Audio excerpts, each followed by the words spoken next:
These fighters out of American Top Team in Florida. Jordan lives in Georgia, his home state.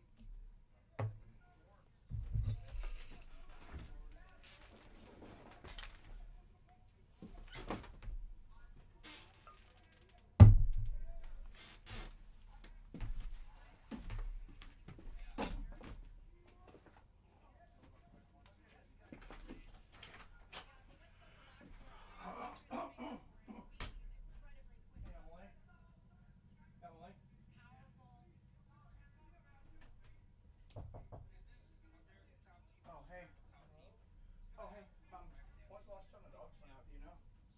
Okay, I gotta start the stream now. I shouldn't have one. I'm saying because they're going out.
What's up, everybody?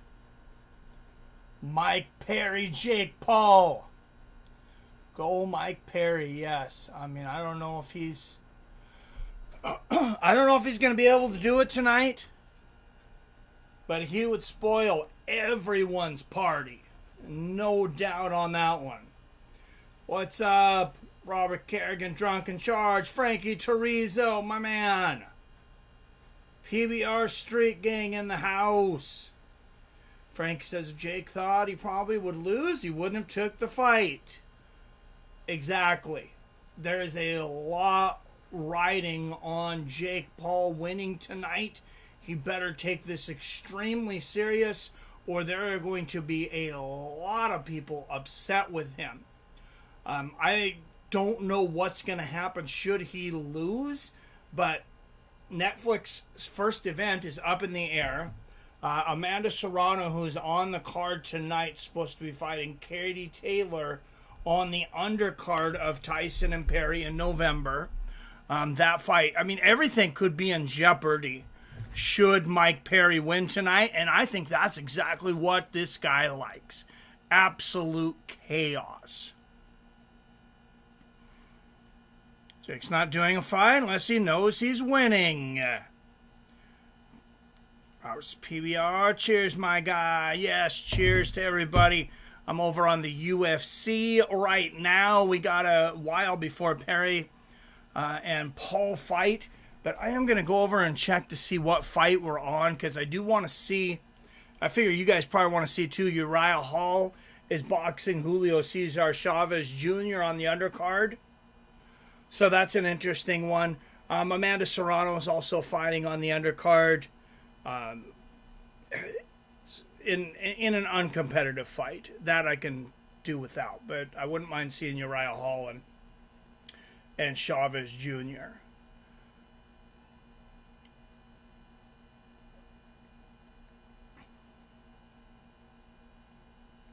So I'm going to go over there and check that out. Perry pretty big. Wig strength. Perry better wig strength his ass into a KO. That's funny. Perry has 11 KOs. I wonder how many are punches and what kind of punches. Perry is a wigger. Oh, that's funny.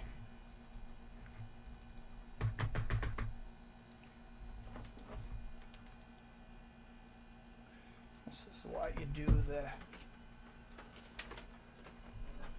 the testing beforehand. Find out what's working and what's not here. Do have a UFC, like I said, UFC going on in the background. I kind of lean on you guys to tell me where you want to go with what. If you want to watch different boxing matches, if we want to stick on UFC until Perry and Paul. I know this is very much a UFC crowd.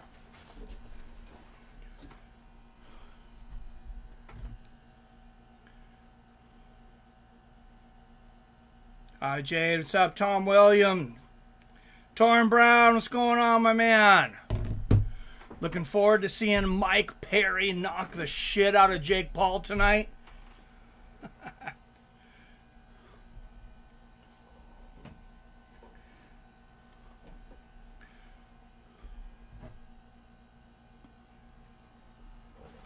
Yes, always good to see Mr. Torrin Brown.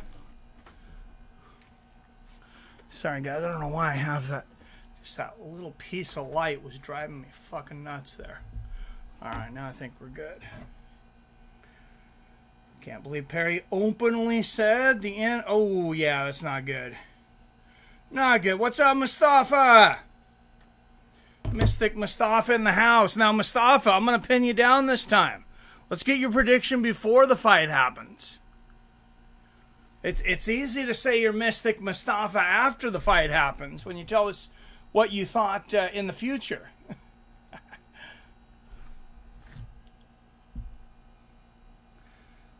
Tonight I'd like to see him pull a Cody Garbrandt. Oh, I can't believe Perry. Oh, yeah.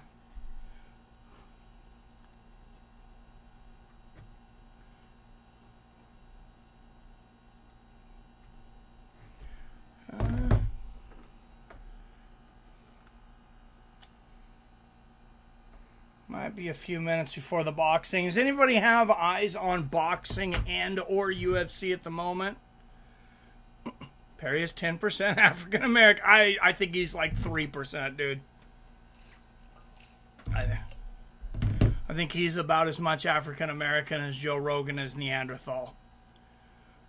Which is a considerable amount, 3%, I guess. But I want Perry all the way by knockout. All right, you heard it here. Mustafa says Mike Perry by knockout. I mean, I feel like nobody wants to shoot him, so they let it slide. Yeah, I'm sure there's some people that are not real excited about that, but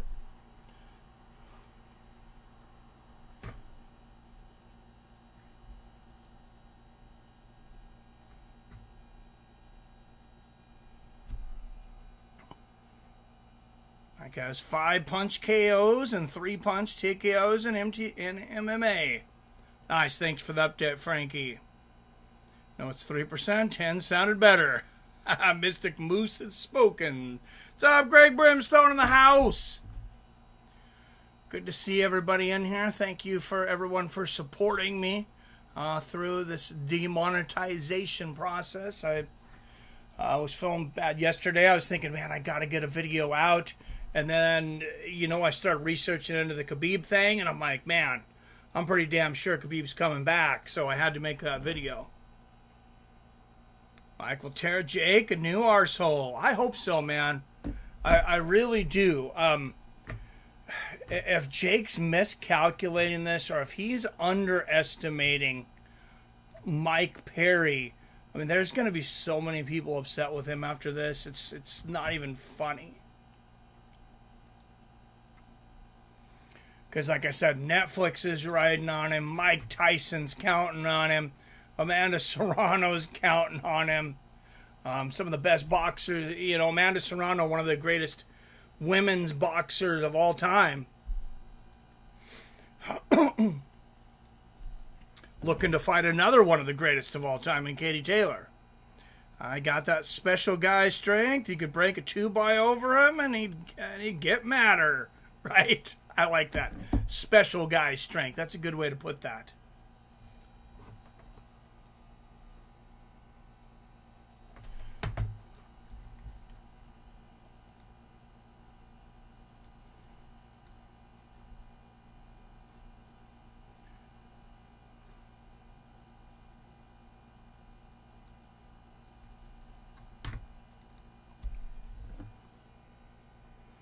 Are they using standard boxing gloves? Smaller. I want to say 12 ounce, which is about normal for cruiserweight. It's 8 3-minute rounds. Funny thing is, when I coach basketball, the kids called me Muss or Moo. Oh, that's funny. Mustafa.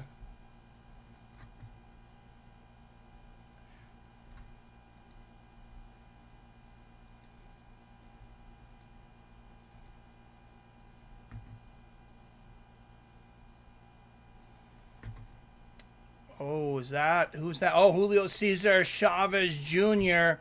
warming up in the back. That looks like that might be the next fight. So let's jump into that. I said Uriah Hall versus Julio Cesar Chavez Jr. in a boxing match. I'm going to be honest with you. I like Hall's chances.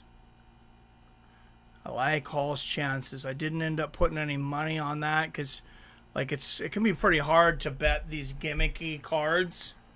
And yes, I know Dana White says the same thing, but it's fucking gimmicky. It's a boxer versus an MMA guy, and this is also a boxer versus an MMA guy. I don't know how all these judges are going to feel about MMA guys coming into their sport. I did bet on the UFC today, though. I haven't checked any of the results, but I do have some UFC bets.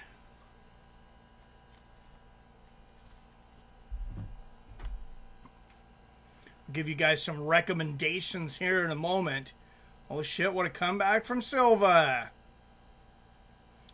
Says Robert. Nice. So the good one, Greg. What's going on? Where are we at in the fight? Oh, where are we at? They haven't started yet. Julio Cesar Chavez and Uriah Hall. will be up next.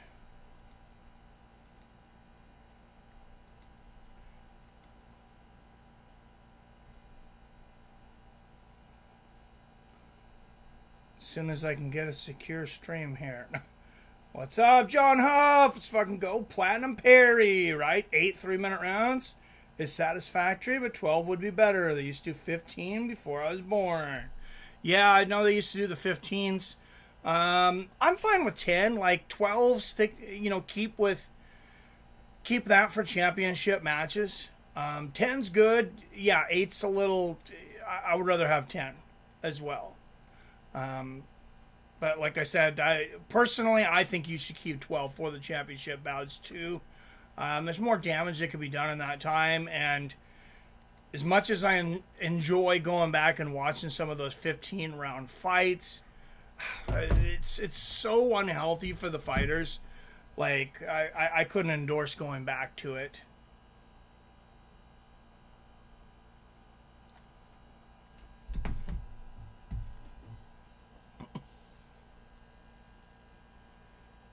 Uriah Hall does well when he shows up ready. Yep. Yeah, I think he can win this fight tonight. I really do.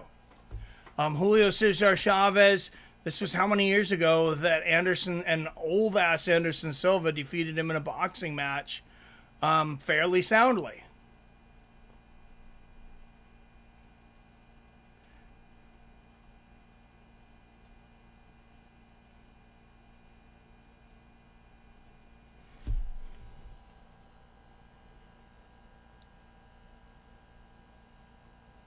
Hall does well when he isn't reluctant to engage. What's up, King James? You're right. You are correct, sir. Wyatt Matheson in the house. Who we got in this one, guys? So far, everybody's riding with the platinum one. I don't know if that's I think that's pretty much everybody's heart choice for the most part. I didn't bet on this one. Like I said, these things are way too unpredictable for me, the gimmicky type fights. But let me get a poll up right now.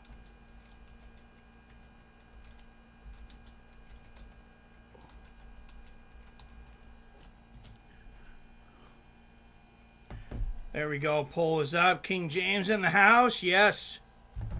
Always good to have King James in the house. No, and Hall versus Chavez. Oh. I think I lean towards Chavez, man. Hall. Excuse me.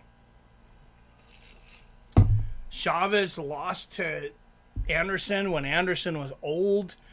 He came out of retirement. I don't know how much he's trained for this. I really haven't watched, I guess, enough of the build-up and stuff to give a good guess, but I think Hall could pull it off. I got Uriah because he defeated Anderson Silva, who beat Chavez in a boxing match. Chavez lost to Anderson, which is wild, but did he take Anderson Silva seriously? Yeah, I have no idea. Robin, fellow combat junkies. Yes, peace, King James.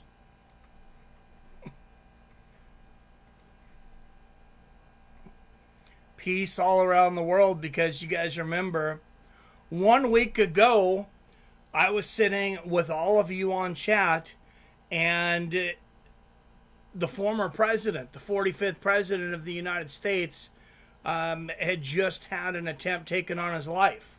So, better Saturday this week.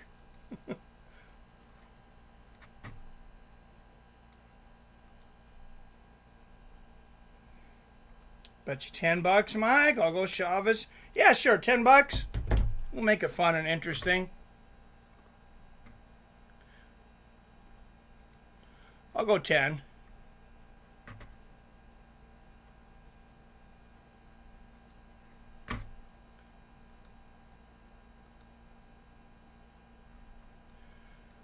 If I can get my stream to stick. That's weird. I had a Paul Perry stream and it just switched to a YouTube stream.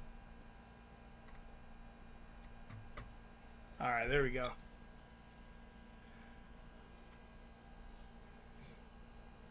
July 27th next week. Big UFC. I don't know if I'm going to be covering it yet. I don't want to say too much, but if I do, it's going to be from inside of my travel trailer camping. So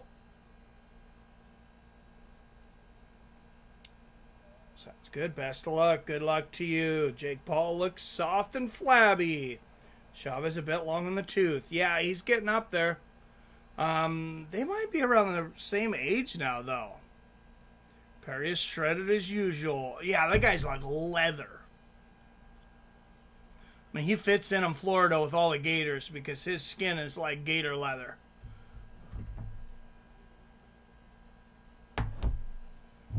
And it's got to be because he gets hit all the fucking time. I think that's something we need to remember in a boxing match. That, like, Mike Perry is, yes, he does great at bare knuckle boxing. He is also like one of the most hittable guys in combat sports history. This guy doesn't have good head movement. He doesn't have great footwork. He's a tough son of a bitch. Is that going to be enough to get past Jake Paul? I wouldn't bet on it. Jason Kagan in the house. Just when you thought it was safe to watch a Fights with Friends. Nice. Good to see you, Jason. Jerry Clark. Another great night for fighting. Great job, Mike. Thank you, Jerry.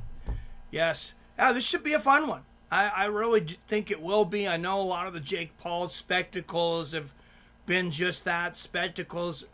Mike Perry, this is a no bullshit guy. Chavez is crazy hittable for a famous world champ. How is this guy ever at the top? Yeah, I think a lot of that's his father's name, favorable matchups. If you got a minute sometime, go on BoxRec and look at the guys that Julio Cesar Chavez Jr. has fought. It's a list of nobodies. It's a list of nobodies. Like, you're not going to recognize, like, anybody in there. You'd have to be a huge boxing fan to recognize probably, you know, if you recognize 3 of his opponents, you're fucking obsessed with boxing. You probably work for Ring Magazine. What's up, Damon Stout? Thank you, Robert. Always encouraging me. Everybody's that come through, I appreciate it. I think we all appreciate it.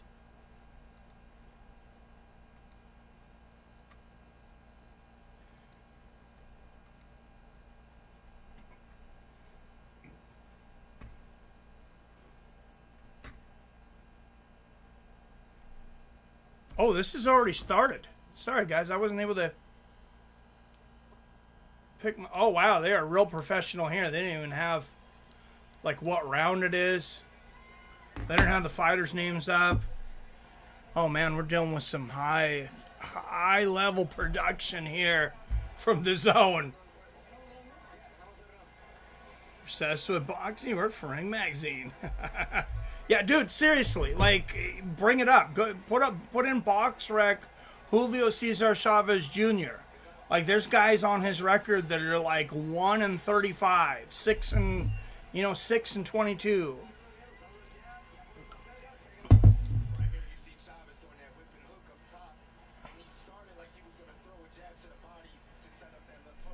All right, so we missed the first round here from a little bit of freezing here.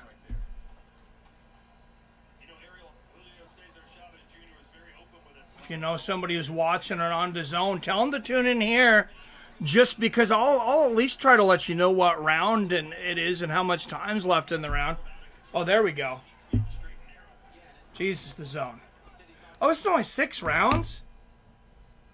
6 rounds for a former world champion. Come on. He has embarrassment to his father's legacy. Damn, Robert. Didn't know that you felt that strongly. Yes, we're in round 2. Good straight right to the body from Chavez. Oh, and there's a right hook upstairs from Chavez Jr. And so far, my $10 to Wyatt not looking real safe. Good left hand there from Hall. Hall, of course, made his boxing debut in his last fight against Le'Veon Bell Jr., the former NFL running back. Good left hand to the body there from Chavez. Oh, straight right, left hook from Chavez Jr. And yeah, I think you might be right about that, Wyatt. I think maybe he underestimated Anderson Silva because he looks like the much better fighter right now. Good jab to the body from Chavez. And Hall having a hard time getting shots off here. He's throwing a few jabs out there, mostly blocked here by Chavez. Damn, I keep mistaking Chavez for his father. Think you have a decent turnout tonight? Should be in the 40s at least. I hope so. Yeah, these are guys that should bring it. People just want to see Jake Paul get knocked out. He's figured it out. You know, he's figured it out. He's like, okay, people aren't going to like me. Let them pay to hate me. Good jab there from Hall. Oh, nice left hook right hand from Chavez Jr. And just that boxing, that muscle memory coming into play here against Hall. And, yeah, there's a good jab to the body. Chavez Jr., he looked somewhat in shape tonight. He did not look in shape when he fought Anderson Silva. Good right hook to the body from Chavez. 50 seconds left in the second. Good straight right down the pipe from Chavez. Jab lands for Hall. Hall's just not throwing enough punches to win this fight, though. Even if he's landing everything, it's just he's not pulling the trigger. There's a good straight right upstairs and a left hook to the body from Hall. Good jab to the body from Chavez. And I hope to God Hall really trained for this with these sizes of gloves and just total boxing the whole time. That was a good right hook to the body a moment ago from Chavez. Of course, his father, known for that left hook to the body, one of the most legendary shots in boxing history, along with his left hook upstairs. Just an incredible fighter.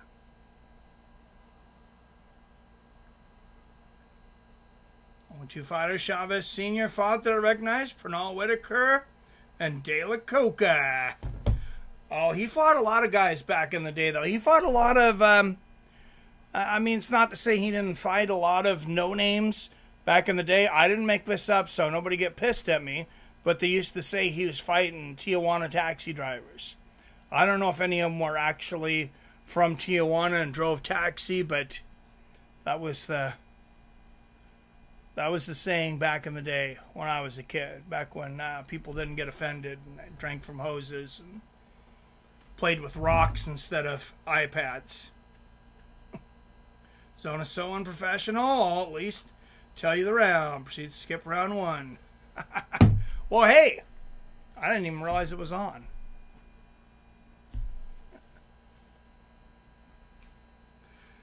Jake Paul is going down in 3. That's all Hype's record is padded with old fighters who are past their prime. Can't wait to see him knocked out. Oh, good jab there from Hall. And there's another one. He really needs to get started.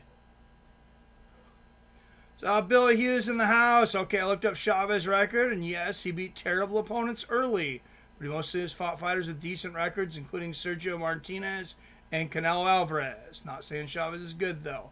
Yeah, he did fight some of those guys. I was looking at the guys he fought. He fought a couple guys after Anderson Silva, too, and they had really bad records. There's a good right hand moment ago from Chavez and a good jab from him. Good to see you in here, Billy. Opening a Billy on the mic later tonight.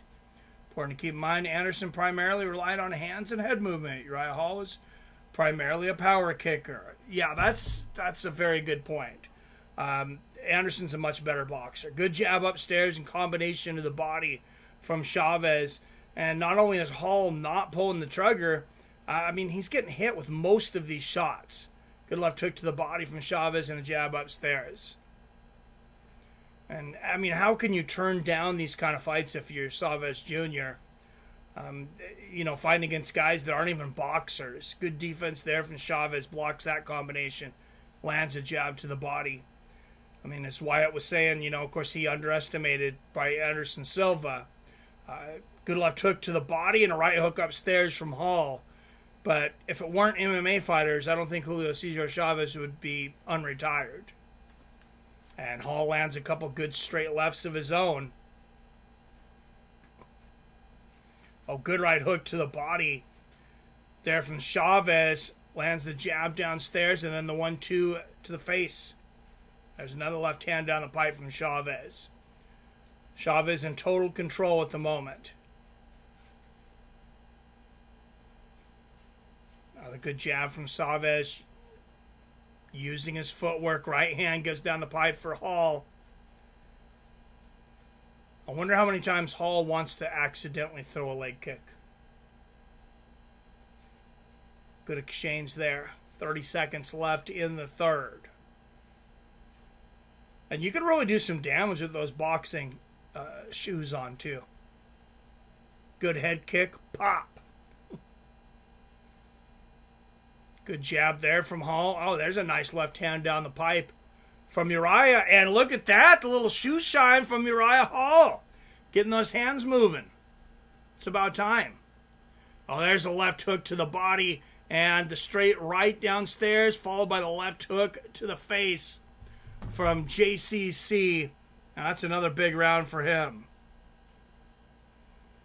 Read and seen that Crawford and Canelo both want to fight each other because they both cleaned out their division. I'd love to see that one. He fought Pernell Whitaker. That's a big name. Yes, it is. 7 in the house. Let's get it on, boss man. Yes. Thank you, 7.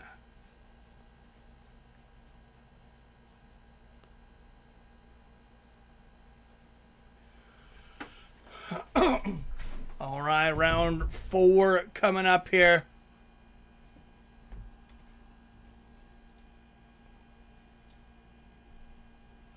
All right, we'll have call-ins later, but Mr.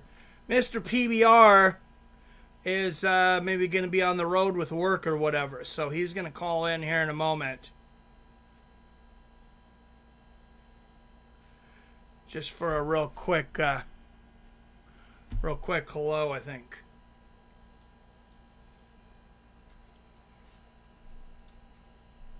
All right, Hall stalking Chavez. Good left hand to the body. A straight right upstairs. 3-0 for the taxi cab killer. King James Canelo needs to fight Benavidez. Yes. What's up, PBR Street Gang? Hey, how you doing? Right quick, I know you're right in between rounds on your stream, and that's kind of one of the reasons why I wanted to do this publicly. But I never knew. I have just gone to Patreon. I was just going to tag you some stuff on Patreon. And do you remember a long fucking time ago I got identity theft done to me, and it had booted my payment off of Patreon. For whatever reason, I still have that ongoing with Patreon, and Patreon will not let me join under any ID. Oh, really? So I was told by my credit card, once everything got, don't worry about any of your automatic subscriptions. Everything that you have will be automatically renewed once it was obvious where this was coming from. It was like on the other side of the planet. Yeah. And they had assured me that everything had gone through. I had assumed that I was still up on your Patreon all this time. I cannot log into my Patreon under any type of ID that I have. So I wanted to publicly apologize to you that I thought that I was no worries, member. Man. You've donated so much, no apologies necessary. Oh. Well, no. I kind of prided myself on. I was initially for ages. Nothing against anyone. Everybody contributes to your show in their own way, right? Yeah.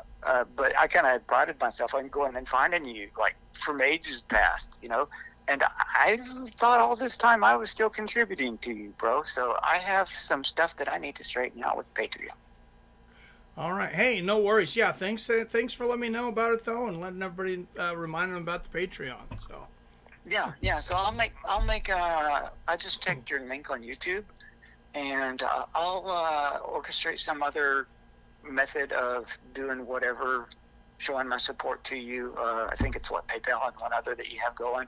Yeah, PayPal and Cash App on there. Yeah.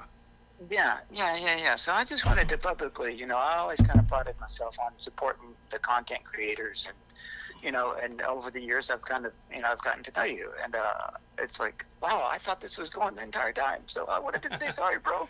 Yeah, no worries. Hey, thanks for calling in. So who's going to win tonight? Perry or Paul? Perry. All right, I hope God so, bless man. Perry. Later, buddy. All right, later. Bye. All right, PBR Street Gang, everybody. PBR is not a guy that needs to apologize for anything. He's supported this channel for a long time, just like a lot of you guys. But yeah, he was on my Patreon forever. When I wasn't doing anything on there, I was sending people to the super chat and the premium members, and he was both. He was premium member and a Patreon. Great last round 4 though. Back and forth. I was watching as I was talking to PBR there for a minute. Big hooks upstairs from both guys. That looked like a real close round.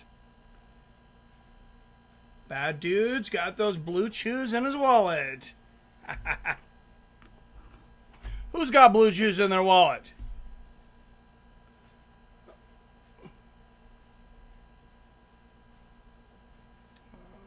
Fellas, there's hope for all of us. Just sold the box condoms to a guy that has to be in his late 80s, if not his 90s. Play on, playa.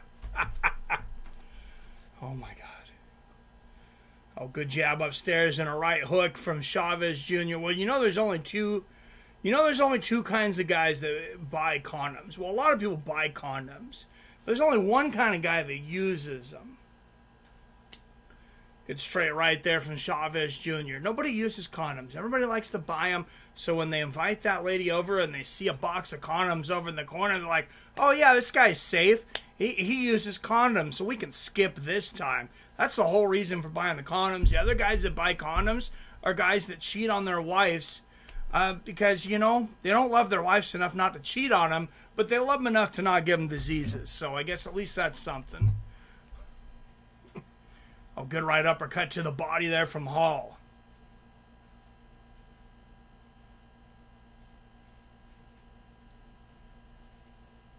Oh, but dude's got those blue chews in his wallet. Oh, that's why it didn't make sense as I read ahead. Sorry. That boy's trying to get erect enough to get the angle to piss in the toilet. Oh, that's great. Good right hand there from Hall. And Chavez holds on. There's a big left from Hall. And Chavez running out of steam, much like he did against Anderson Silva. Good jab and a right hand there from Hall. And, maybe this is why Chavez is fighting 6-rounders here. Oh, good right uppercut to the body there from Hall. I'm remembering back to Chavez Jr.'s career now, too. Oh, great exchange of combinations. Right uppercut for Hall. Digging right uppercut upstairs for Chavez and the left uppercut to the body.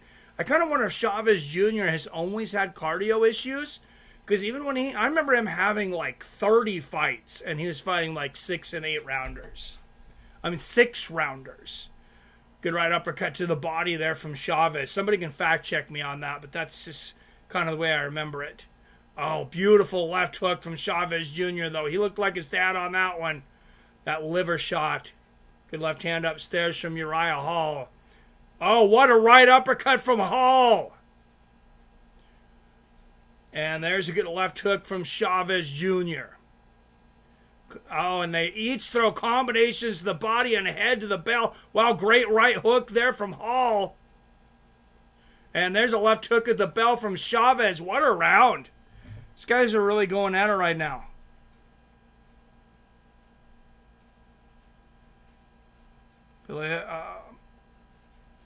What's up, friends? What's up, Josh? I stand going. Why need the condoms? Duff's ain't gonna get past the goalie. We need it.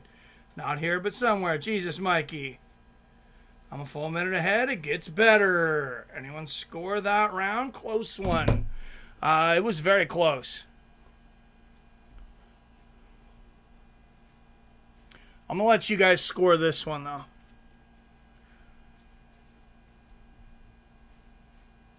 We've just got into the chat after a week, so I'm enjoying talking with everybody at the same time.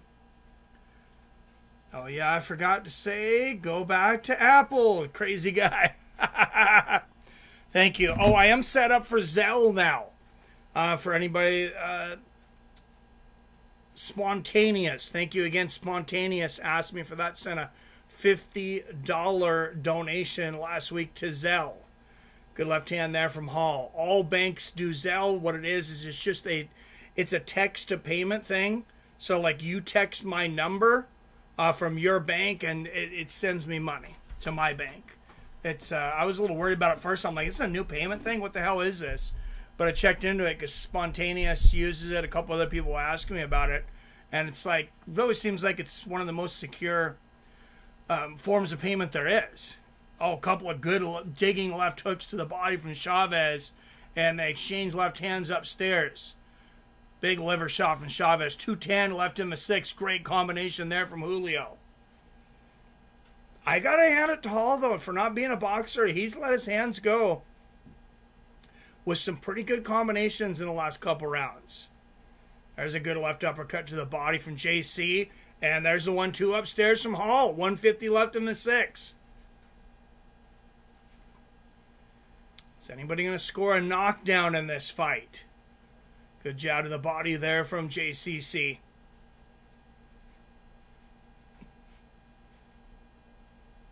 Oh, good left hand there from Hall.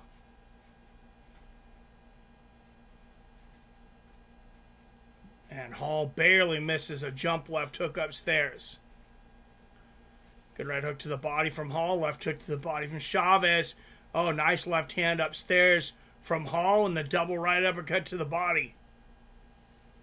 110 left in the fight. And Chavez continues to dig with that left hook to the body. Lands a right hand upstairs. There's a good 1-2 from Hall. Oh, that left hand is beautiful from Chavez. Left hook to the body. There's the right hook. And now we're seeing the head movement.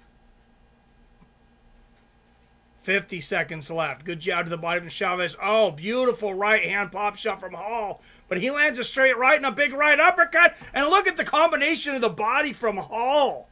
5-6 punch combination there to the body. 35 seconds left in this one. I did think about pulling the switch to bet on this one, but I didn't bet on anything on this card. Good right hook to the body from Hall, and there's a big combination of the body from Chavez. The right hook upstairs. Oh, wow. Left hook and a right hand there from Chavez. He is really cleaning Hall up at the moment. He's putting on a show in this round. Left hook and a right hand from Hall, and there's another 2-1. Great head movement here from Chavez at the end. And wow, it's a beautiful round from Julio Cesar Chavez. And we'll go to the scorecards. Hall not being hesitant is hopeful, right? Crazy guy. Got fat thumbs. You talking about Zella? Zell, Z-E-L-L-E, I thought. Is it Zella? My internet and phone is messing up. So you guys might lose me periodically. All right, thanks, Robert. Hopefully it stops giving you issues.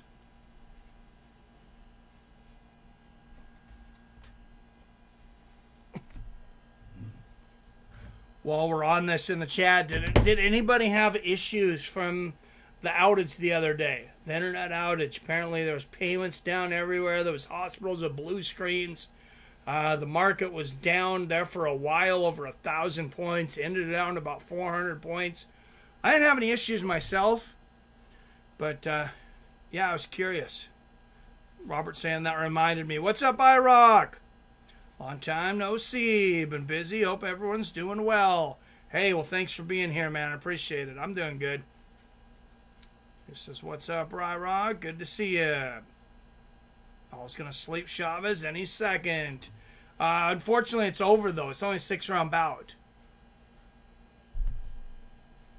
So that's kind of dumb. What's up, Travis Sturcho? Nope, I'm healthy, paying cash, and don't fly.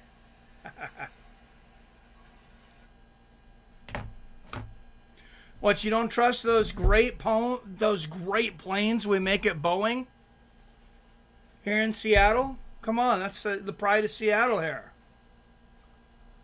Mike, can you tell the guys what happened to me last night? I was wondering if you wanted to.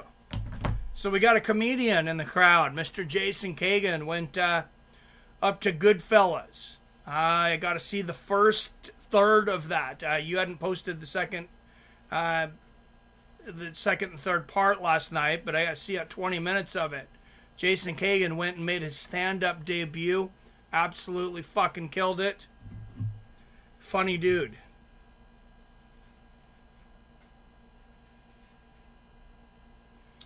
Rock says, tell us, Jason.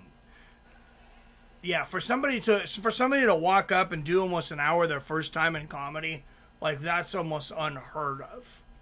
I told him, I was like, whatever you're doing, man, quit, go into comedy, polish up, and I'll get you a spot at the Comedy Store in Seattle.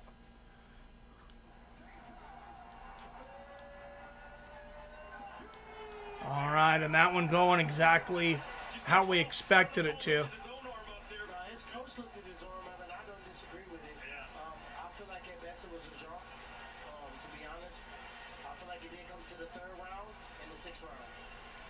And this kind of performance from Chavez, I don't think it solidifies a fight with him and it definitely don't solidify the type of fight with nothing. And I definitely know that you're right. I would be a little bit more upset. It wasn't a travesty. He didn't get So Chavez moving to 34-6 with 34 knockouts. Sounds like some of the commentators think Hall won this, though. Let's go into the ring and Ariel Helwani.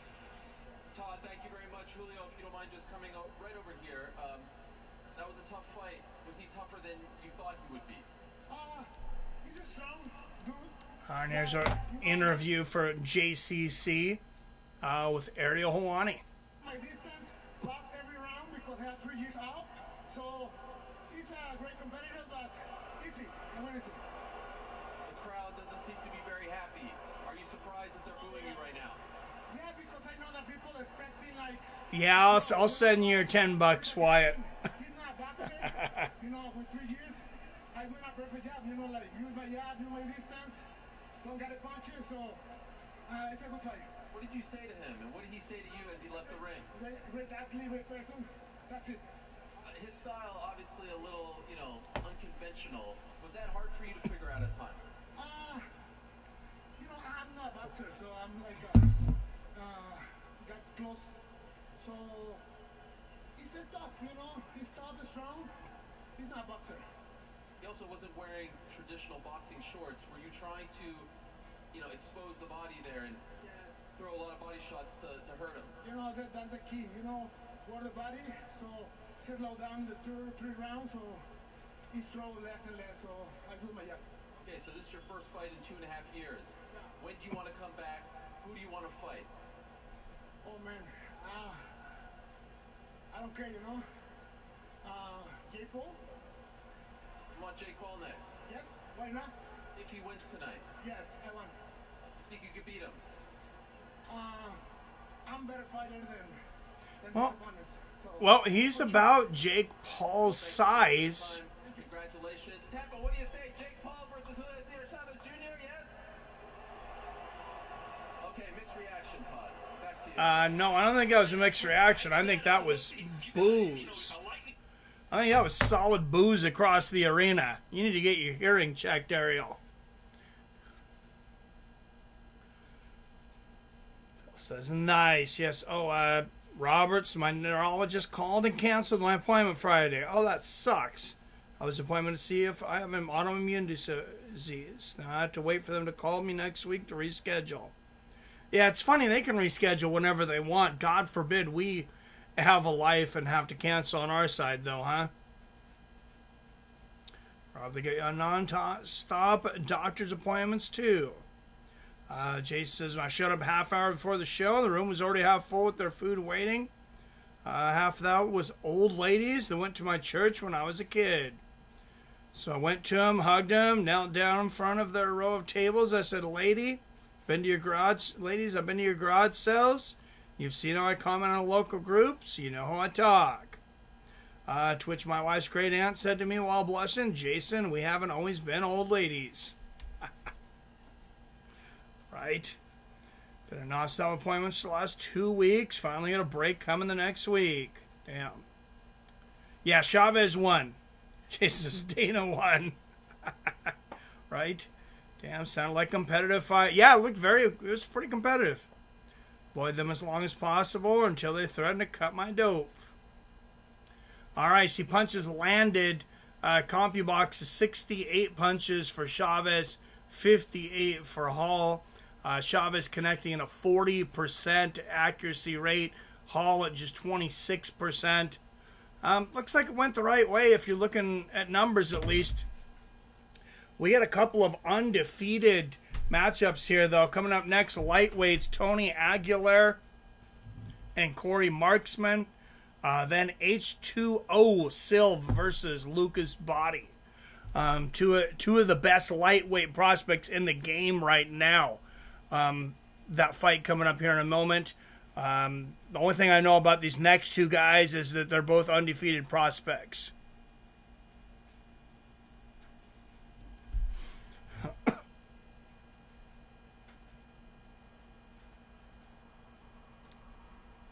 Took back my magic leg braces. What? Weren't fitting right? After they adjusted and made taller, so I had to get new molds done. Wait 2 more weeks for new braces. Oh man, that sucks. Not overly, to be honest. Commenters were very biased. 5-1 Julio.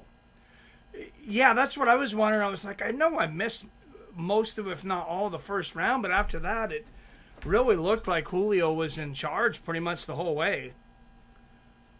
This happened Thursday. Oh, crap. American health system is a racket. Definitely.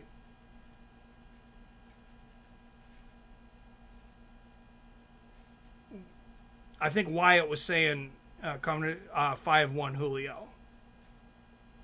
That should have been. Damn, I thought Hall won, says James. Nah. Chavez versus Jake Paul. Who wants it? Yeah, I don't think anybody wants that stylo. Isn't doctor's fault the computer crashed because of that worldwide crash? Oh, you had an appointment on that day. Oh, that sucks. I got hacked by Russia again. Yeah, I'm off-grid. A computer matrix rarely affects me. Well, this one didn't affect me either. I don't know. If you believe the mainstream narrative, I don't know what else to call it. It's not even really the mainstream narrative. It's a lot of geeks have been telling me this too, including my kids, that apparently there's some kind of coding that if you hit a certain button, you get the blue screen and you got it on a lot of things. I don't know, guys. I know I butchered that. Do your own research. That's all I can say.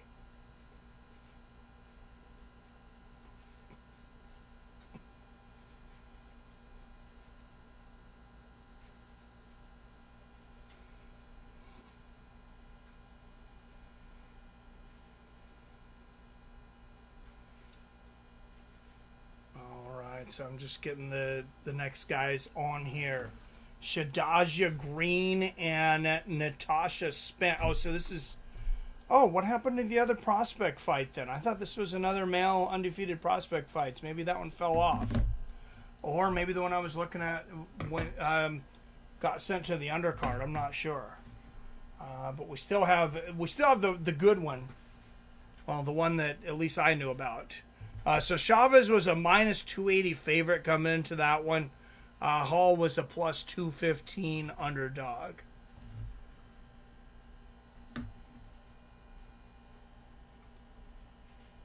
Yeah, it was kind of weird though that the commentators seemed to be biased towards the MMA guy, huh? Wyatt? That's I found that really interesting. Maybe there's something I don't know. Maybe they're MMA guys. Secretly working for Dana White.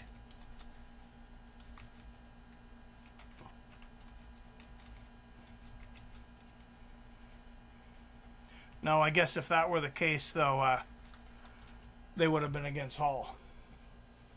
As Jason Kagan was saying, Dana White probably had a bit of a laugh.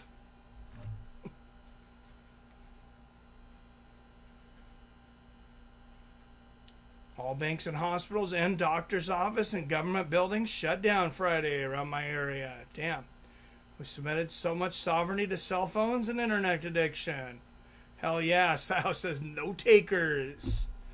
I mean, I'll watch it. I wouldn't pay like anything for it. Are they in the same weight class? Similar. Yeah, they're similar. Because this one was at cruiserweight. I believe that fight was at cruiserweight. And the Jake Paul fight was at cruiserweight. So, yeah.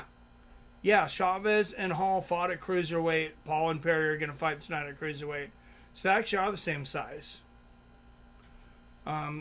Chavez, I don't know what the deal is with Julio Cesar Chavez Jr. I don't know if he just doesn't like to work hard or if he just has something to where he would never have cardio. But yeah, I remember him fighting like in his career, and this is, he's 30, 40 fights deep. And he's fighting 6-rounders. Before that, he fought a lot of 4-rounders. Eventually, he got up to 8-rounders.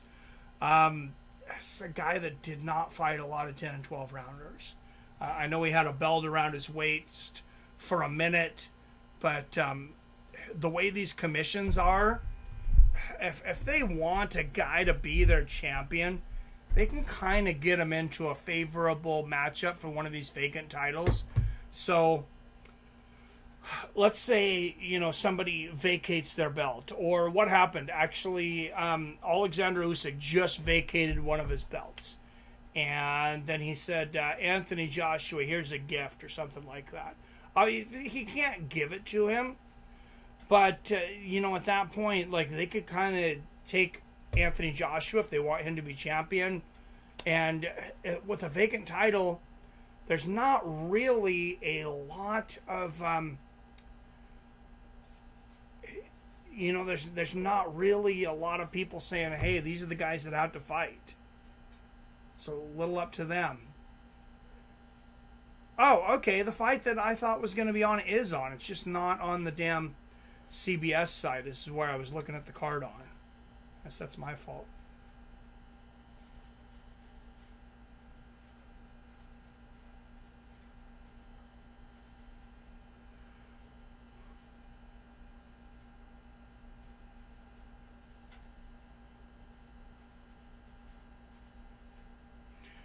Oh, sorry guys, I missed it. Greg Brimstone and Phil D, both with $5 Cash App donations.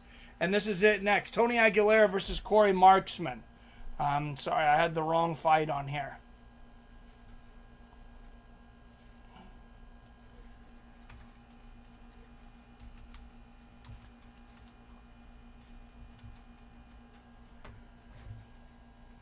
Because I don't know why, but they did not have that on the CBS site. That's why CBS, I guess I should never go to CBS for updates on fighting.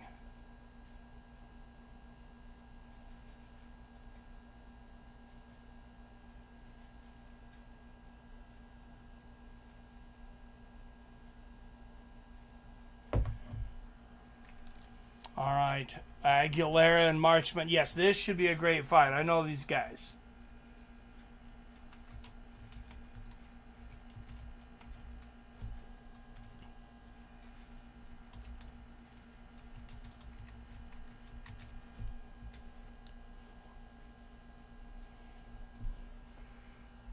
And I know, Wyatt, you were teasing me earlier because I didn't have round 1 up and I was talking about DAZN not having their shit together.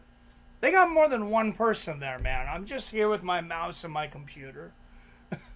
I got nobody helping me. They got a whole, they got a whole staff.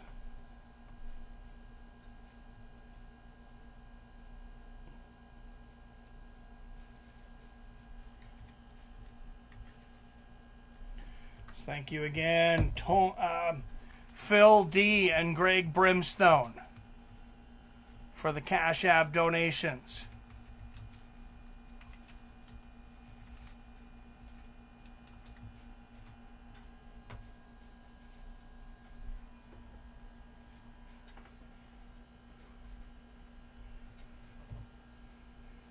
All right, here comes Corey Marksman. What an opportunity, Tyron. Can you imagine, don't worry so much about the music and stuff anymore since I'm demonetized, I guess. Guess I don't have to worry about as much. Paul's got out 20 pounds on Perry. I would imagine. So he's had very low discipline. He did very well. Known to go out, snort the devil's dust, and party all night with women. But dude, check it out. Stylo Sway. Dude. In the 90s. This guy fought, in the 90s, early 2000s. Your dad was the god of Mexican boxing. Just imagine you're 22, 25, 26 years old. And your dad is the god of boxing. Your dad is literally, like, he could run for president of Mexico if he wanted to at one time, and he would have won by a fucking landslide. Tell me you are not putting your dick in everything you want to if you're that guy's son. Like, I think you're going to grow up in a totally different world than the rest of us.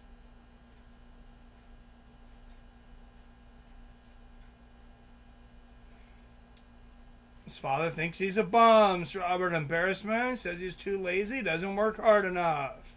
You shouldn't say that about your kid, though. I don't agree with that. I mean, I understand he wants him to work hard, but you shouldn't say that about your kid. Sorry to be tardy to the party. What's up, New Britain Polly? Said that after the Anderson Silva fight. Oh, damn. New Britain in the house. Anyone know when the time main event starts? It's hard to tell exactly, but they have it scheduled for 8 o'clock. It's probably gonna be a little later than that because the co-main event's on after this, and then Perry and Paul. Adam from Alan Cheers. Why you get demonetized? What happened? Did you talk about vaccine or Transformers? No, they will not give me a reason. Who wins? Shakur versus Garcia. Shakur. Chavez Sr. has the largest gate in combat sports history, the gate of 110,000 people in a soccer stadium. Yeah, that dude was a badass motherfucker. Like, Julio Cesar Chavez was a fucking badass. I loved watching that guy fight. All right, out of the blue corner representing Niagara Falls, Ontario, Canada. 16-0 with 14 knockouts. Lucas Badai. So I got the wrong names up here again? Son of a bitch. They just told me this is who was fighting. I swear. This was just on the screen.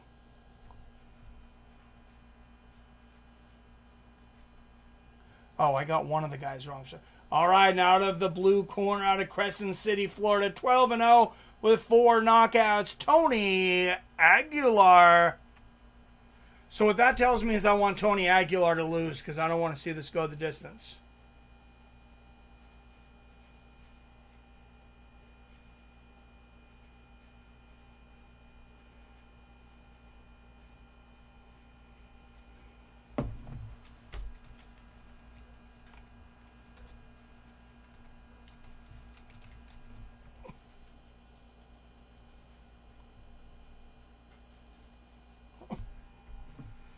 We like to see finishes here. I mean, sometimes you get a great fight that goes the distance, but yeah. So my demonetization. I just got an email from YouTube. It says your channel has used content that has been repurposed, and you have not added enough of your own original commentary. They gave me a chance to appeal. They denied it.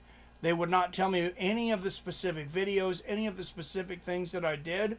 Every time I would ask them, they would just send me back the entire rule set with no examples whatsoever. Like, it's crazy. Oh, good left hand there from Marksman, the left hand of the body. Oh, so it is Marksman. Apparently this guy must have like 3 different names or something. Good jab to the body there from Marksman.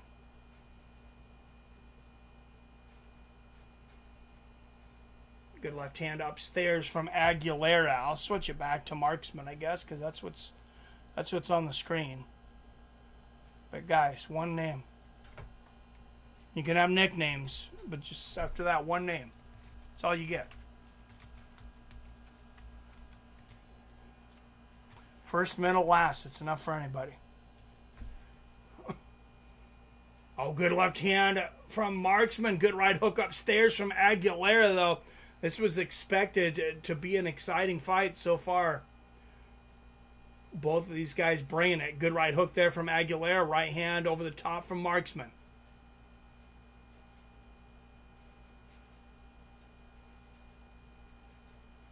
Good straight left there from Marks. Oh, one of the analysts is Ariel Helwani and another one's Tyrone Woodley. Of course they thought Uriah Hall could have won the fight.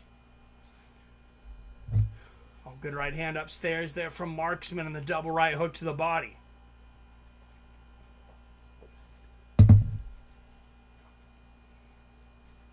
Jab to the body from Marksman. And that's how they try to make this look like it's a boxing MMA kind of cross promotion. But we all know if any of these boxers fought any of the MMA fighters in MMA, they'd never fight again. Good double jab upstairs there from Marksman. 1 minute left in the first. I love boxing. That's just the truth. Oh, good left hand upstairs there from Aguilar. Left hook upstairs from Marksman. There's a right hand. A great exchange. Marksman starting to pop Aguilera on the way in.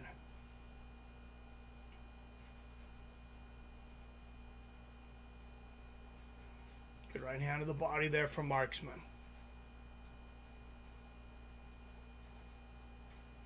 These guys both had great amateur careers, so when you're watching them, if they're moving like championship fighters, they have more fights than they do. That's why. Oh, great right hook from Marksman.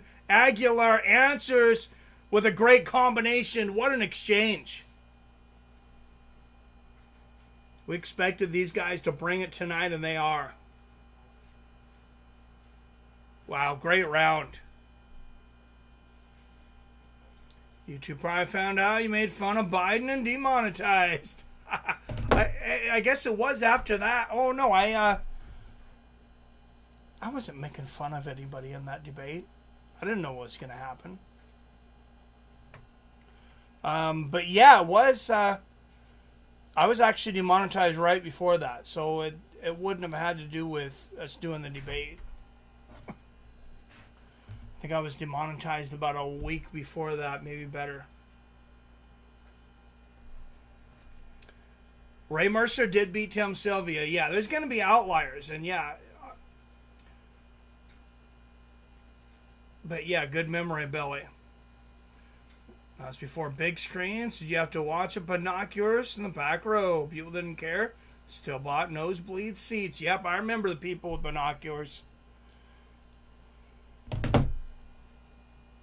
Especially baseball games, you would see so many of these old people. They would, go up in the cheap seats and sit there and watch the game through binoculars. Good left hook there from Aguilar. And a good left there from Marksman. Oh, good double jab there from Aguilar. If you ever go to Safeco Field, though, here in Seattle, it's not called Safeco anymore. I know it's... Oh, good right hook to the body and a left hook upstairs from Marksman. Big shots there. I'm trying to think of what the hell it's called now. Some kind of insurance company. I don't really care. To me, it's always going to be Safeco.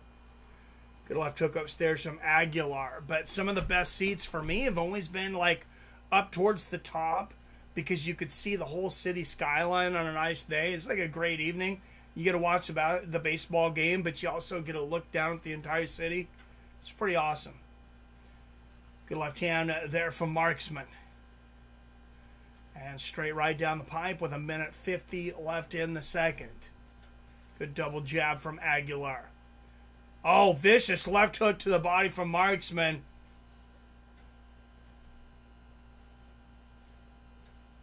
Oh, it's got off a 24-hour YouTube suspension. refusing to use proper pronouns.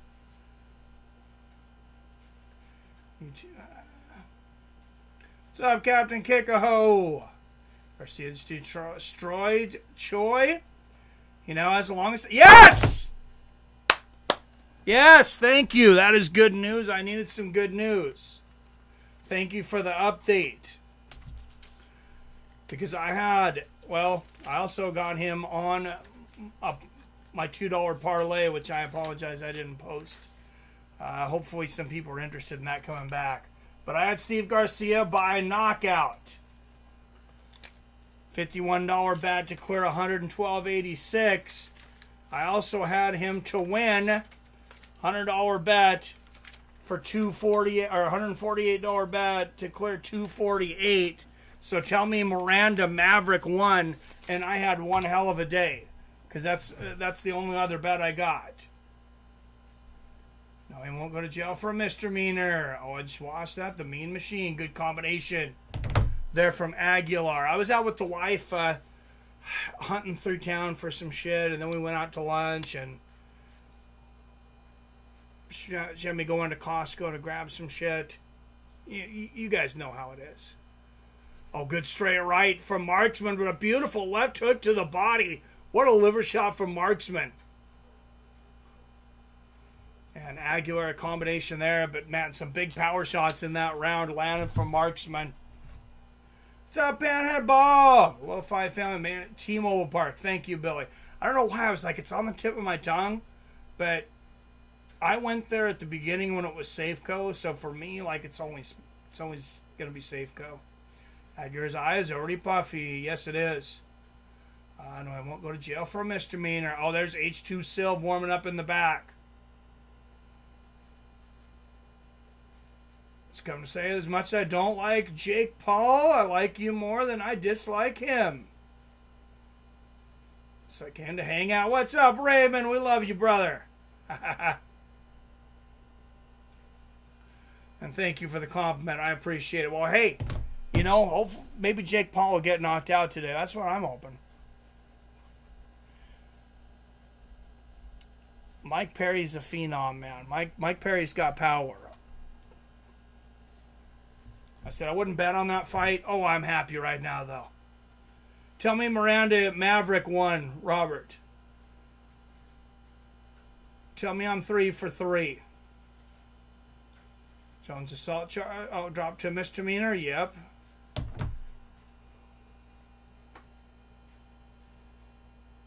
Oh, man, Marksman really whiffing on that combination. Nothing but air.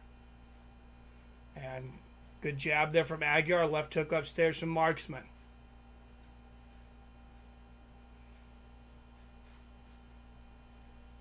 And Aguilar continuing to move forward. Oh, great right hook to the body. Left hook downstairs. Oh, look at that uppercut and a right hook from Marksman. He is putting on a show now. There's a good right hook downstairs. But Aguilar will not back down as he throws a flurry of punches until they clinch on the ropes.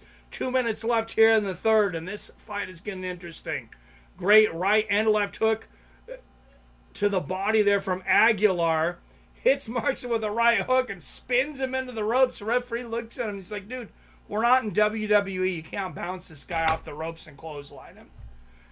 Like, that's what that looked like. Aguilar just picked him, just grabbed him and spun him around and swung him into the ropes like he was the Ultimate Warrior. Oh, good double hook to the body there from Marksman and the right hand upstairs. Minute 20 left in the third. Oh, great left hook upstairs from Aguilar. And Marksman lands a good one to the body. Aguilar continuing to punch in the clinch. And look at this, leaning with his elbow into the neck of Marksman. And the referee's not saying anything. Hey, get away with what you can. Oh, look at these vicious right hooks to the head. They're from Aguilar. Big shot to the body from Marksman. But this referee, Aguilar's taking advantage of a lazy referee here by, you know, just really being aggressive, really almost street fighting on the inside here. Good right hook to the body from Marksman. But that's a good way for Aguilar to, you know, even the score in this fight. I think everybody believes Marksman's a better boxer, but Aguilar's kind of making this a bit of a street fight, and I don't know that anybody believes what this referee's saying. Oh, good right hook there from Marksman. Right uppercut from Aguilar. And a left hook upstairs. I just don't think they're taking him seriously. Oh, great right hook to the body from Aguilar. Right hand upstairs from Marksman. And a big left hook to the body from him to end the third round. Great round. Great freaking round.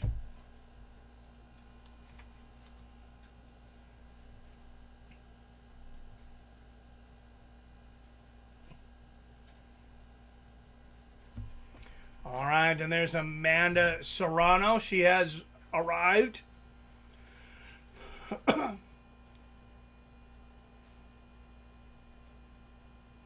Raymond Goodman, Cyrock, thank you. Hello, Phil. Hello, iRock. This is Panhead Bob. Good to see you, Panhead. Rod, the most recent JJ thing seems a little fishy. Waiting for more details to come out. Yeah, it's kind of unclear what is even going on. How many more prelim fights left? 2 more after this one. We got H2O next, who should get a quick knockout, and then Amanda Serrano. Verbally assaulting someone is only considered a misdemeanor. Shouldn't even be considered a misdemeanor. There are words. Is that all it was? I mean, unless he if he threatened their lives, I mean, that's probably still just a misdemeanor, though. I don't know. Good right hand there from Aguilar upstairs. I'm not saying words can't hurt, but we got too many people that are just pussies out there today. I'm sorry. There's no other word for them. They're just pussies. Grow the fuck up. Figure your life out. Stop acting like you're offended by every little fucking thing that people say to you. You're not that goddamn important. Oh, good right hook to the body there from Marksman. Combination upstairs from Aguilar. And just go about your shit. Stop being a whiny ass bitch. Nobody wants to listen to you whine and sniffle half the fucking day. Everybody wants to take you out back and choke you. If you're one of these bitches that is coming to the office and you're constantly offended by everything, fuck off. Shut the fuck up. Mind your own goddamn business. Do your job and fucking go home. Nobody cares about you. Excuse me. Sorry, a bit of a rant there. But, I just want people to start acting like adults. Oh, good right hand upstairs there from Marksman, and the right hook to the body. There's another great right hook to the body. Left hook upstairs from Aguilar.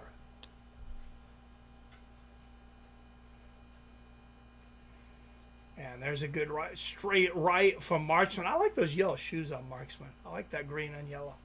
Good right hook to the body from Marksman.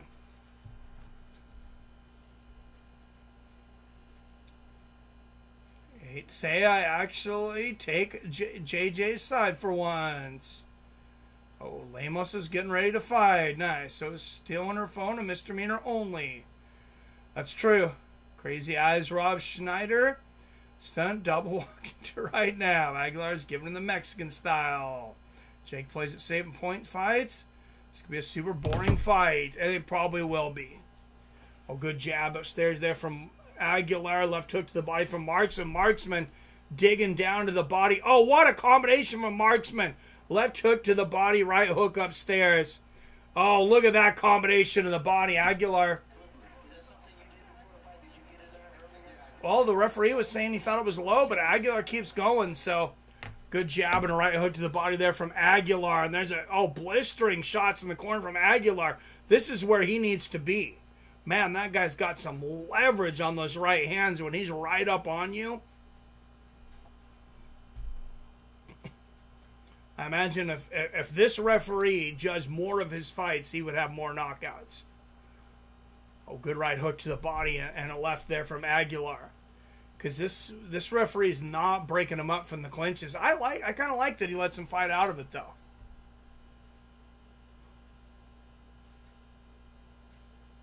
Aguilar is giving him the Mexican style. Yes. All right. Sorry about that little rant there. But sometimes you just gotta get that off your chest. You never know. Never know. One of those people could be here, and we could turn their lives around, and they could start being productive members of society today.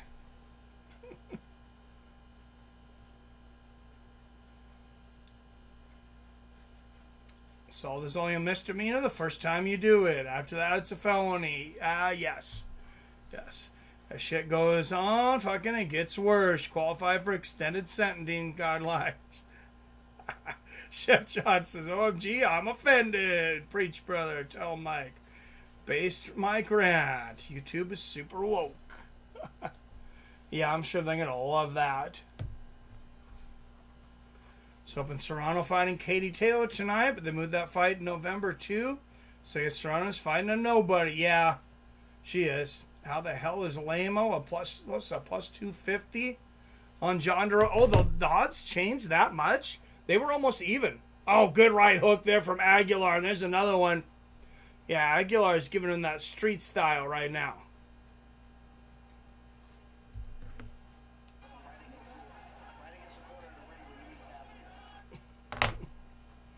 Good jab there from Marksman. And it seems to be throwing Marksman off his game a bit. Good left hook to the body there from Aguilar. Aguilar definitely knows where he wants to take this fight. And it is definitely to his advantage. He does not want to let Marksman stand around on the outside and pick him off. Oh, good left hook there from Aguilar. And Aguilar's head movement is on tonight. He's laughing at Marksman. Oh, big right hook upstairs from Aguilar. And there's another one. I think most people probably expected Marksman to win this fight. Tony Aguilar is putting on a show right now, though. Oh, good double jab there from Marksman. And Marksman's starting to give more feints and looks. He's like, man, I got to give this guy something different. Oh, what a right hand from Aguilar. That shook Marksman a bit.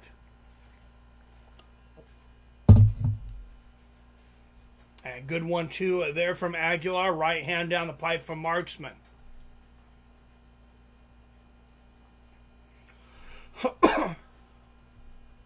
And I hate to compare it, but this fight's starting to look a little bit like Garcia versus Haney. Good jab there from Marksman. Aguilar doesn't have that power of Garcia. Oh, good right hook to the body from Aguilar. Oh, good left hook downstairs and then one upstairs from Marksman.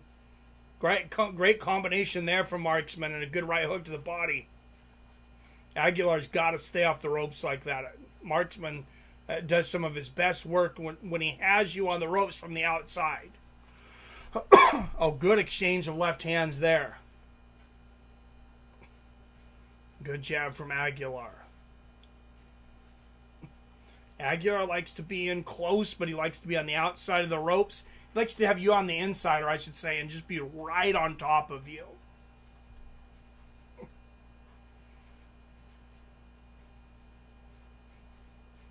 Oh, good movement here from Aguilar.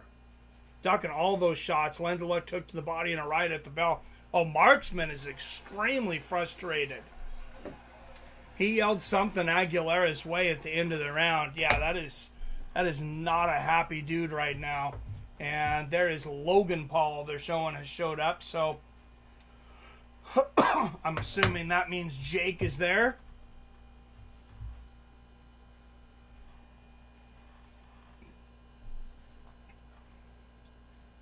Logan Paul walking with, I don't know, whoever the new Nickelodeon teen star is. There's Hulk Hogan and his wife.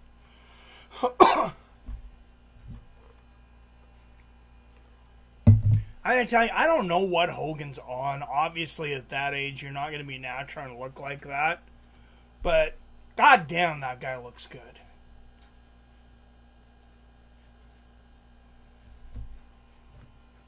Whatever he's on, give me just a little bit, just a little taste.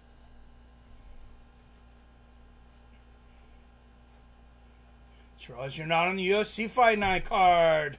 Can somebody tell me if Miranda Maverick won, though? Oh, great exchange to start the 6. Both guys landing combinations. Great left hook upstairs from Aguilar. Aguilar really getting into Marksman's head in the last round. 2.5 minutes left here in the 6th. Yeah, I'm doing the boxing because it's the Perry, it's the Perry Paul card, and I kind of thought that would do better than a UFC Fight Night headlined by Amanda Lemos and a lady whose eyes floating inside of her head. Nothing against Joanna Robe. I actually kind of like watching her fight, but she's not exactly main event material right now. Oh, good left hook there from Marksman as Aguilar jumps in.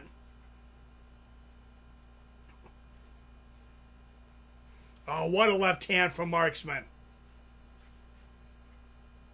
Solid shot. Marksman trying to bait Aguilera in. Good straight right and a left hook from Aguilar.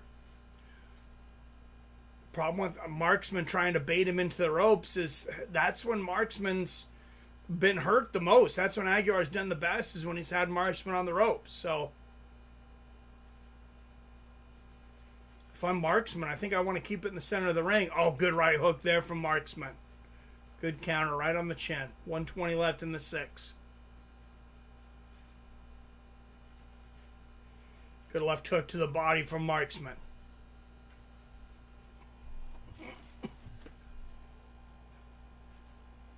It's the brother juice. I don't give a shit what it is.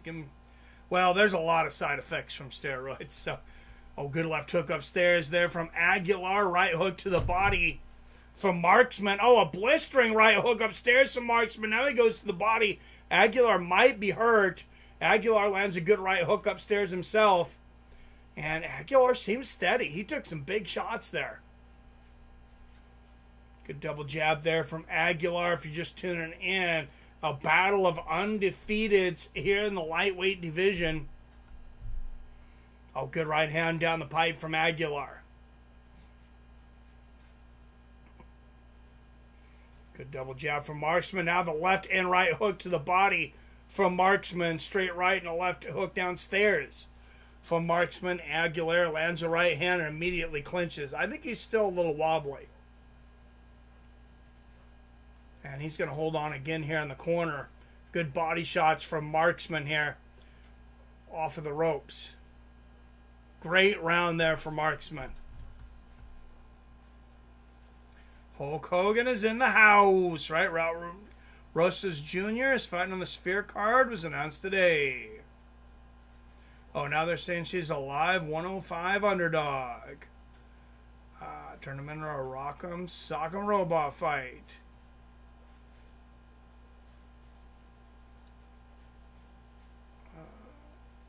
I thought Sugar Sean and Vishavili was the main event for the August pay-per-view. Am I correct? I don't think so. I didn't think that was a main event for a pay-per-view. Am I wrong?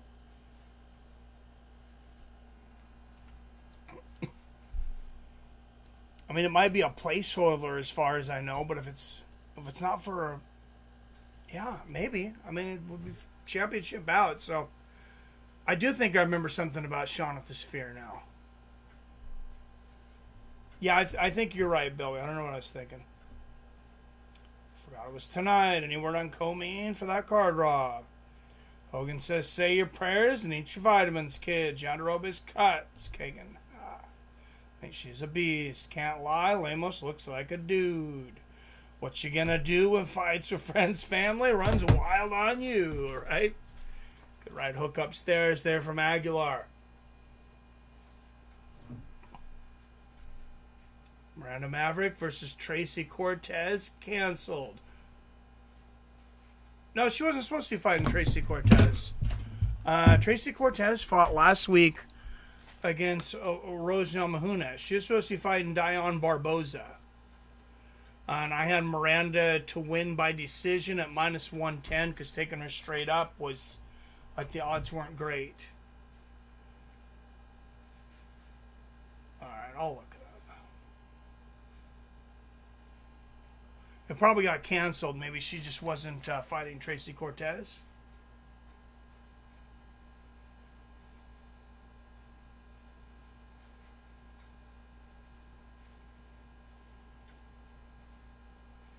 Yes, Maverick by decision. She was minus 218, but by decision was minus 110, and she never finishes anybody. So, oh, I'm happy, guys. It's a good day. It's a good day. Wyatt knows it's not easy to go 3 for 3 anymore when you're talking about, basically even money and plus monies. This is a 148, a minus 148, a minus 110, and a plus 120. Oh, good right hook to the body from Aguilar, left hook from Marksman. And I got to look at my...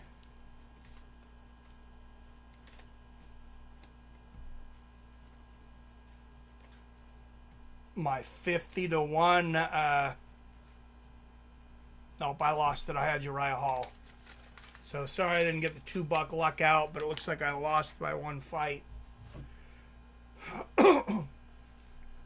I can handle losing $2 on a parlay, but I hit my 3 big ones. I'm happy. Good left hand there from Aguilar. 30 seconds left in the 7th. Oh, good right hook there from Marksman upstairs. And a right hook to the body, left hook to the body, and a right hand upstairs from Aguilar. 20 seconds left in the 7th. This has really been a back and forth fight. Oh, Aguilar digging to the body without left hook, and a left hook upstairs. Aguilar just needs... Oh, what a right hook from Marksman! And Aguilar walked right into it and took it. That was a bomb. And Garcia just... he just brushed it off.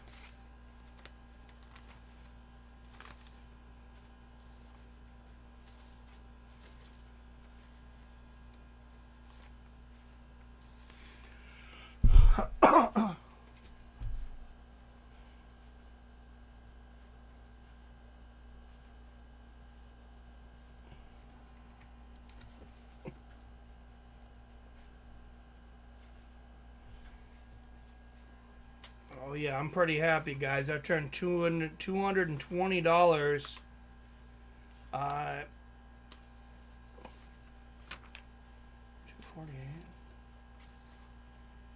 into 505.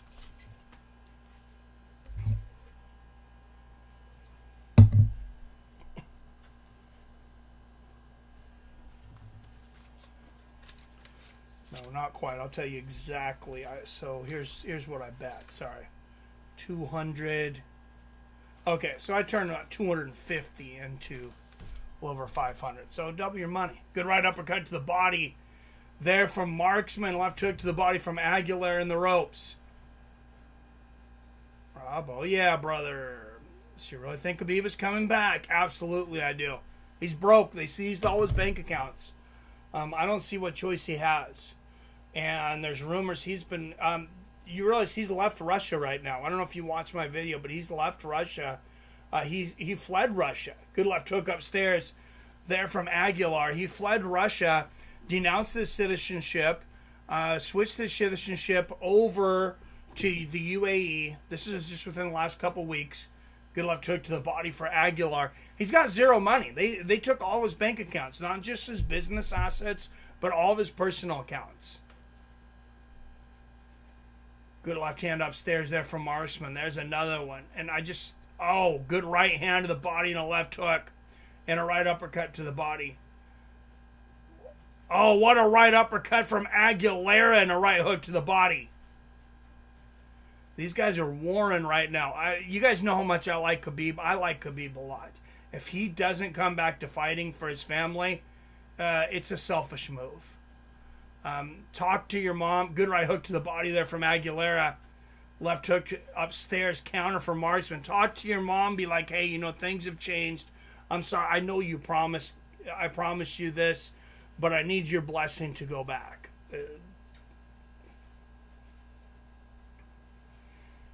Good left hand there from Marksman and a left hook to the body. And a right hook upstairs from Aguilera, and there's a great right uppercut from Aguilera. I understand it's honorable, to respect your parents and listen to their wishes, listen to your mother's wishes. And you get to be a certain age too, though. You got to be your own man. Good left hook upstairs there from Aguilar. Oh, right hook to the body, right uppercut. Oh, Marksman going for the knockout right now. What a combination of the body from Marksman. Aguilar answers with the left right hook to the body. But Marksman is on a mission right now. Aguilar holding on. There's 25 seconds left in this fight. And Marksman giving it everything he's got. Aguilar trying to hold on for dear life. This is really going to not look good for Aguilar to the judges.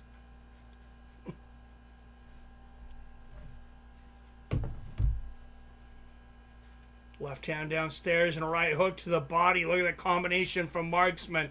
He knows this fight's close, or he thinks it might be. It's like, I'm going to give it everything I have. Smart guy. And I think Aguilar gassed a little bit there at the end.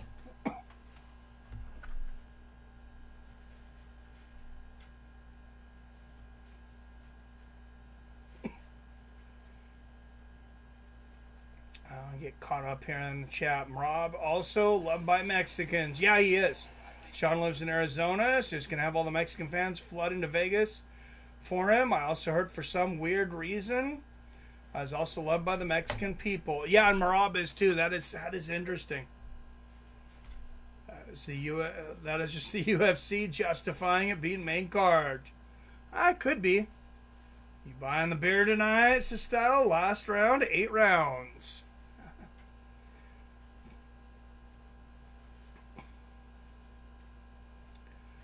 Lemon is getting outworked, but it's a technical fight. Khabib won't be allowed to fight in America. I bet just like Hamzat. He's going to fight in the UAE. If he leaves the UAE, I think it's likely that he's extradited to Russia for tax evasion. Because of the terror ties to the gym. Well, that could have been why he fled. That's something I didn't talk about as much, and I didn't talk about as much in the video either. If you guys don't know, his gym was flooded. They took a few guys out of there that were suspected terrorists, and Khabib was no way around. I don't think Khabib would be linked to any of that kind of stuff. But there were people in his gym that were accused of it. Lemos just tapped, Duna armbar, second round. Wow, Crazy Eyes is a freaking beast. Damn! Fernando pulled it off, huh? Nice. I'm a round ahead of you, Sestalo. Crazy Eyes is a perfect name. Oh, yeah, it is. Yeah, I'm gonna call her that now. Verna Jandaroba. Crazy Eyes. Any of you guys remember the old movie, the horror movie? The original was in the 70s. They remade it, maybe early 2000s. Called The Crazies. Oh man, that's a good horror movie. If you haven't seen it, check it out. Just reminded me of that. All right, let's get a decision here. I think it's got to be Marksman.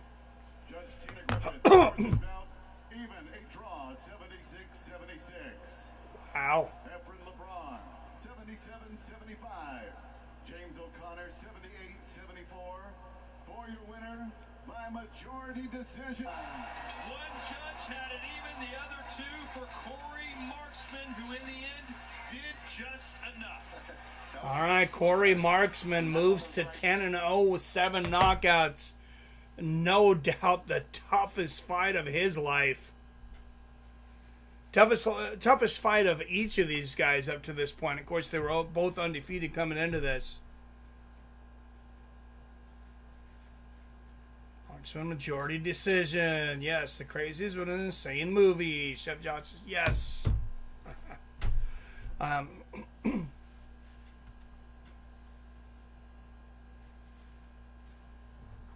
All right, and he's going to get an interview here with Ariel Helwani. Oh. But first things first, we'll jump back and show you these highlights one more time. So, good fight there.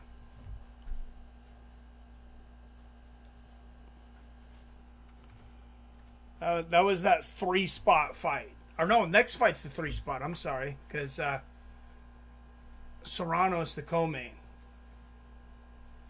Marksman, hands raised. Yep. What about Ollie's terror ties as well? Once could be explained away, but it seems like it's a consistent thing for the Beeb. John Rowe by armbar. Yes, thank you, Kagan. Kagan and Robert. I'm happy for Vernaroba. Too smooth. Crazy Eyes looks like a Spanish version of Rob Snyder. You're not wrong, man. You're not wrong. After you got the dub, describe what you're feeling right now. Man, this ain't nothing but late nights and early mornings, baby. Ain't nothing but hard work and dedication right here, man. It feels real good to get this win. It's really like me seizing my moment right here, changing my life. Well, congratulations, obviously, on that. I have to say, shocked when I heard that one judge had it a draw, and I saw your face. You seemed shocked as well, considering what happened back in February. What were you thinking as you started to hear that?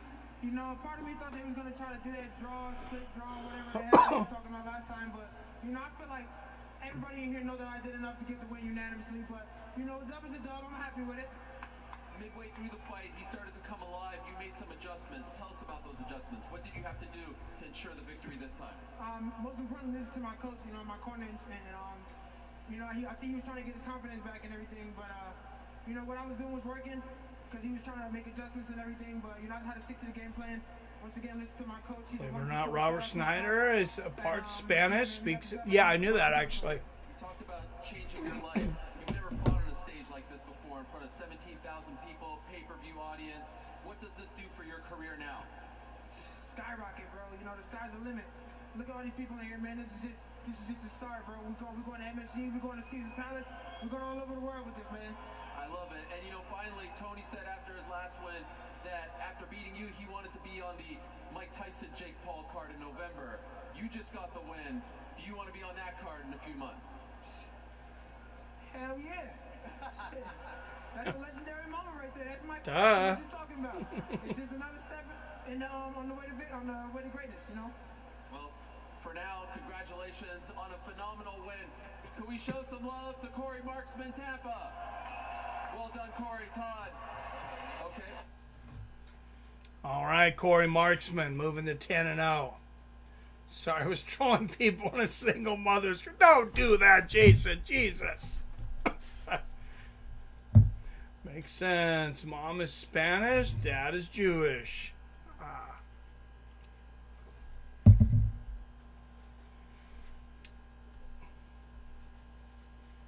All right, next fight up.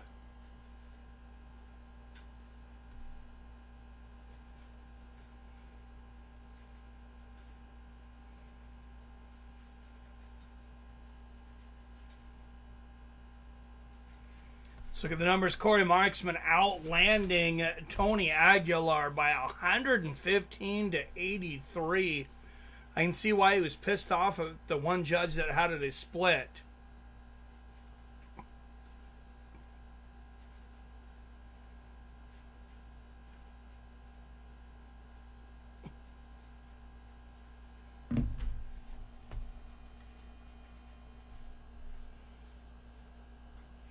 All right, Lucas Body H2O Silv up next at lightweight.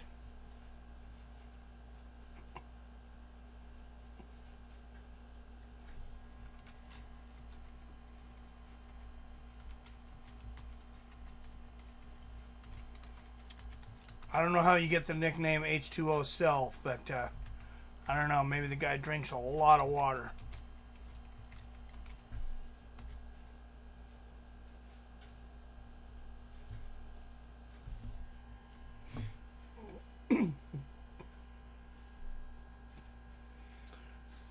If he does, don't tell Valentina Shevchenko. She hates water. Doing the Lord's work on Facebook. Is this guy the son of Charles Felonius Bennett? Right? Oh, that's great. 2 more fights before Perry Paul. Yes. Yes, 2 more.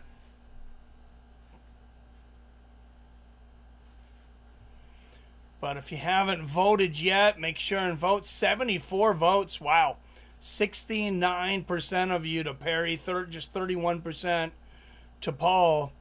74 votes means when you leave, you better leave the stream running in the background because people are popping in to vote and then they're popping out. So don't be stingy with your minutes.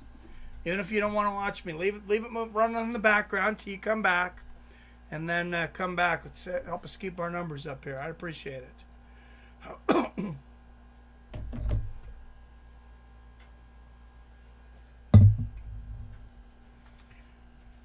If you're new, I don't think there's any newbies in here, but if you are new, please hit that subscribe button. If you haven't hit that like button, make sure and do that.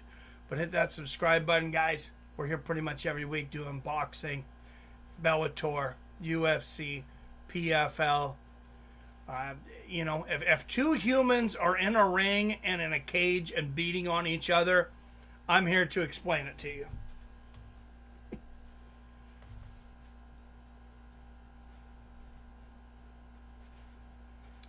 A guy in the promo looked like Crazy Horse Bennett.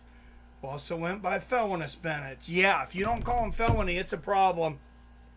It's a problem. He hung up on me on the show, Jason Kagan. I don't know if you were listening to that one, but I had Charles Bennett on the show back in the day, and I accidentally called him Crazy Horse, and boom, he, click! Sorry, guys, he went by Crazy Horse forever. Apparently, he doesn't own the name, though, and he's not getting paid, and he's really pissed about that. If he'd have just explained that to me, I'd have been a little more careful, but I didn't know. I'm watching Crazy Horse fighting Pride. Yep. Oh, man, he really looks like Crazy Horse. Yeah, I just seen that guy. I'm not sure if Crazy Horse knows that's his son, but that's his son. If anybody's around Charles Bennett, tell him, hey, you got a son out there boxing you might not know about.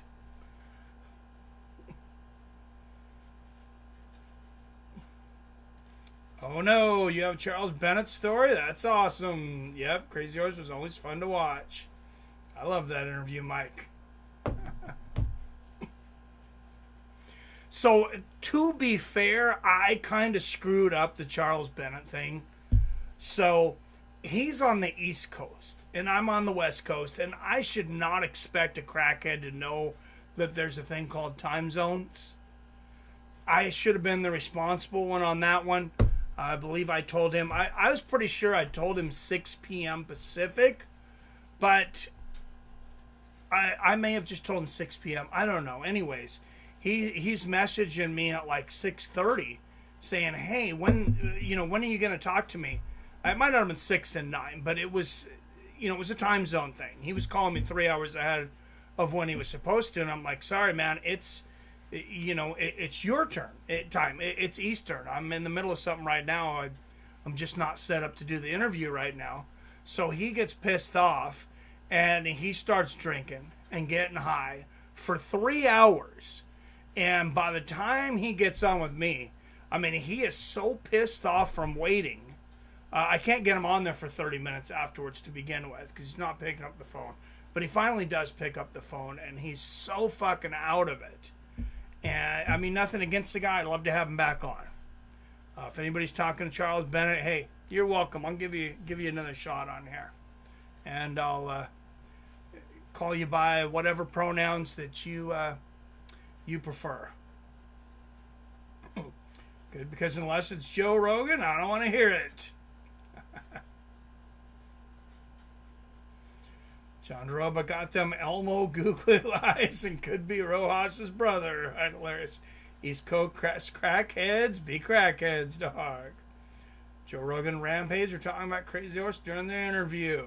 Oh, that was a great one. If you guys haven't listened to Rampage Jackson on Rogan during your week at work or something, look that up. Don't go there right now, please. I need all the viewers I can keep. But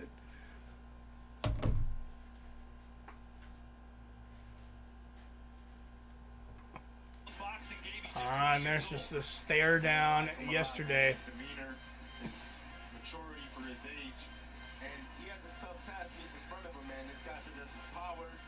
He has a big overhand right that I think they sure need to watch out for. Oh, this should be a good one. Of H2O, what do you see? I've known H2O since he was 8 years old. I watched him progress. 8 years old. He's been watching him boxing since 8 years old. He's had 130 amateur fights. Damn, 130 amateur fights for H2O Silv. Every fight that he takes is a fight that's going to elevate him, and that's why they love this fight and want to challenge themselves. And there on the right of your screen is the Prince Lucas Body. Ariel, he's a Canadian. All right, Prince Lucas Body warming up in the room next to him. I mean, Lucas, he's going to be going out of there in a body bag. I don't picture Lucas being real competitive in this fight. I could be wrong. They're in the spin room right now. The commentators, Ariel One and all those guys are trying to tell you about how this is going to be a competitive fight. I don't buy it. Pan Bob, cheers, my man. Agree, King. Let's go to the old Draftkings stuff. Okay, H2 Silv, 20 years old. Lucas Body, 10 years older at 30 years old. Body an inch taller at 5'9". Reach is even. Silv 11-0 with 9 knockouts. Badai 16-0 with 14 knockouts. Well, the records are there. I know it's boxing, but those are impressive records.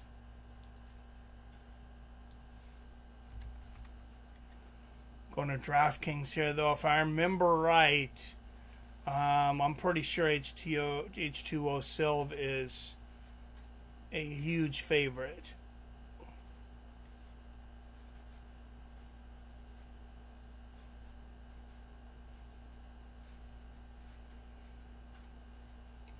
Minus 400. Lucas Body's a plus 295. So he's about as big a favorite as Paulo is against Perry. Real similar. So H2O guy, a streamer or something? That can't be his real name. I don't think he's a streamer. I mean, he's 20 years old. Maybe he does stream some. He's been boxing since he was 8 years old, or practicing boxing, 130 amateur fights at 20 years old. I don't know where the nickname comes from. But yeah, they didn't even say his real name on here, so I'm not sure.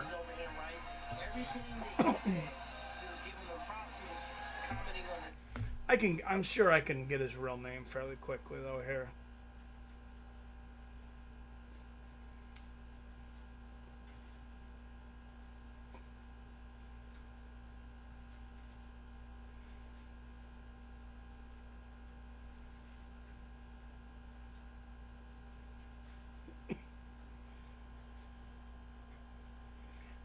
His birth name is Ashton Michael Silv.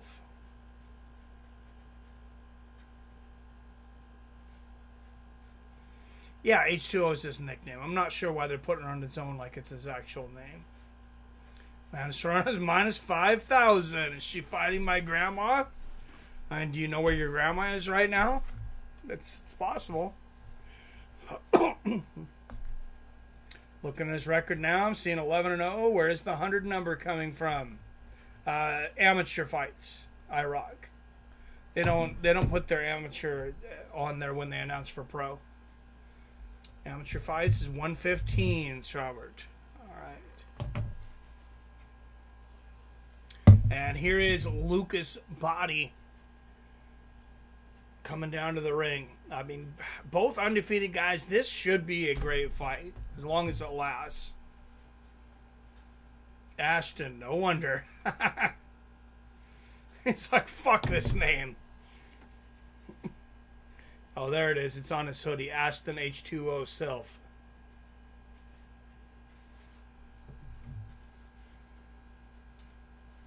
Who's got Felonious Jr.? Yeah, I got him, Jason. Just call my grandma. Make sure her will is in 1 point.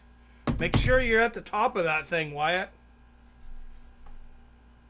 Bennett was one of MMA's biggest waste of talent. Oh, absolutely. One of the very biggest. He's over, I believe it's in Singapore right now. He's fighting in circus fights. I believe he got pulled off of YouTube. I think they axed his channel because I can't find it at all. So not only demonetized, I think they must have just taken him off. 3-time amateur Canadian national champion, but I'm not impressed. Canada ain't got no golden gloves. Felony versus Junior. No offense, Wyatt. Yeah, I don't know how good the Golden Gloves is in Canada, or how good their amateur system is for boxing.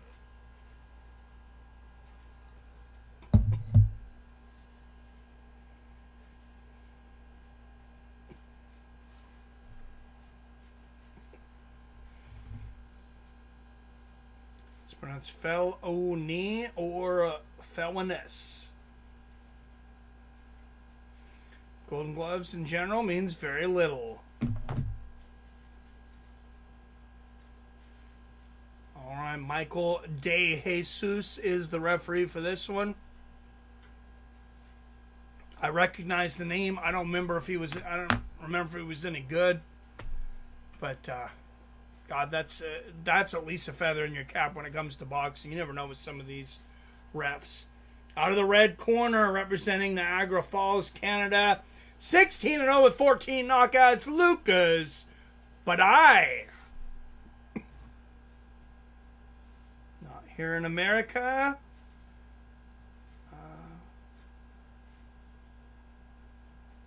It's a big deal. Sometimes. Depends on the city, depends on the state. Like if you're the North Dakota Golden Gloves champion, I don't know that it means a whole lot.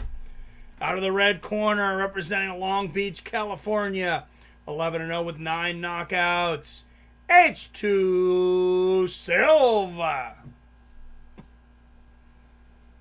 Imagine a more terrifying combo than a 35-year-old Bobby Green and a prime Crazy Horse Bennett.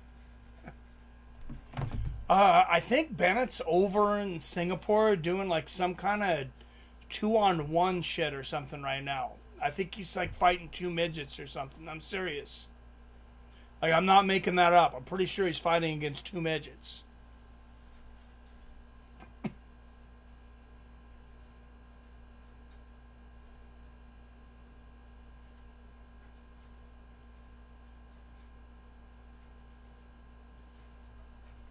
All right, here we go. Round 1. Golden Gloves used to be where all American talent came from. Yep. Great, Ken. There's a ton of Golden Gloves champions. The furthest thing from high level pros. Oh yeah, and it's just like amateur. It's like there's Olympic medalists that really didn't do anything as pros. Good right hand down the pipe from Sylv. There's a left hand on the chin. Like I said, don't buy the hype. Don't buy what the commentators were spitting. If you can still get money in on Sylv, put it on there now. He's gonna win this fight. Good left hook upstairs there from Sylv. Like, I'm not guaranteeing anything, but I wouldn't be too worried about your money if you put it on him.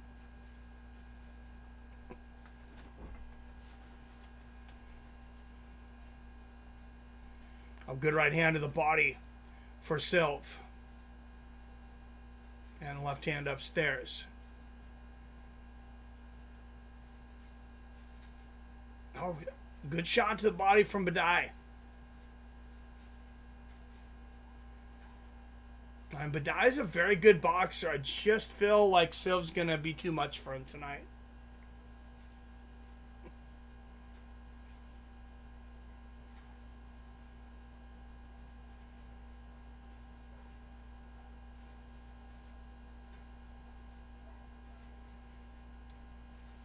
Oh, good right hand on the ear there from Sylv, and the left hook to the body.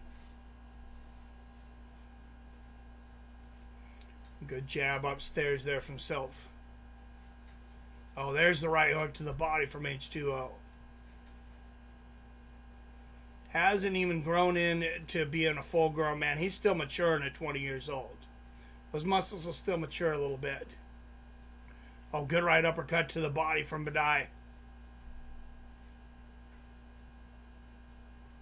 Oh, nice right hook from Sylv. Good jab down the pipe from him and counter right on the temple. There's a left hook in the right hand. And they're warring up against the ropes and Silv digging hard to the body.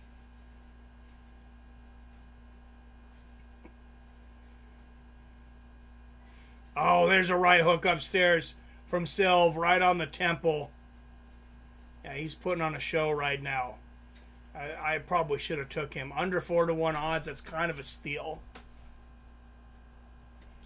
Because you're not going to get that now. He's a minus 500 now. I don't like suggesting to people to put down 500 to win 100 because it seems kind of silly, but oh, good jab there from Silv. Oh, what a right hook from Silv at the bell. Depends on how much money you got to play with, because I mean that's a 20% gain. And I feel like it's very little risk.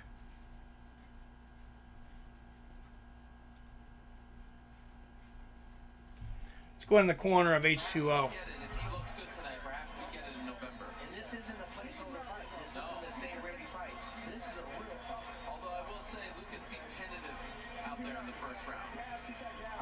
I will try to cover some, Billy. I'm going to be out of town coming up here, though.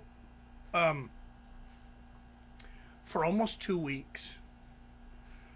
I'm going to be down in southern Oregon, camping with the in-laws. And then I'm going to be up at my parents in eastern Washington. And I'll be back before the Olympics are over. So I'll try to get some of it covered. I'm not sure how much I'm going to be covering there, though. Good jab there from Silv, and body answers to start the second. Good left hook there from Silv. Oh, what a right hook from Silv and a left hand. That's the thing. You heard Silv saying 20 years old. He says, this is the result of late nights and early mornings. That's how you know he's 20 years old. Because when you're 40... you get late nights or you get early mornings. You don't get both. I know a lot of you around my age, Robert Kerrigan, Jason Kagan. You guys know, you get late nights or you get early mornings. You don't get both. Oh, good right uppercut and a right hook upstairs there from Silv. If you're in your 20s now, take advantage of that because it's going away. Oh, what a right hook from Silv. Snapping the head of body back. You look at a bobblehead doll there.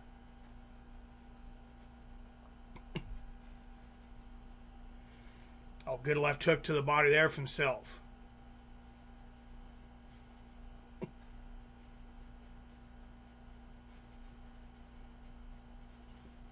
Oh, right hook upstairs, left hook downstairs, and then another right hook to the midsection from Silv. And he is in complete control right now. It is the H2O Silv show, and I'm starting to feel like he can end this whenever he wants. Couple jabs upstairs there from body, but got it. For an undefeated fighter, Badai doesn't really look like he thinks he can win this fight. Oh, what a right hook to the body from Silv. That hurt.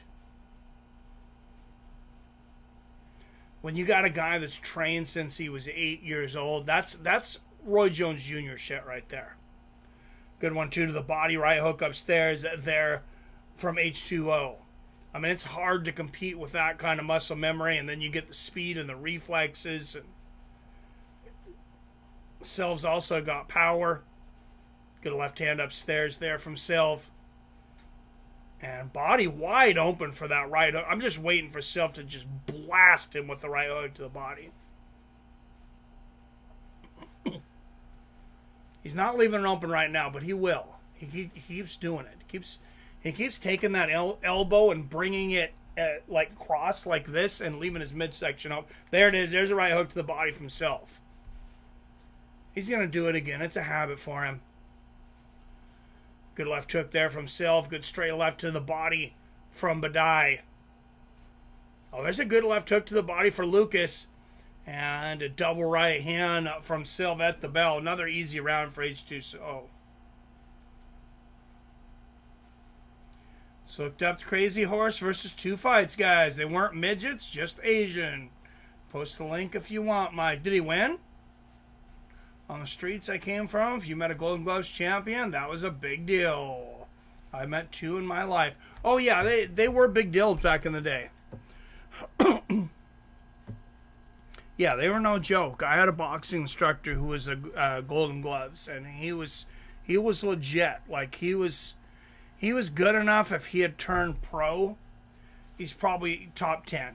Like he said, he doesn't think he would have been a world champion, and that's why he didn't turn pro, because there's really only money for those very top guys. But yeah, he was good. He was a retired police officer when I trained under him. Good right hand there from Lucas. Kennewick, Washington. If you anybody over in Eastern Washington, look up Contenders Boxing. Highly recommend it. Good right hook there from Sylv. Well, there's a good left from Lucas. Oh, beautiful right hook to the body there from Lucas. That Sylv answers back harder. And you can tell Sylv is one of those guys, he gets pissed. Like, you get him with a good shot. Oh, what a combination from Badai, though. Right uppercut to left hook. And Sylv coming punching out of the corner. Straight right and a left hook to the body himself. Yeah, Lucas landed some good shots there in the corner. Oh, what a left hook to the body from Sylv, though, on the right uppercut. And power punches through the first 2 rounds. Sylv outstriking Badai 3-1.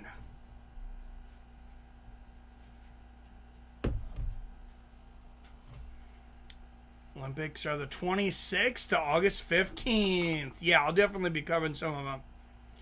A lot came and trained Freddie Roach, a wild card, Riverside, California, where I grew up. Yep, fully agree. My bus monitor's Golden Gloves champ. His name was Fritz. Ah.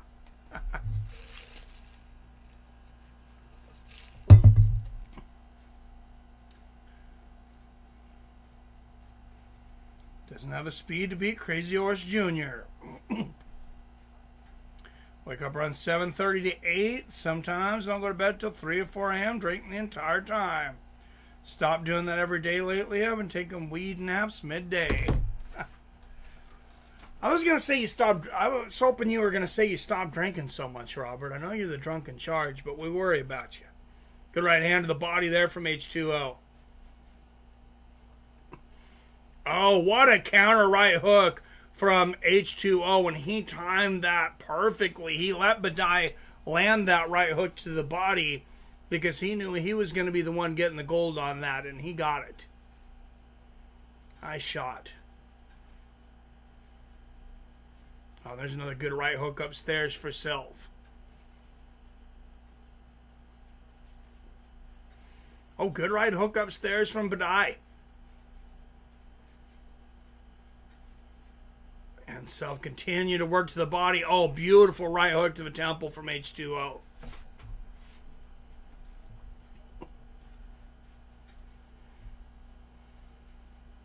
Oh, there's a good left hook upstairs and a right hand for Badai. You know, I've always wanted one of those guys. I was thinking, you know, when they were coming up, if you'd have known, like the Oscar De La Hoya, Roy Jones Jr., one of those guys, it's like no matter what the odds are, it's like, just bet on these guys every time as they go through and build their career, 30, 40, and 0, whatever they get to.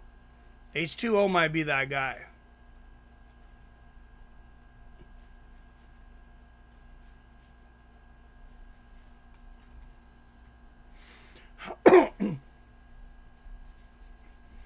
I mean, he's fighting tougher guys now, so it's not... it's not as a for sure thing, but under 4-1, I'd take him on. I would have taken him on this one. Olympic boxing goes till August 10th. Judo goes to the 11th. Both of them begin July 27th. All right, thank you, Billy. Appreciate it. It's a bunch of midgets running around the cage in superhero costumes, so I can see where you remembered midgets. No, I didn't watch it. I didn't even know he had fought yet. Somebody else told me that he was fighting 2 midgets. They were probably just trying to be funny. Did cut back my drinking. The days I take a nap, can drink, and sleeping, wish I could hook up my alcohol IV. Oh, jeez. Jesus, Robert.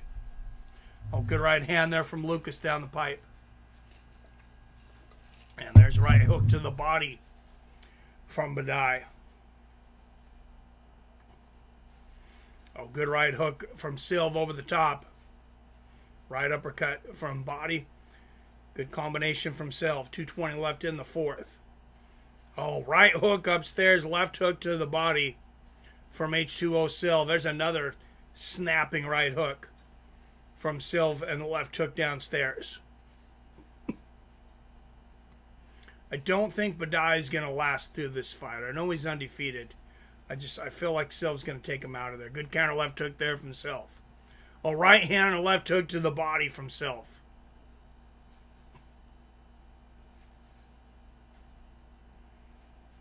Double jab there from Badai after a shoe shine to the body from Silv.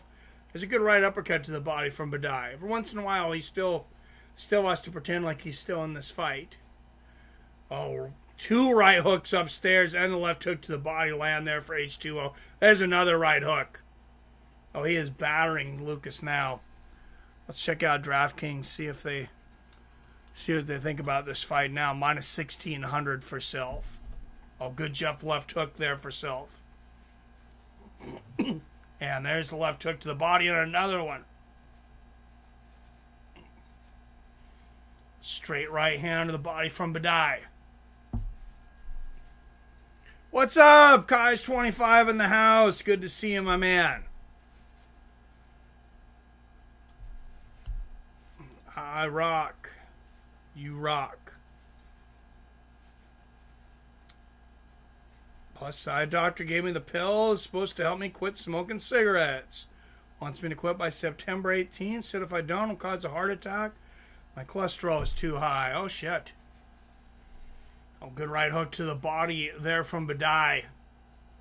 And Badai having his best round of this fight. I don't think he's winning, but his best round. Oh, there's a good left hook to the body and a left hook upstairs from Badai. This is definitely the toughest challenge that H2O Silv has had up to this point. Oh, what a left hook to the body and a thunderous right uppercut from H2O Silv.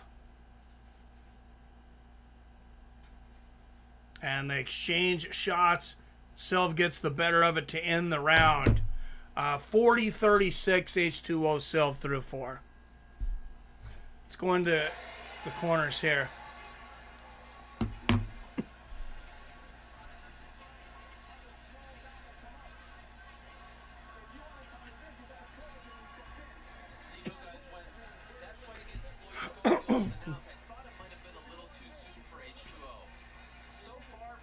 Mike, who you like? If I had a bet on it, I guess I'll take Paul. I hope Perry wins, though. Quit cigs and alcohols? Hard AF. Hell yeah, it is. Still tell my liver shows no sign of alcohol abuse, which is crazy. Motherfucker is a trooper. Told me liver is fatty from cholesterol being so high, not the beer.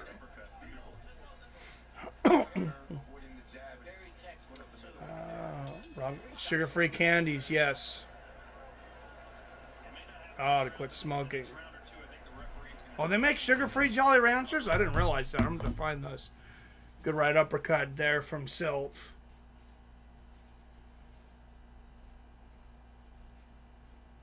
Good jab there from Badai to start the fifth.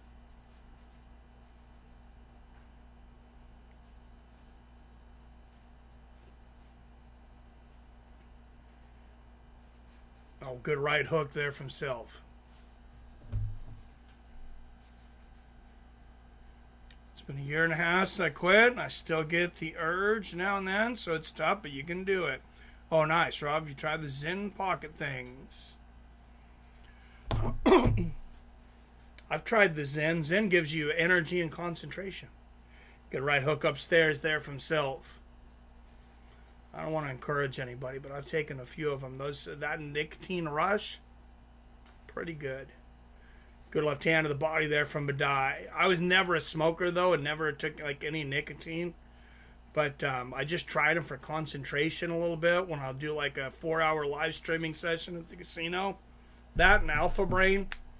And it's a great combo. Good left hook to the body there from Silva. Now the right hook. Yeah, same here. Want Perry, but unfortunately, Paul will win. Yes, you can't buy that flavored tobacco or nicotine products here in Massachusetts. They brand them on, have the mint, and I hate mint. Oh, beautiful right uppercut from Silv once again. Badai with the double jab, but Silva's not playing right now. Oh, there's a good right hook from Lucas. And the jab to the body. Another good shot there from Badai. Right uppercut to the body from H2O.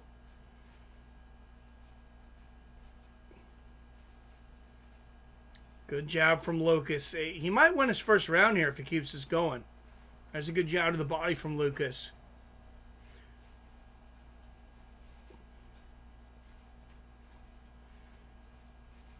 Oh, Silv going for the knockout, though. When he gets low like this, look at how low. He's looking to generate power from his hips there. Good left hook to the body from Silv. Yeah, he's in knockout mode right now. Oh, good right hand from body. Right to the chin. There's a good right hook to the body from Badai and a left hook upstairs from Lucas. Oh, beautiful right hook upstairs and left hook to the body from Silva at the bell. I don't think it was enough, though. I gave Lucas that round. 4 rounds to 1, H2O Silv.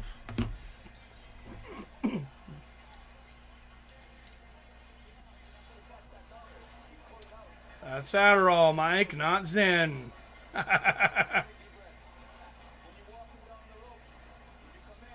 Oh, dude, because I had only had nicotine like twice in my life before I bought these couple packs. I think it's probably very potent on me. I don't know, man. It gave me a pretty damn good buzz. Phil, you gonna order online? I can't find it where I live. Seriously, what Adderall? Joking.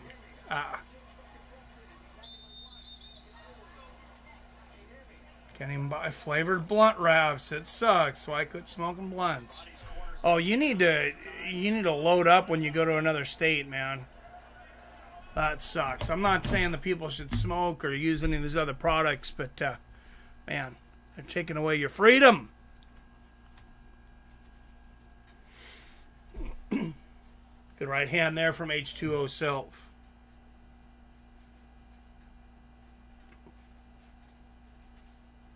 Oh, what a right uppercut from H2O.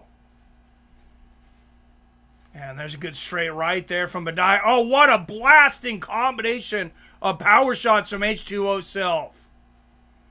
And the crowd erupts on that. There's a good left hook and a right hand from H2O. And there it is again, 3-punch combination power shots. Good straight right there from Badai, but Silva's laying it on him to start out the 6 here. There's another great combination. Good right uppercut from Badai, though. He's firing back. Beautiful left hook from H2O. Badai answers the right hand of his own. Lucas Badai's got a hell of a chin.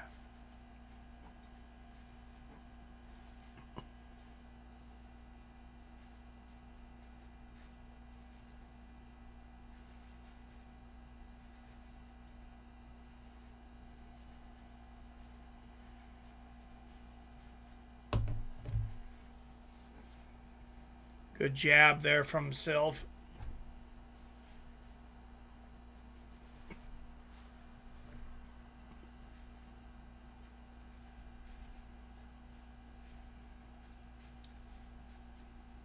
Want to try the thumb. Let's start doing snuff.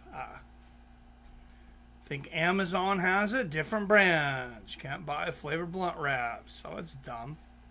Snuff I tried. I was 14 years old. Burned so bad. Made my eyes water. I didn't do too much. I don't want to quit nicotine. Just smoking. I'm not going to say Zen is a safe alternative. but probably safer than smoking. A good 1-2 upstairs and right hook to the body from Silv. Oh, he's tearing him up this round. I think Silv might have taken the 5th off, because he is putting on a show here in the 6th. Oh, wow! What a shot from Body! It is all over! H2O Silv is knocked out flat on his face! Oh my God, he is still not moving! Upset of the year! Lucas Badai knocks out H2O Silv unconscious! In the 6th, are you fucking kidding me? Oh my God, that was insane. That was fucking insane, guys. All right, you got to go. If you weren't able to watch this, holy shit, I will put this on Twitter. That is one of the greatest knockouts you're going to see in boxing. Oh, my God. Wow. Wow. And they were thinking, myself included, that H2O Silva was the future of this sport. And Lucas Badai said, fuck all that noise. Don't disrespect me. Damn. He caught him switching stances. Ariel, he lost every second of every round until that moment. Unbelievable comeback. I have the receipts, guys. I texted all my friends before. Lucas Body's going to pull off the upset. What did I say about Niagara right now? It's a hotbed of combat sports. I guess he was rope-a-doping us the whole time, because that was an unbelievable knockout. And it's a Damn. right now, if I'm being honest, for H2O Silva, who was And they're not even showing H2O Silva right now.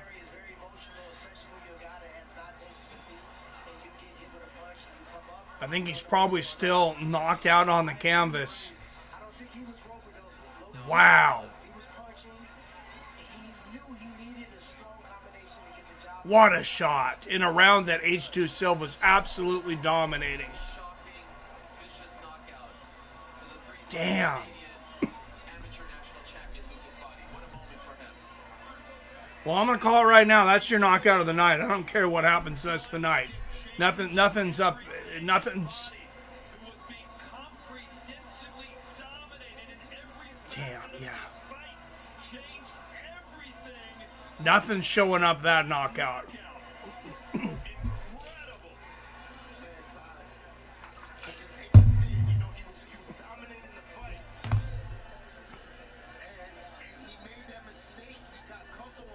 He was over a 20-1 underdog at the point he landed that shot, too. I'm just telling you, my man, it only takes one. I was in the same arena years back fighting Jake, and I was winning every single round. I got comfortable. I started walking him down. I thought I was beating him. I looked at a shot. I thought it was a different one. He threw the overhand right, delayed. It only takes one shot, one mistake. I was just going to say, I thought that was H2O's best round, arguably, up until that point. He was feeling It was his best round. I agree with Ariel. That was H2O's best round. different looks. And I need to see the KO again on replay because what I saw. All right, I'm waiting for the replay here, guys. So I'll get to the comments, but I didn't want to miss the replay here because I can't rewind here. So, damn. Opening an opportunity, and he took advantage of it. And to me, that's knockout of the year. So It's knockout of the year up to this point.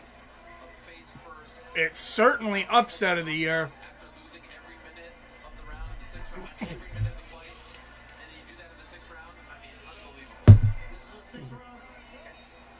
And the thing is that in boxing, the major key is to stay disciplined because it only takes one mistake to get caught and it's lights out. All right, guys, we're about to take a look. All right, here we go. Here's our replay. Here we go. Lucas Prince Body with a knockout of the year contender here in Tampa against H2O. God damn it. Go down. There we go. Oh. I missed the first one there. Lucas Prince Body against H2O Silva. And look at that. Lucas Body was losing this fight badly until he lands this one shot. Oh, the right hand set it up. And then the left hook was spectacular. Good night. Like he's taking a dirt nap. Look at that. Let's watch it from another angle. There's the right hand. Oh, my. And he was down on the canvas afterwards for some time. One more time. There's the right hand. There's another one. There's the left hook that put him out. Face plant. That was craziness.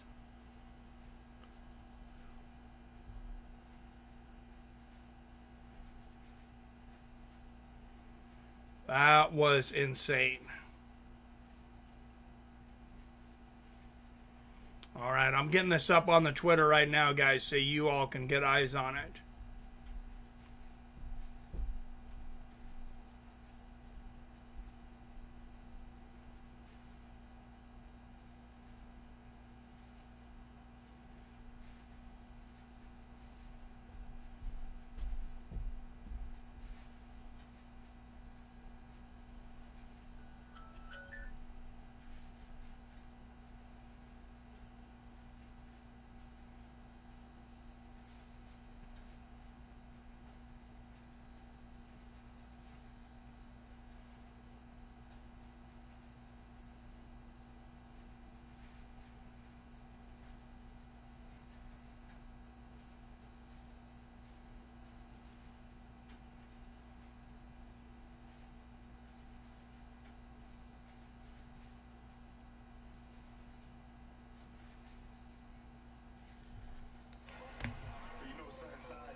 Man, yeah, 20 years old. His brain's not even fully developed yet.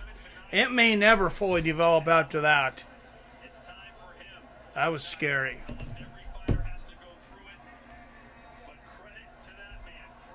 Man, almost every fighter in the early days has a loss. Not almost every fighter gets knocked out and dives face first into the canvas and is unconscious for a minute and a half. That is not something that everybody experiences. Ladies and gentlemen, before we announce our winner, we ask you to please extend your thoughts and prayers to H2O Seal, and may God restore him.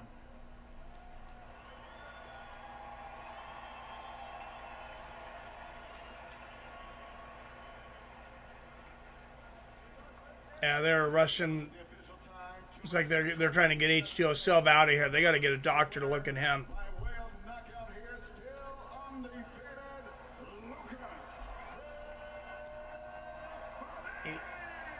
Lucas Badi moves to 17-0 with 15 knockouts. None bigger than that one, though. You know it was a bad knockout when the referee is announcing the winner, but first he says to pray for the guy he just knocked out.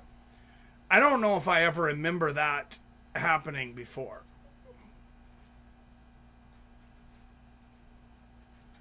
That might be a first.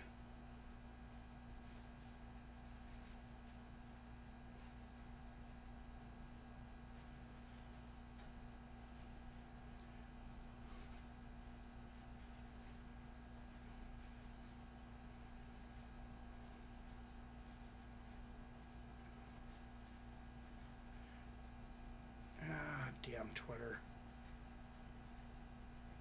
All right, let's listen to Lucas Badai. He earned this one. Jesus. I was trying to get to him, to his body early on, and I was a little hesitant for some reason. My legs weren't really under me as they usually are, so it was tough to get in quick on him. And he's very fast, and he has good counter punches, so it was tough. It was tough to touch him at the beginning. All right, let's talk about this knockout. I mean, what a shot. Were you waiting for something? Were you looking for something? You hit him with that right and then the left for good measure on the way. Oh, they're going to show it again. Man. In my opinion, is the knockout of the year. That's one of the most vicious knockouts we have seen in quite some time. Yeah, you know what? Like I said, I knew it was going to come. I knew his head's there in the center all the time. And I want to say thank you to MVP for the opportunity. Thank you to DAZN thank you to Ashton Silva and his team. He's a great fighter, and I know I think I stole the show tonight, and I'm willing to do the same on the Tyson undercard. If Kid Oscar There's another guy trying to get on that Tyson undercard. I think he just earned it if he wants it. Scary afterwards, but we did see you embrace. What did you say to him? I said, keep your head up, kid. You're a fucking incredibly young, talented fighter, and you got a bright future. So keep doing what you're doing, man, and keep at it. And by the way, can I ask about Niagara? What is going on in Niagara in both boxing and in MMA? We saw Jasmine Jasudavicius last week in the UFC. You do your thing tonight. Yeah, they got a hotbed going on in Canada. Niagara's always been a fighting town.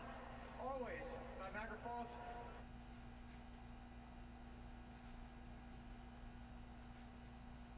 Small little. Got my support over there. Yes, I do. My whole family came out, my friends. Thank you, guys.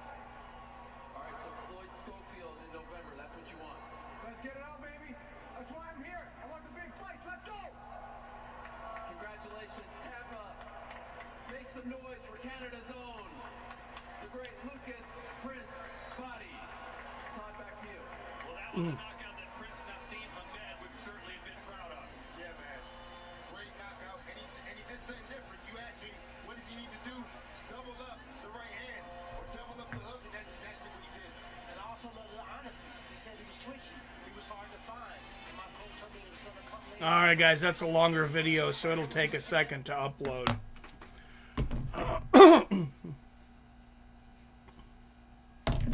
It'll take a second to upload. I'll read the comments here on the desktop here.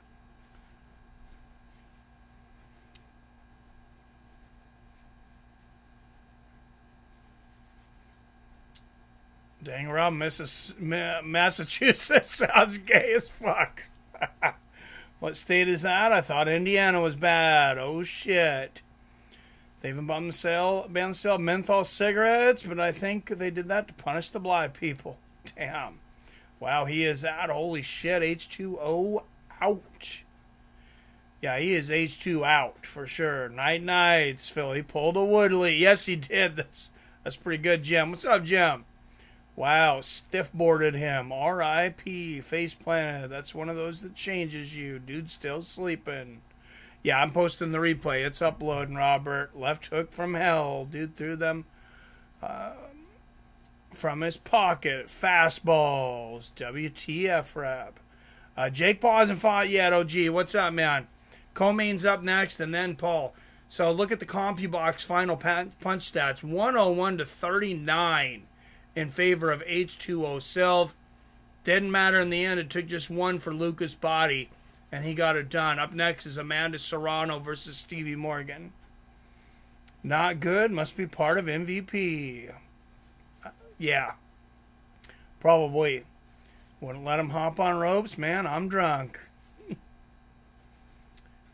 The co-main's a women fight. We need a 45-minute cool-down period after that. Oh, these aren't hot women. Don't worry, Rock. You can jump right back into the next fight. Yeah, that was sus.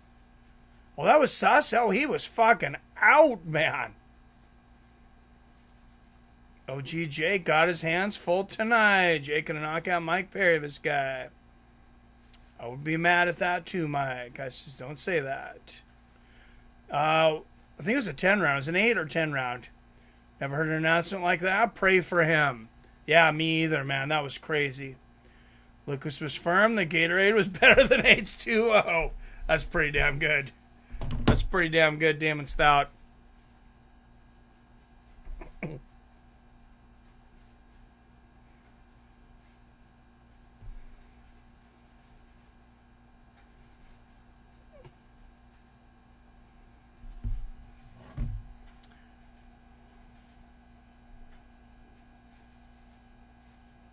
Yeah, I don't know why it's taking so damn long to upload. It's this damn Samsung shit. I can't get rid of it now. I should have done it on my iPhone here. I forgot I still have it here.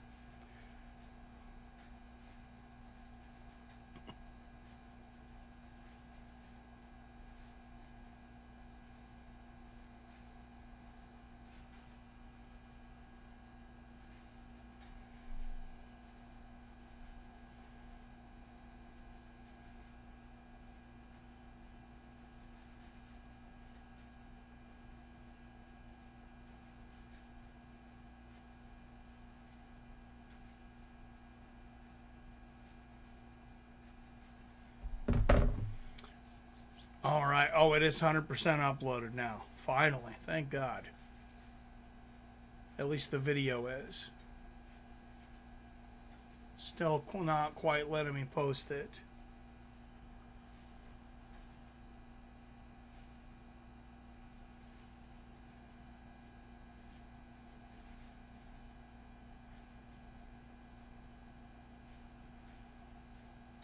One of these days.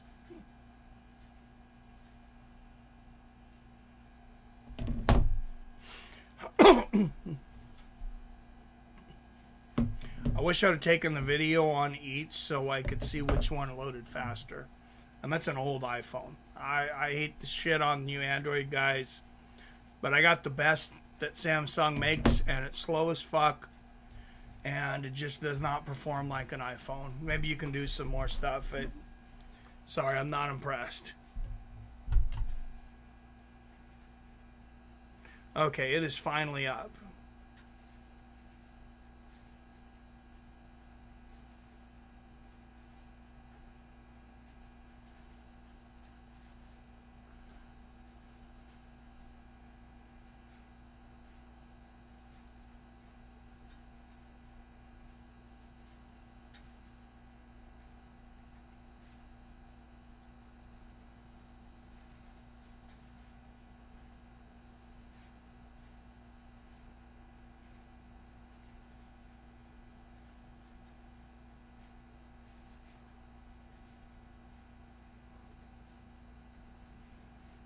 Alright, there it is, guys. I'll pin it to the top here.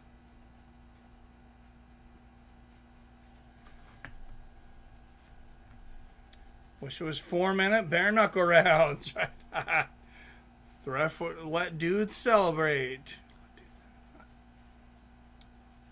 Me too, Phil says that would be great. Also, assault here in Massachusetts is a felony, even for first offenders, not a misdemeanor like most. Oh, that makes it a shitty state. I'm sorry. John would go to jail if he did what he did here. Let's do a poll for the co-main mic if possible.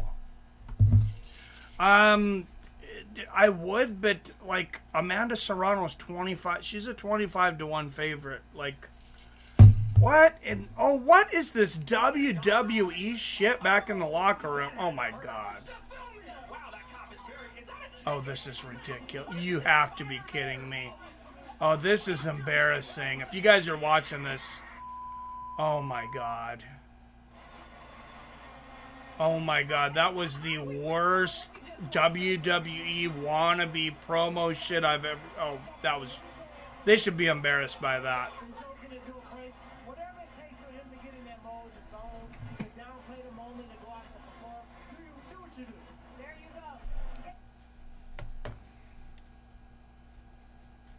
Fucking agree. Fully agree, King. Yeah, bare knuckle ain't no joke for experienced fighters. No. It's not a joke for anybody. Yeah, Woodley's on the mic.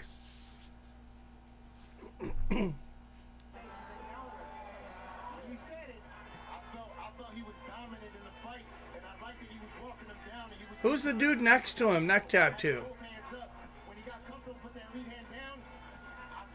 Does anybody know?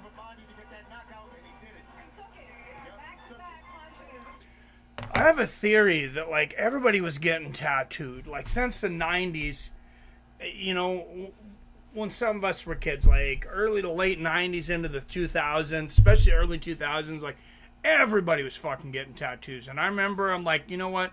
I'm not going to cover myself because I'm going to be different for not having tattoos. Like, that's how crazy it was. Now I feel like people just got bored and they're like, well, nobody's putting tattoos on their neck and face yet, so let's start doing that. And all of a sudden, that's a big... I would have never thought tattoos on your face and head would have been a big thing, but...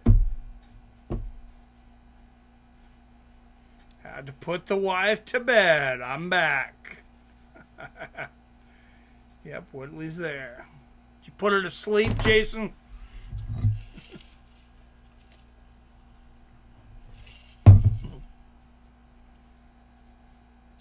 Hence, when I stay inside, I would hate to go to jail at 45 for beating up a crackhead, right? We're going to rap the national anthem. Dude, I would prefer that.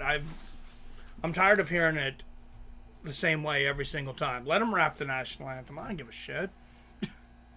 How many rounds? The main event? 8 rounds. I got tattoos, but they all mean something significant to me. Well, I got one tattoo when I was 19, so I don't want to be a complete hypocrite. I don't think I was quite 19. I think I was 18. Me and my buddy Sergio went in and got our first tattoos together. It's the last one for me. He has almost covered his entire body now. I'm not going to give him shit. I don't care. People can do what they want. If they want to tattoo their face and neck and head and everywhere else, like, I don't care. Why do I care? It's just not for me. No, I mean, tattoos are cool, Damon. There's a lot of tattoos that are cool. Just, especially the head, face, and neck thing's just not for me.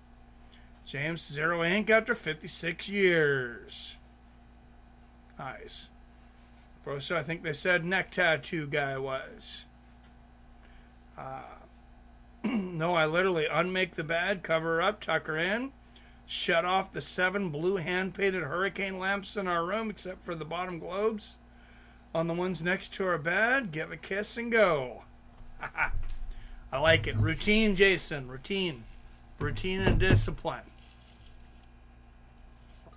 Makes us strong. Keeps us strong. All my tattoos in honor of my friends and families passed on. No, that's pretty cool. And I was not trying to shit on anybody's tattoos.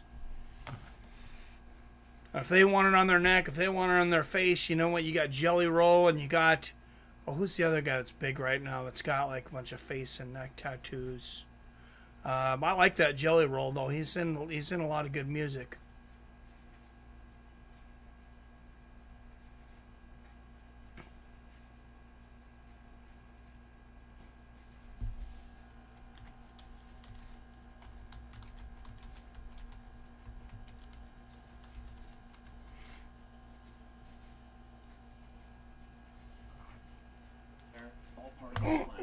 So what are you preparing for here? What are you expecting to see out of her? Well, hey, with the name Sledgehammer, she's gonna come to fight, and I hope that's what she comes, because if it's like that, it's gonna be an early night. Final pick prediction? Oh, one, guaranteed. Stoppage? We'll see. I heard a yes. I heard a yes out there. Thank you so much. Good luck tonight. Thank you, Ariel.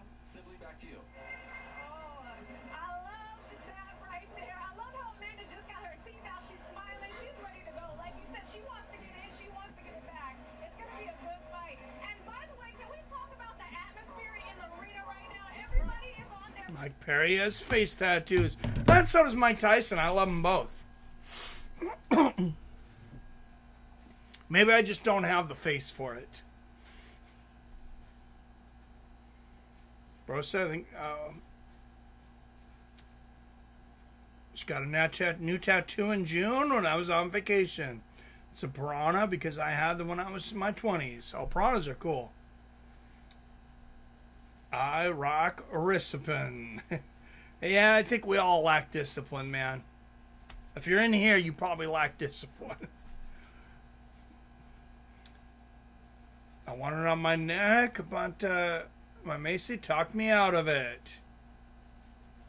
Good job by them. Always told mine to fetch me a sandwich and go to bed and no sassing. Jake Paul is cringe AF. Hate the little ninja guys running around and spraying them with body spray shit. Yeah, that's fucking dumb. Like this is some grown man shit right here. Don't bring that shit into this sport. This is a sport that Muhammad Ali and Joe Frazier almost killed each other for 43 rounds. That shit doesn't belong here.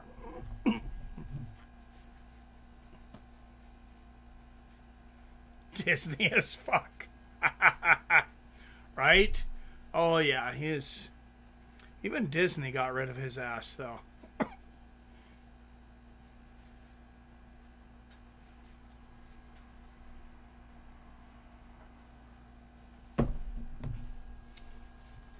Stevie Morgan versus Amanda Serrano.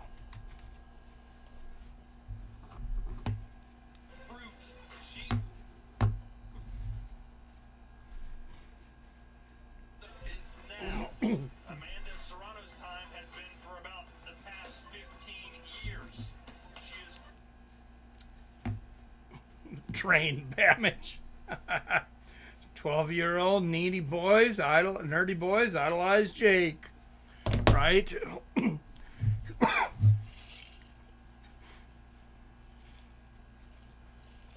I don't know if much of anyone's really idolizing him now. I think most people just want to see him lose. It's called culture degradation, Mike. All right, both women 35 years old. Stevie Morgan, 2.5 inches taller at 5'8". Amanda will still have a 1-inch reach advantage at 65.5 inches. Amanda 46-2, 30 knockouts. Stevie Morgan 14-1 with 13 knockouts. Oh, there is definitely a WWE vibe in the air here now. You see these... What the hell is this Fanleys? Is this like Temu version of OnlyFans? What the fuck? And OnlyFans wasn't bad enough? What is this, like chicks that can't afford high-speed internet, so you're watching it and they're like twitching in like fucking 2005 dial-up?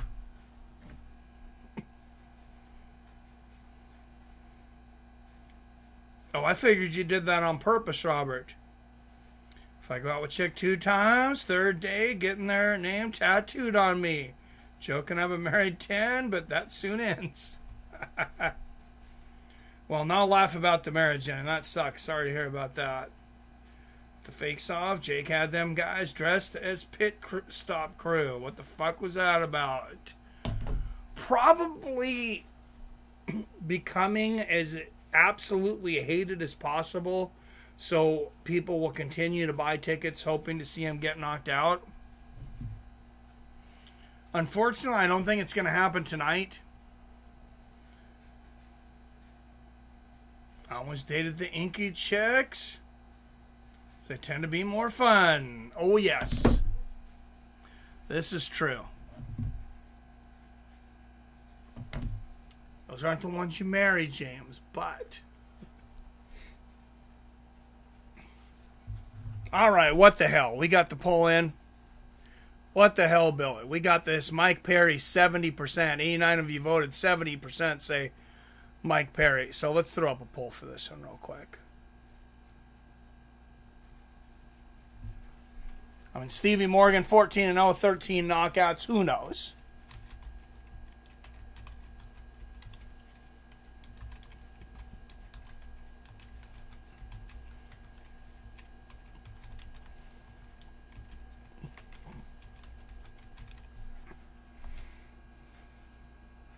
All right, there's the poll.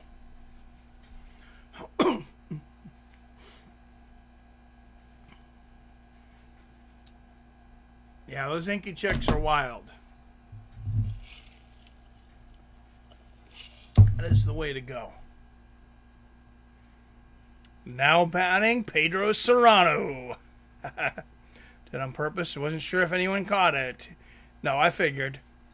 Oh, gee, is that what they were going for? Thought they were dressed as ninjas.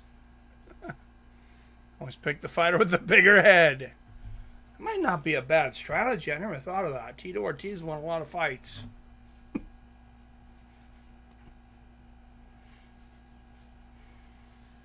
I have not seen that stat on ESPN.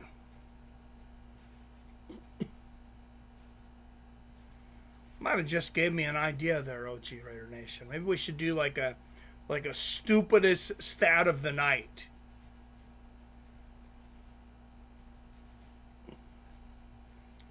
We won't bother to do it on PFL because they give you enough of those on your... Oh, that's what I was going to look up. What the hell is this family thing? Is this like a wannabe OnlyFans?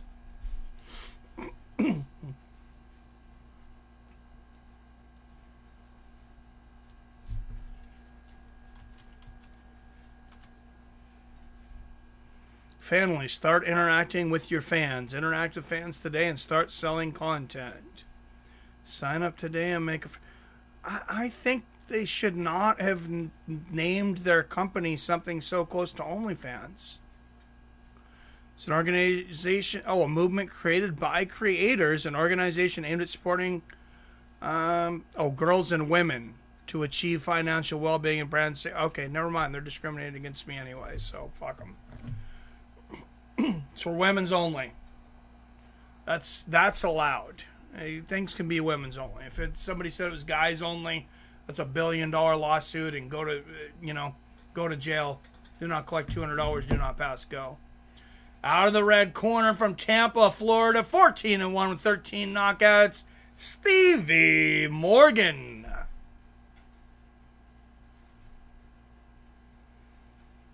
A stripper with stars going up her neck. You realize that the strippers don't actually like you, King James. They say that to everybody to get your money.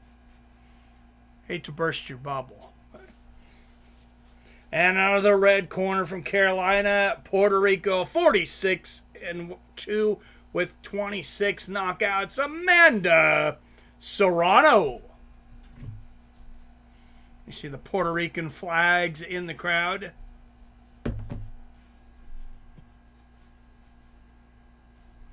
Oh, don't forget the Paul brothers. They live in Puerto Rico now.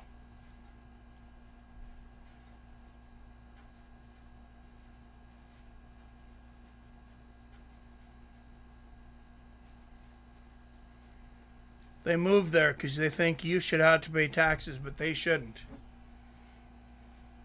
All right, 85% of the votes going to Serrano. I was kind of surprised it wasn't 100%, so...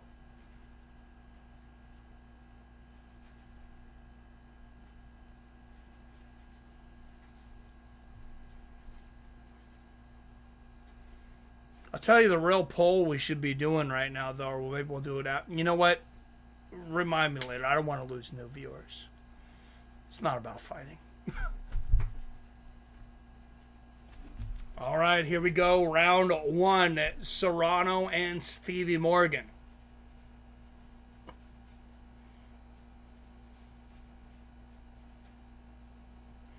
Remember, 2-minute rounds because equality. Oh, good left hook to the body there from Serrano. Right hand upstairs.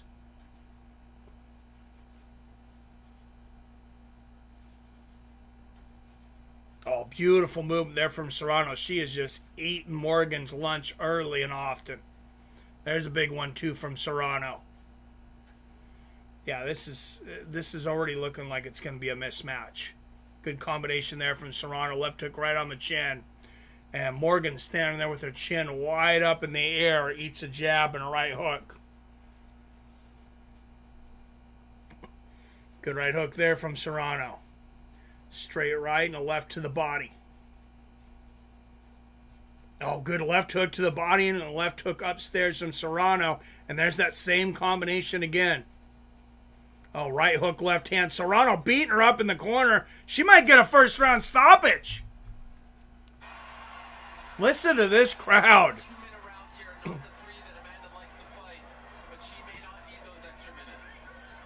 Oh, big right hand there from Serrano. And, another big overhand right. And there's the left hook from Serrano. Left uppercut on the chin. She has beaten Stevie Morgan up. Oh, 2 big right hands and a left hook. There's another right. And Serrano, one of these women that she's insisted to fight 3-minute rounds when she can. Most state commissions still have 2-minute rounds for women, though, for some reason. Good left hook to the chin there from Serrano. And there's another one, too. Upstairs, one to the body, and a big left hook there from Serrano upstairs. Man. Oh, she was close to stopping this fight. And I forgot to switch the timer to 2 minutes. Because women's boxing, we'll switch that. Yeah, no, that's stupid. These women can fight 3 rounds.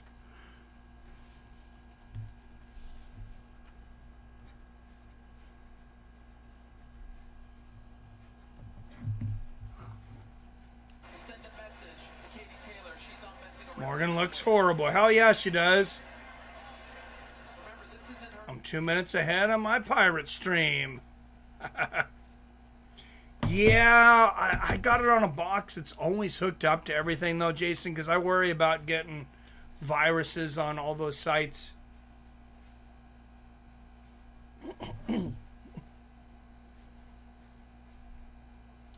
Jake Paul, 48-inch head. Mike Perry, 24-inch. Oh, damn it. Well, you just told us the winner right there. Shit. This fight don't go 3 rounds from what I've seen so far. No Morgan can... Oh, what a left uppercut. There from Serrano. Oh, yeah, Morgan's getting her ass beat. Left hook, right hand. There's a good combination for Morgan, but this is almost all Amanda Serrano right now. Straight right, left hook there from Serrano. She is a bad lady. Right hook upstairs, left hook to the body. She is just teeing off. And it is all over. The referee stops this one with 1:24 left in the second. So less than 40 seconds into the second round, Amanda Serrano gets it done. And the main event up next. Jason can see the future. Jake's head is for real huge compared to Mike's.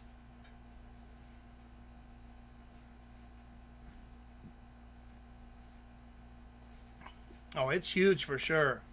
King James, I can't judge you, bro. I just got the I'm going to get robbed vibes from chicks with tattoos above the neck. Oh, that's funny. This fight don't go yeah. I doubt many folks took me for a victim. Jeez. Art says Mike, but Jake's a lot bigger than him. Yeah, that's kind of where I'm at, man. I'm a sage. Yes, you are, Jason. Jason can see the future. Wow, what a technical fighter. If the first would have lasted 10 seconds longer, she would have lasted. I don't like women named Stevie. Shredder Nation, damn, that was fast.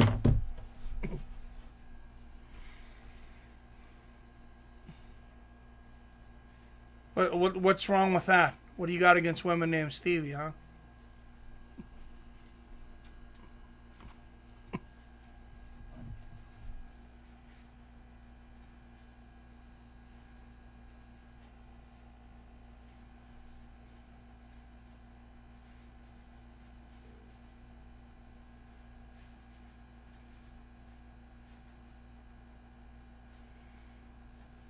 All right, guys, main event coming up. So no spoilers, please. Just in case your pirate stream is 2 minutes ahead of mine. Thought that one would go to decision. Telling you guys, Perry KOs Paul. I hope so.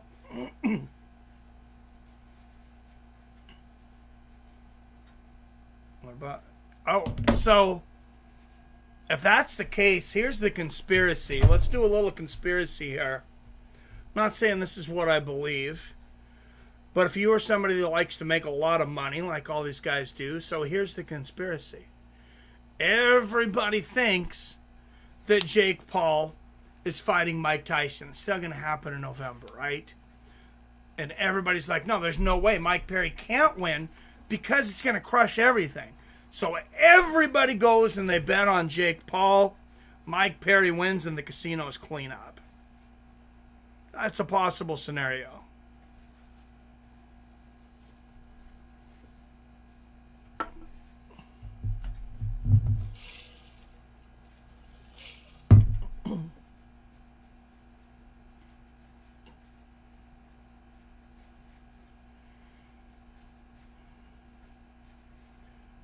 Oh, wow.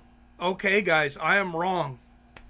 54% of bets placed on Draftkings have been for Mike Perry. 46% of bets placed for Jake Paul. Some props here. Jake to win by knockout, minus 110. Mike Perry to win by knockout, plus 550. So it's plus 300 for Perry to win, but plus 550 for him to win by knockout. But if he's going to win, that might be the one to take. I don't know. That's interesting. I'm not, like I said, I wouldn't bet this fight. But Stevie Nicks gives me old lesbian vibes. Amanda Serrano winner by knockout round 2. moves to 47-2 with 31 knockouts. I love conspiracy. Me too, Jason. Perry may have the best chance at sleep on Jake out of anyone else he's fought. Or they pay Mikey the small $2 million to not go for the head. Could be. Can't imagine Perry taking a dive unless he's paid well under the table. I don't think he'd take a dive. I don't think he's going to have to. I just think that Paul's supremely confident. In over 3 years, 9 fights, how good does this feel? It feels great. It feels amazing to be back here in Tampa. My 50th fight, my 31st knockout. I am super blessed to be here. Super blessed to have an amazing team. My coach, Jordan. How can you not like Amanda Serrano, though?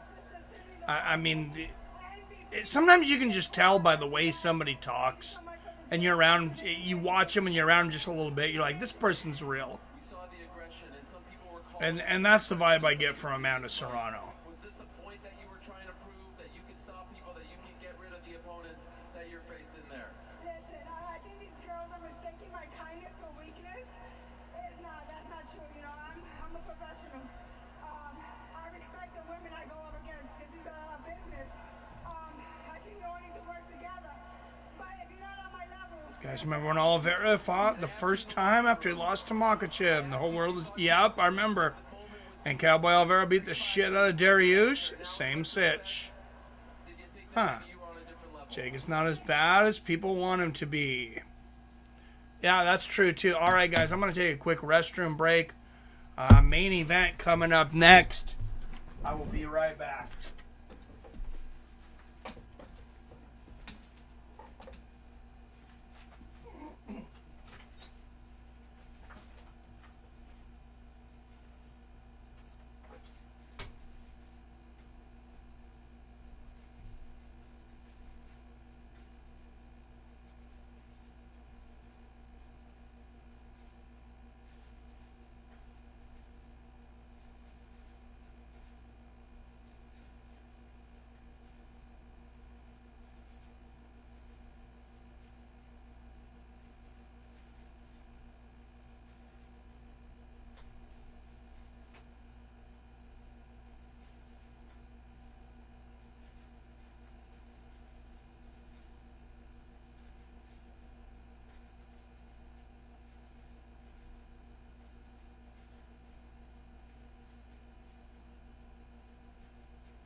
All right. Yes, hit that like button if you haven't. Thank you, Chef Johnson. I think Mike Perry gets embarrassed tonight. I hope not. I like Mike.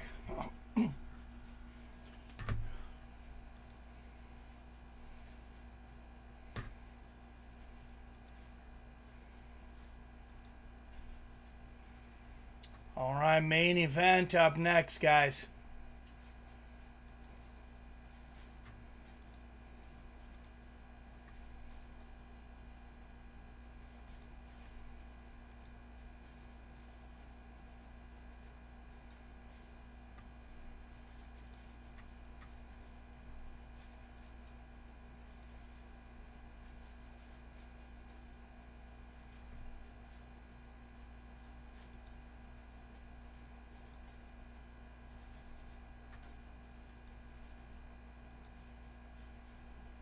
Assuming I can still get this stream up. Perry takes a lot of damage every fight. Jake gonna piece him up. Perry gonna bleed like a stuck pig. Yeah, he's one of the most hittable fighters like I can think of in the history of combat sports. It is not hard to hit Mike Perry. I like Mike Perry, but just stick your fist out there and he's gonna run into it.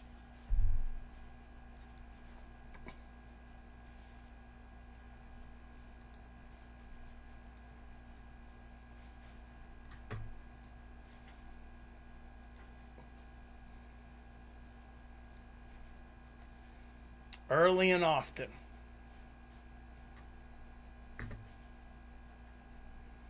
There's some good boxing matches coming up this summer, though. Perry's proven to have a granite chin. He does. I think he'll get outboxed. I don't know that he'll get knocked out. I don't know that Jake could knock him out. He might get stopped by a TKO, though. Accumulation of punches. Might get stopped because of cuts. There's things like that. I don't see Jake like flattening him or anything. Absolutely not. Perry has much better shot if this was bare knuckle. Oh, he'd kill him in bare knuckle. You're not that far behind tonight, Mike. Only like 20 seconds. Thank you, Rock. It's good to know where you're at. Fake Paul is going to find out. It's Phil. Nice. It's glad to see Mike Perry refuse to take Jake Paul's stupid pre-fight tattoo bet. Oh, thank God. Jake sounded like he was going to cry at the face-off. I don't know what that was all about. He's a weirdo. It's not that Paul was confident. He talked the same shit for the Fury fight. Got his ass whooped. Well, I think he thought he was going to win that fight, though, and then he just couldn't pull the trigger. It's not like Fury fought a good fight. Tommy Fury, he's not anywhere near a championship level fighter. I'm not going to call him a horrible fighter because, I mean, I can't beat him. He's got some skills in there. He trains with the Fury family. That's why I say, I'm not saying he's a horrible fighter. I'm saying he's not a world-class fighter. But yeah, that's one. It seems like he should have gotten that one done if he's as good as he thinks he is.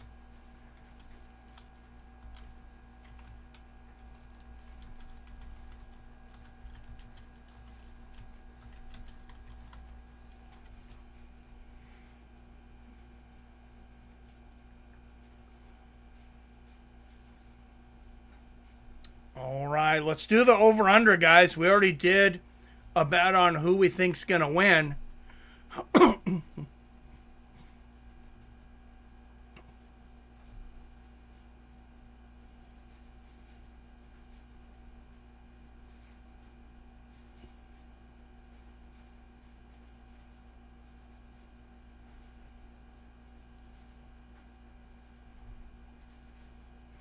Oh, they're only giving us fight lines now. Oh, Paul's up to a minus 525 now. Perry up to a plus 360. So if you're thinking Perry, you're getting $60 more per 100 than you were at the beginning of this event. Perry was only a plus 300 then. Perry's been wobbled, but I don't see him letting Jake get some shots in early for fun like he did Eddie. That's true. Jake going to be surprised at how tough Perry is. I think so.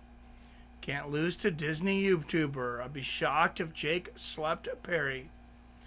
Yeah, I would be shocked if he slept him for sure. I wouldn't be so shocked if he beat him, but I would definitely be shocked if he slept him. We already had a poll between Perry and Paul. You guys thought that Perry was going to win this, like 80%. Let's look at the over-under, though. Let's see. Is this fight going to go the distance or not?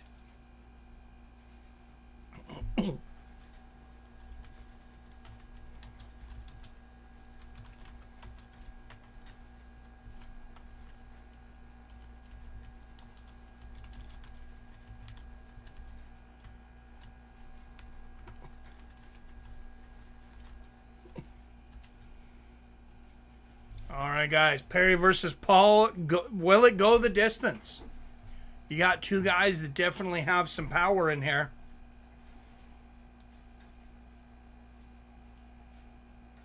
Man, seeing T-Bud fight a no-name this late in his career is so sad. Yeah, people are ducking him, though. I think Jake is the better Queensberry boxer. Perry is the better dirty boxer. I think Perry is going to do a good job at times, though, of getting inside. That's where he's going to do his damage. I think Paul will try to tie him up in there. But if Perry can make this more of a brawl on the inside, especially if he can land that uppercut. Perry's got a good uppercut. I think Jake is susceptible to it. And you never know.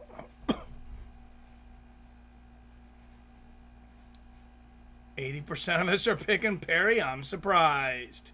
Yeah, I think people were voting with their hearts there. There's no money on the line, so I imagine it might be a little different if they were betting. But maybe not, because like I said, more people have bet on Perry than on Paul. Slightly. Let me go back to the odds, which is kind of confusing as to why Paul is even a bigger favorite now. I figured if people were betting on Perry, then the odds would tighten up.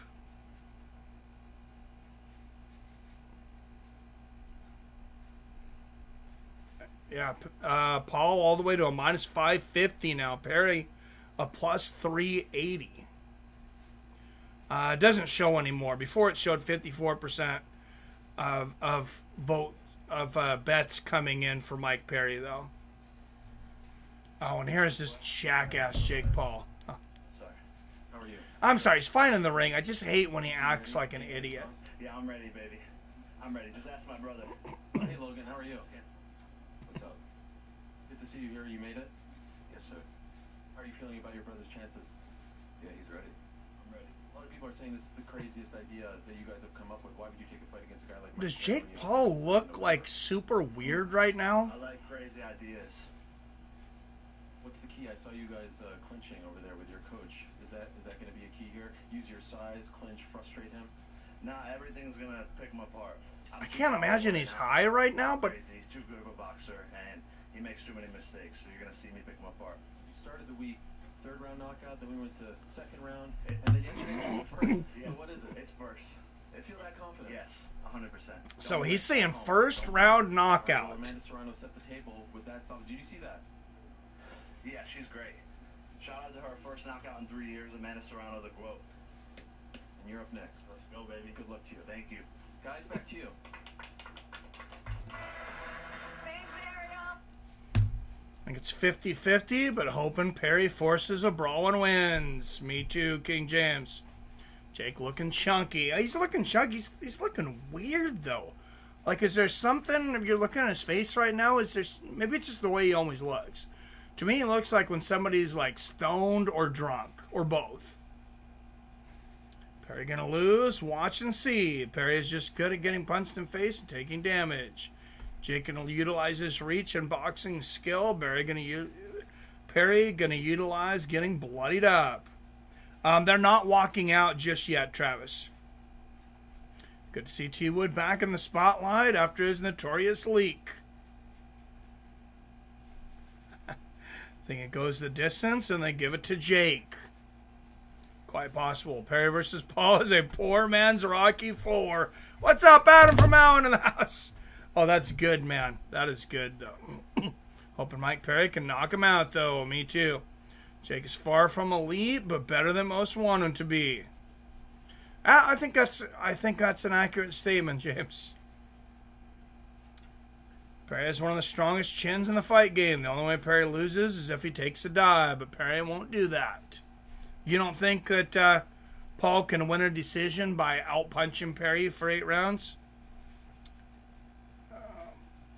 Oh, and there he is, Mike Perry. Is getting ready for his main event, and Mike, the fans are ready. We're here. You're locked in. I want what you feel right now in Tampa, Florida. I'm pissed off. I'm ready to go. And Wade, I'm fucking them up. Wade, let's go. I'm ready to beat your ass, Jake. Folks, I think we keep it short and sweet. This man, Platinum Mike Perry, is locked in on this main event, and you better be too. Do not miss the Platinum one. All right, here, Mike Platinum Perry. He sounds like he's ready to go. Don't wear yourself out in the locker room, Mike. Jake looks soaks in sweat like someone with the flu, not like someone who had a good warm-up. That's what I'm thinking. Why? Yes, that's what I was getting at. I'm like, there's something weird. I couldn't place it. You're right. It's a flu face. Maybe it's because of a hard weight cut. How much did he have to cut? How much weight did he lose? I wonder. Does anybody have any ideas how much he weighed before? I wonder what he weighs tonight. Jake Paul pretending like he's having a seizure in the back. Oh, I can't stand the shit. I apologize, guys. This is... Oh, my goodness. That's... What the fuck, man? Grow up. First time I've ever rooted for Paul. Perry is overrated. Bare-knuckle champion, in my opinion. All right. Jake should have 20 pounds on Perry right now. Oh, for sure. For sure. Poor man's Rocky 4 if Drago was obese.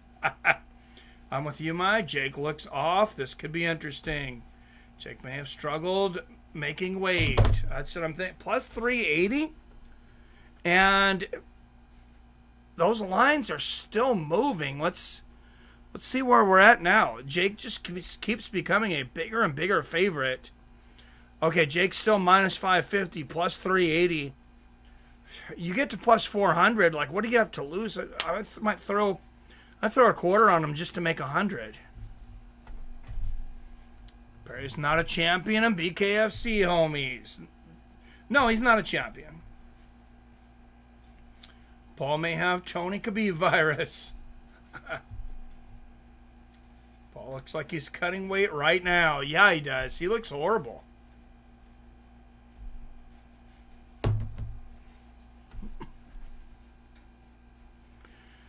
So, you know the excuses are coming in. Oh, see, he doesn't look this way at the stare-off. Jake doesn't look like that right now at the stare-off at all.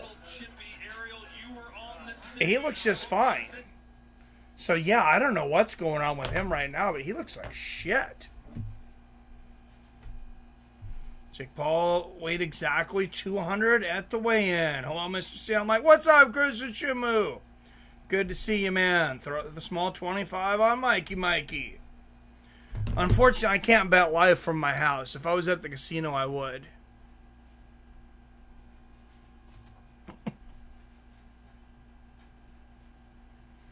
I mean, yeah, like why the hell not? Take a shot.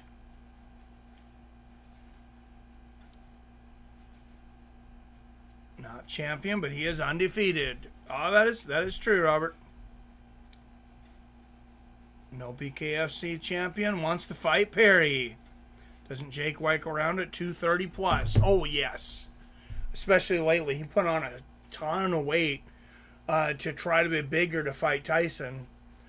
And then when that fell through, he still wanted to fight. He wants to fight Mike Perry. This is a weird situation. I don't know. I don't know why he's taking this fight. Was there weird lighting when they were interviewing him, possibly, I wonder? I don't know if that was the thing, but yeah, he looked like shit. Jay says, the redhead, my God. Oh, I haven't seen her yet. All right. 32 years old for Mike Perry, 27 for Jake Paul. Paul 3 inches taller at 6'1". Paul weighed 3.5 pounds more at the 200-pound limit. He'll have a 5-inch reach at 76 inches. All right, guys, we've been waiting for this one for a while, and it is here. You a fan of those redheads, huh? Huh, Jason?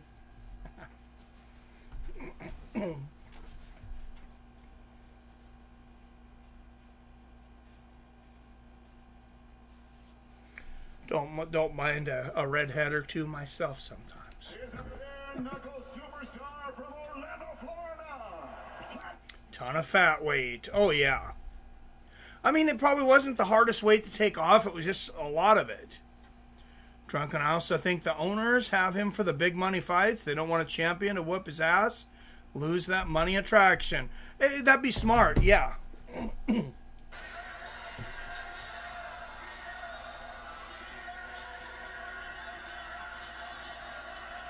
What the hell are these guys? These guys like wannabe pirates coming out for Jake. They have like pirate masks on and gold on the masks. This is embarrassing. Get your life together, guys. Jesus. Like, these are kids like coming down there watching me. Even the kids are like, dude, we're embarrassed for you guys. What the hell are you wearing? And they can't rap either. I mean, red is hot. Those gloves are small.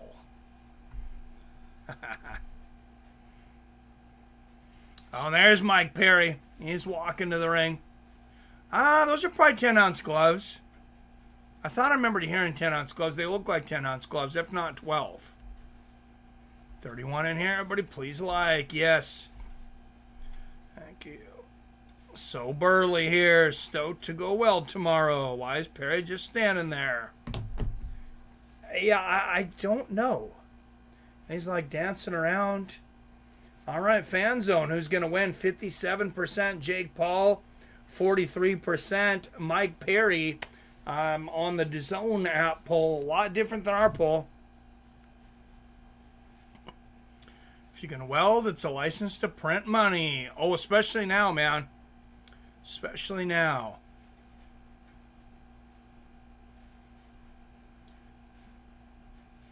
Yeah, have fun tomorrow. Of course, my dad was a welder for like 30-some years. No way Mike has better cardio because he's accustomed to fighting up to 5-minute rounds. I think he should have better cardio. Jake's never had great cardio. He always gets tired. I'm afraid Mike got too... I would be afraid that Mike was getting too hyped up in the back. But I've seen him do it so many times, and I was worried he was going to get tired when he got there. But the guy's like... I don't know. He's like a bigger version of Clay Guida almost. Like, he can push it at 100 miles an hour and just keep going and not get tired.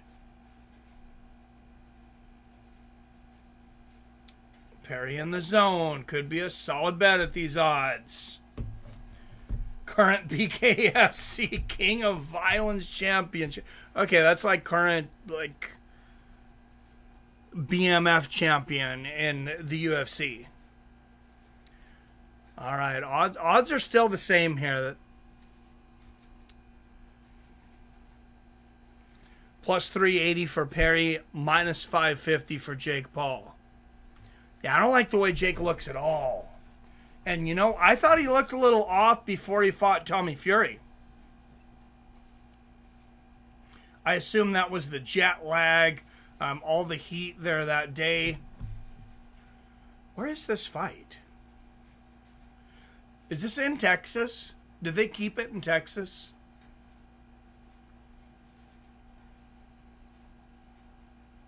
Not here in Japan. Wages are low. I'm doing rust repairs on a S5 at Sylvia. Oh, wages are low there? Oh, that sucks, man. Denser version of Clay Guida. Yeah. Oh my God, Jake. I just want to stab Jake Paul sometimes. I'm sorry. I don't want to get kicked up, but what is this fake gladiator suit here? I mean, the head it's made out of foam. The head's made out of foam. This is goddamn ridiculous.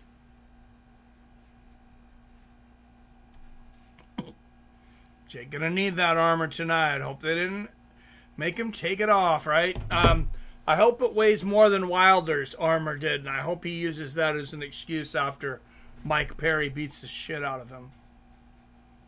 That armor costume was like 10 pounds. That's why I lost. Yep. Jason's already thinking. Fight is in Tampa Bay, Florida. Ooh. Nah, Jake had the flu versus Tommy. This is in Tampa, I believe. Yeah. You're saying he had the flu versus Tommy? It looks like he's got the flu again. I don't know, man.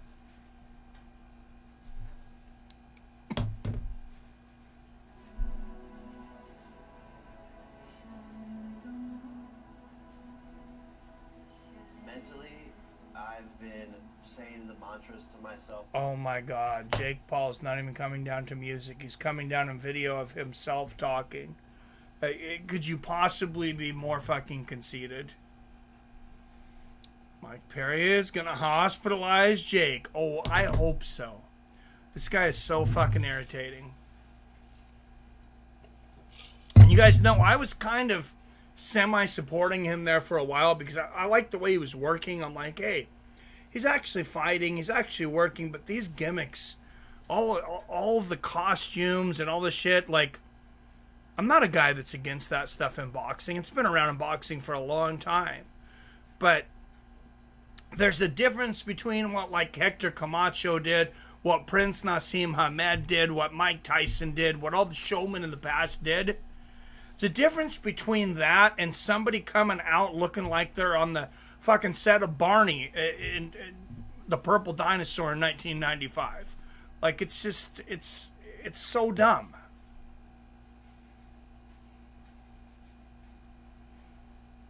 Jake's excuse against Tommy was a flu. Yeah, he looks like he has a flu or something tonight. I don't know, man. Maybe it was just the camera angle or the lighting or whatever. We'll see once he gets into the ring. But he did not look good. Wyatt agreed with me there. Think Jake will try to wrap up Mike whenever he comes inside? Oh, absolutely. As if Perry gets on the inside, that's where he's going to have his advantage. Hit the like buttons. Billy riding a chariot followed by Axe body spray ninjas. Oh my God.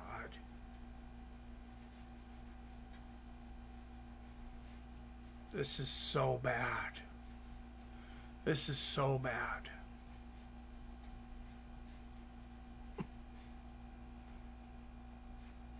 Mike Tyson Fury wears costumes. So many boxers have. I don't have a problem with the wearing the costumes. It's just like, it's like the cheesy quality of everything. And I know what he's doing. He's doing it on purpose. He's doing a lot of this on purpose because he wants people to hate him, and he wants to sell tickets. Mike Tyson would have never had an Axe body spray character following him to the ring, though, Billy. I'm sorry. It's just not. I mean, I know you like Jake Paul. I know he's your friend. I don't. I've tried to stand up for him as much as possible. I said he works hard, but the gimmicks are ridiculous, man. It's Nickelodeon amateur hour. Not lame-ass costumes like this, as I rock. Did his chariot have a pool noodle handlebar? I didn't see, but I wouldn't be surprised. Do you forget about the guy dressed like a giant prime bottle? Well, that's Logan and Jake Paul. Oh, yeah, in the background. Yeah. All right, here they are.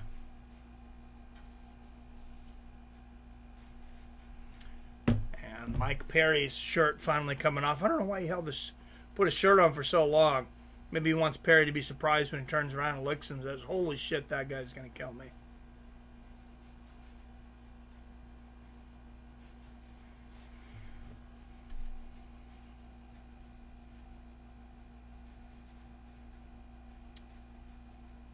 Put 10 on Perry, get plus 400. I got Jake winning, but those odds are sexy. Yes, they are, Wyatt. Yeah, good luck, man.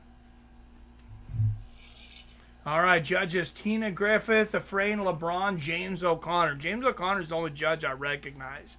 Christopher Young is the referee.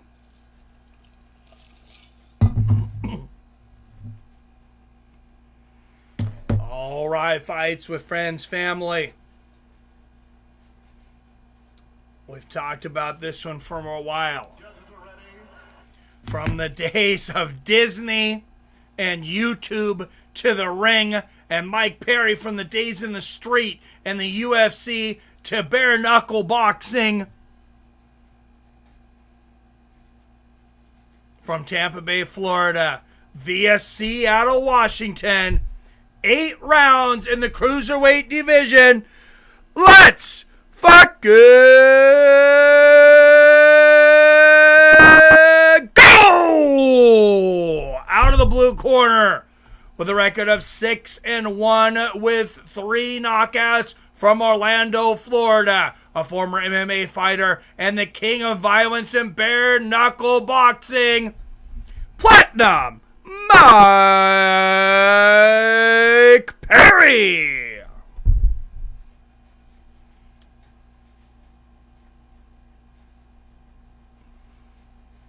And out of the blue corner, you watched him on Disney, you watched him on 6 wins coming by way of knockout, the problem child, Jake Paul.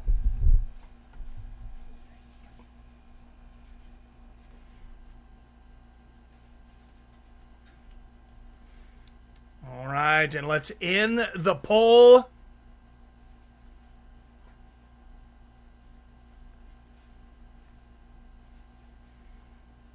One MMA title fight about to start. Two. All right, here we go. Perry and Paul. Not one person in this chat would go the distance in a boxing match with Jake. Oh, yeah. That got a sting. Phil says I could take him. I don't think you could, Phil. Sorry, man. I just don't think so. I love you. If it makes you feel any better, I don't think I can take him either. All right, here we go. Perry moving in fast here in the first round. Some bobbing and weaving, hands down by his waist, putting the pressure on Paul early. Remember, Paul said first round knockout. There's a good right hook to the body and a left hand upstairs from Paul. Perry misses with a left. Paul pumping the jab early. That one got through. Get your hands up, Perry. He's moving in. Hands down at his waist.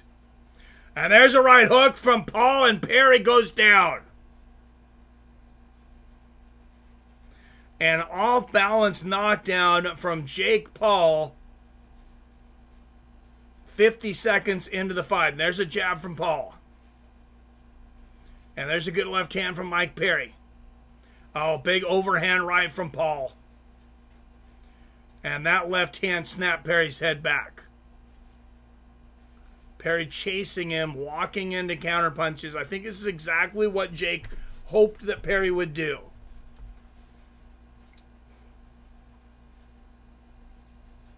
Perry needs to circle more, put his hands up higher. Good left hand there from Perry. And he needs to close the distance. You're going to have to bob and weave a little bit to close the distance. He's walking straight in. Good jab there from Paul. There's a left hand in the clinch there from Perry. Perry's got to let his hands go when he's in the inside like that. Jab to the body from Paul. Oh, and there's a jab upstairs from Paul. Left hook from Jake Paul. And there's a left hook from Perry. 1 minute left in the first. Oh, big left hand and right hook from Mike Perry. Go, Perry! Don't let him off the hook. He landed some shots there. There's a good jab from Paul. There's another one. But Perry was in where he needs to make those punches count. There's a sloppy right hook from Paul upstairs. Good left hook there from Jake. And a left hook and a right hand. And they exchanged jabs with 30 seconds left in the first. There's a good jab from Paul. And another. Remember, Paul said he'd take him out in the first round. He's got 25 seconds left. Straight right and a left hook from Perry. Perry's got Paul in the corner. This is where he needs to take advantage. Paul's trying to hold on. Perry's got to throw punches. Oh, good right hand and a left there from Perry. Good right hook to the body from Paul. Oh, there's the left hand right on the chin from Paul. And the jab, and 10-8 as Jake Paul gets the knockdown in the first round. Noticeable size difference now that they're in the ring, moving around together. Yes. Told you Perry going to get clowns. Told you Perry just can't help himself. Yeah, he is. Commentary just said Jake is 230. Perry barely made 200. Oh, I forgot. In boxing, they have the weight that they are on the night of. So, yeah, 30-pound weight difference.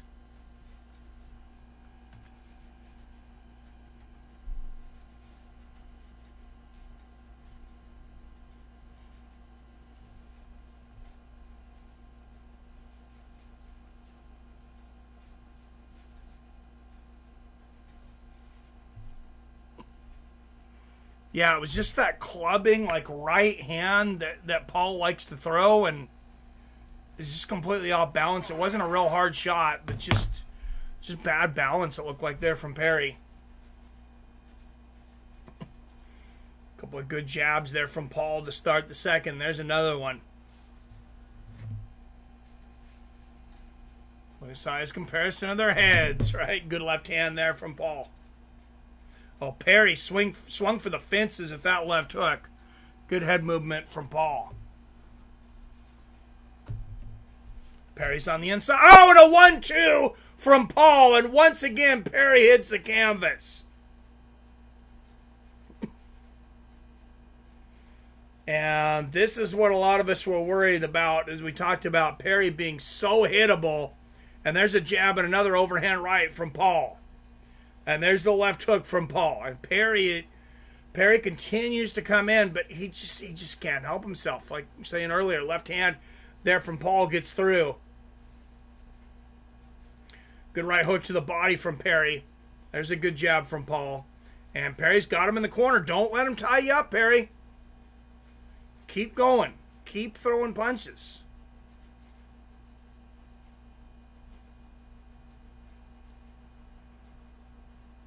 Couple of good jabs there from Paul. Nice left hook from Perry. That jab gets through from Paul. Big overhand right there from Paul. There's a left uppercut from Perry. Paul's tired already. Good double jab there from Paul. Good right hook to the body from Perry. Perry's not going to win a decision probably at this point anyways, being knocked down twice. Good left hook to the body from Perry. So he needs to go for the knockout. I believe he can get it. He just needs to fight smarter. They're about the same age, just same size. Oh, man, that was sloppy from Perry. He walked right into that left hand. Oh, big left uppercut from Perry. He's got to follow that up with the overhand right. And there's the right to the chest. And Perry throws Paul to the camp. No, don't warn him, ref. What's all this warning? No. Paul's the one who jumped on him. Fuck you, ref. Okay, he's going to talk to both of them. I was going to say, Paul's the one who jumped in and grabbed him. Perry just let him fall on the ground. Oh, what a left hook from Mike Perry. And let's go, Platinum Mike Perry. Paul is tired. I know he's got a big lead on the scorecards now from 2 knockdowns, but he's not hurt. Good left hook there from Perry.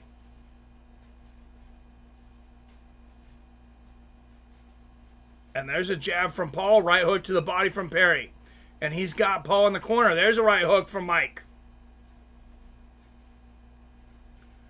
Good left hand there from Perry. Oh, big left hook from Mike Perry to end the second. Unfortunately, he got knocked down. So 20-16 through 2, Jake Paul. Oh, geez, only dudes and tiny dudes. Perry. Don't get started until he's bleeding. 8 rounds, Chris Chimmy. Let's go in the corner of Perry. He doesn't think that this is going to be an effect. The underhook of the wrestling is not. Jake is mentally tough. I did same thing. I got 3 weeks to fight, so I had to make it ugly. It didn't bother him. He got cut over the eye and taken out. Look at this right here. That's a good right hand right there, set up with the jab to the body. Clean shot. Imagine if he opens his eyes. Remember we talked about this. He punches with his eyes, because look, he's not even looking at the shot. But it was a good setup because he feinted to the body and came up top. It was a smart setup. And what it does is it makes you think he's going back to the body because he was punching with that right hook. Overhand right, second knockdown. All right, here we go. Like I said, Paul's gasping for air. He is not doing good. He has 2 knockdowns, but he's got to get through 4 more rounds. Excuse me, 6 more rounds. Good left hook to the body from Perry and a right hand upstairs. Yeah, Paul's still not looking great. Straight right to the body and a left hook from Perry. So, and, oh, there's a big right hand from Paul, but Perry blocks it this time. Oh, nice left hook from Perry. And a left hand on the chin. There's a good left hook from Paul. So I got to give Paul credit for, even though I said like he doesn't look like he's 100% tonight, he got 2 knockdowns in the first 2 rounds. Good left hook upstairs from Paul, and there's one from Perry. Perry continuing to charge forward. He's starting to fight a little smarter here. Good jab there from Perry. And Paul ducks under that overhand right.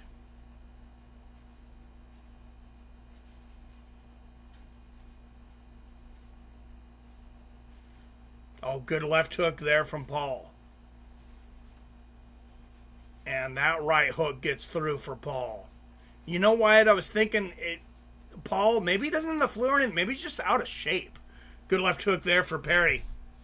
He might be out of shape, and also, you know, the weight cut. Oh, good right hook to the body there for Paul. Jab upstairs and right hook to the body.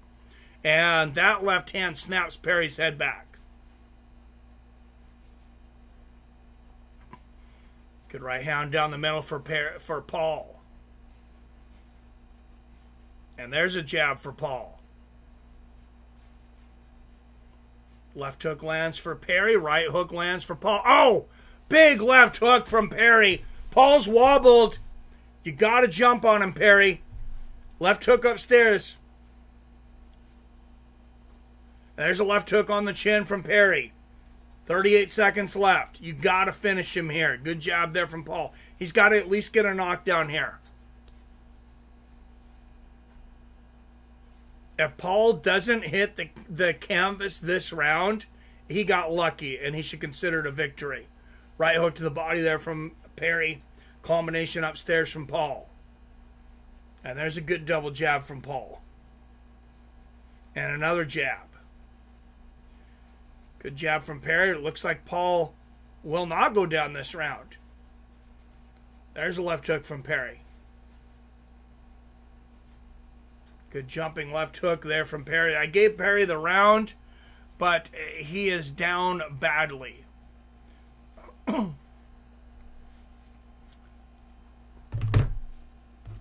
Let's go to the corner of Paul.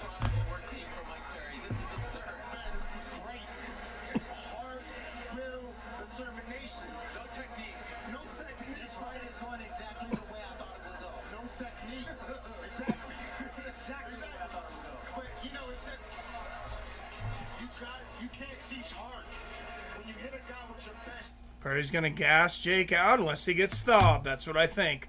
Oh, he looks gassed. As long as this go, better chance for Perry. I agree. Paul's lead hook is a bomb, but as straight as a dud. Yep, well, I got my wish. Jake is bleeding. Let's go, Perry. Yeah, Perry is fucking exhausted. Or, I mean, excuse me, Jake. Paul is exhausted. Oh, good left hook from Paul to start the fourth, though. Put your hands up, Perry. There's a good jab from Jake. Oh, and that right hand almost put Perry down again. Good right hook to the body from Paul. There's a left hook upstairs. If Perry had any strategy at all. Oh, big overhand right from Paul.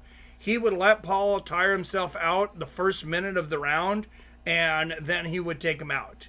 Every round, let Paul shoot his wad in the first 30, 45 seconds. He's just going to be sucking wind the whole rest of the round.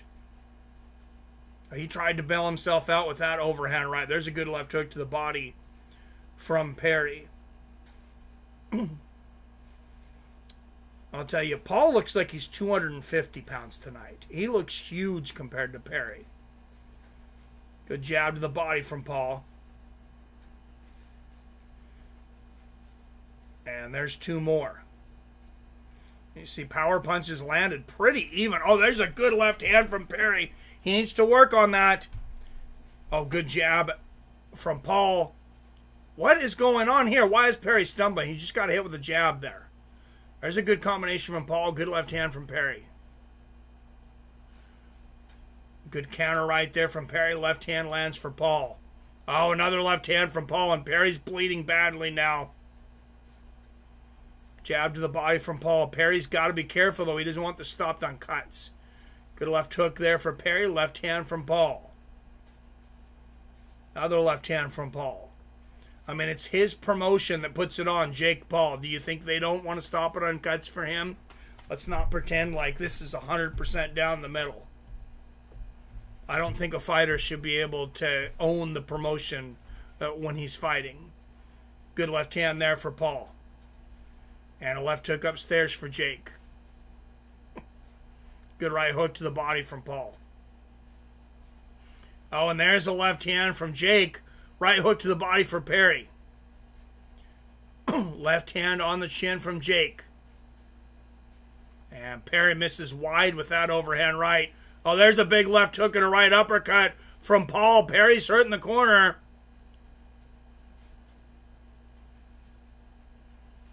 There's a good left hand from Perry. Pretty sloppy work here, though, by both guys.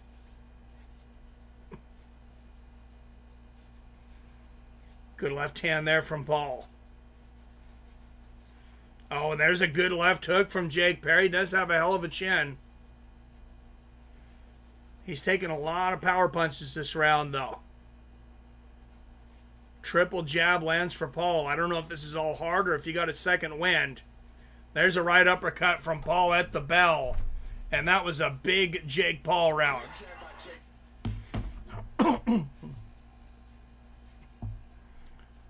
Perry pulls this out. It will be crazy. 8-round. Jake's up 3 for me. Yeah, me too. I got it 3 rounds to 1. Jake Paul with a knockout, with 2 knockdowns. We've got great seats, but how about these $1 million seats ringside for Amanda Serrano? There's Yvonne Walton. Thinking has never been a strong suit. Agree. Yeah. This is hard to watch, guys. Round 8 comeback for Perry. Let's go, right? Yeah, it's yeah, Perry just needs to have a bit of strategy. It's like, let Jake go out there. Jake's going to go out there and throw everything. Well, maybe not everything he has, but he's going to blow his wad in the first 30, 45 seconds generally. Let him do that. Stay away. Oh, please do not look at this cut.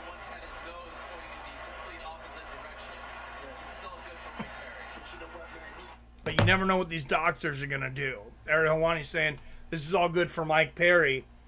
We know that as MMA fans. Who knows what this doctor's thinking, though. Good jab from Paul to start the 5th.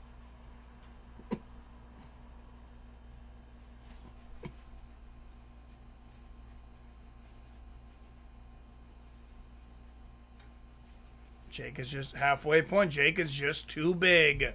He's definitely way bigger. Good right hand there from Jake. Good jab to the body from Paul. Power punches in round 4. 15-2 in favor of Paul. Oh, and a counter left hook walking back. Perry has got to stop diving forward with his hands down and his chin up. Good left hook there from Paul. Perry lands one of his own. Oh, left hook and a right hook to the body there from Perry. And there's a good left hand down the pipe from Perry. Good jab from Paul. And I got to hand it to Paul. He digs down. He gets very tired. And when he gets very tired, he digs down and he keeps going. A couple of good jabs there from Paul. And he didn't have the power on that overhand right when he threw it that time. Paul's starting to lose some of the luster on his punches, I believe. Good left hook to the body there from Perry. Jake sucking wind hard now. Lands a good overhand right, though. Jab to the body from Paul. Good jab upstairs from Paul.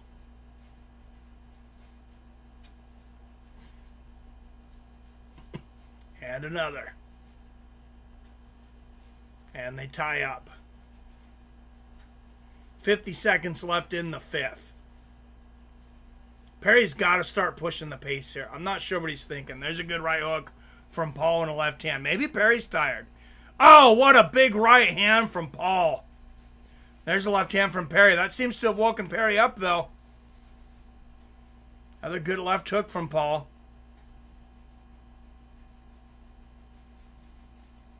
Good jab from Perry. Paul. Perry likes to get hit. Oh, there's a good right hand in the clinch. Referee warned him about hitting behind the head. But Jake turned his head, so I don't really care. Don't turn your head. Don't continually push your head down like you're trying to, give Perry a blowjob. You won't get hit in the back of the head.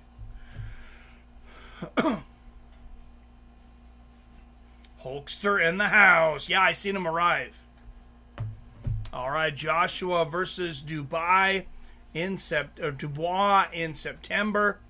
That should be a decent fight. IBF Heavyweight Championship of the World.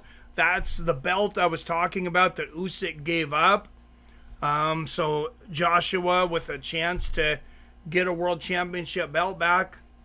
Yep, there's Hulk and his wife. Not his daughter, his wife.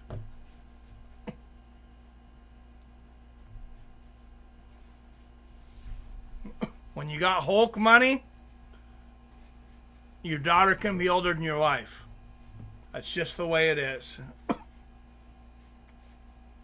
Later, fellas, I'm off. What's up, guys? All right, we'll see you guys. Have a good one, man. Everything favored Jake for a reason. Rounds too short, not enough rounds. By the time Perry warms up, the fight's going to be over. But yeah. Oh, good exchange of jabs. Good combination of the body from Paul. Yeah, Paul still just looks, his face looks bloated. Good jab there from Paul. Come on, Perry. Good right hand there from Paul upstairs. There's a good left for Perry. Come on, Mike.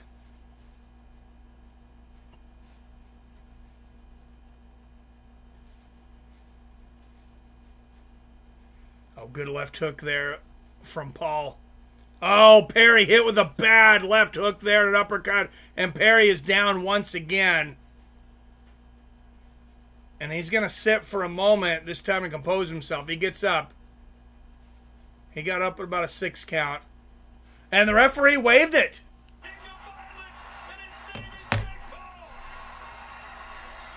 Well, man, I felt bad for Mike. My daughter's a foot taller than my wife. Surprise ref didn't warn Perry not to hit Jake too hard. Jeez. Go out on a shield. Jake Paul versus Mike Tyson. Here we come. See you in November. All right. Well, hey, it's been a short night. Let's give people a chance to call in if they want to. 425-791-8730. Okay, if I can type here. That's the number. Anybody wants to call in, talk about this, talk about any other fights? God, I hope not. That's Christian Jim. It's over. Rob, he did. Respect to Ike. He fought a disciplined fight. Stood behind that He did. Paul was disciplined tonight. Perry never is, and you know his lack of discipline became his downfall. Yeah, respect to Mike, but he just didn't find a good game plan.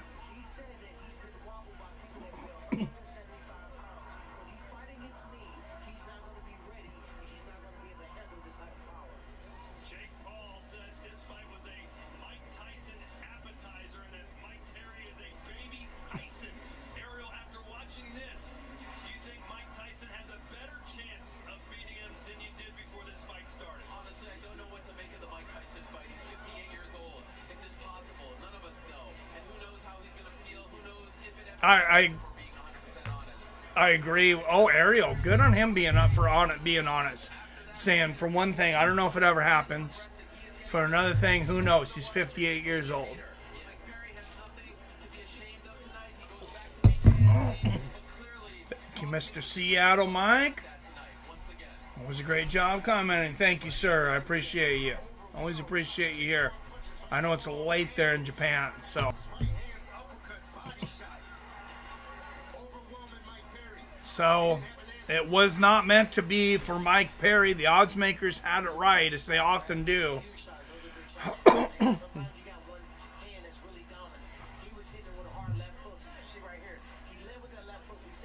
We did have one big upset tonight.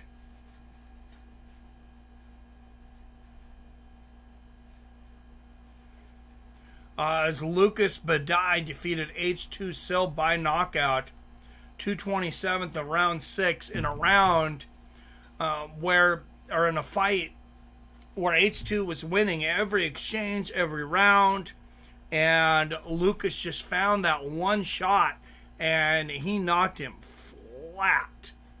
So that was our big upset of the night.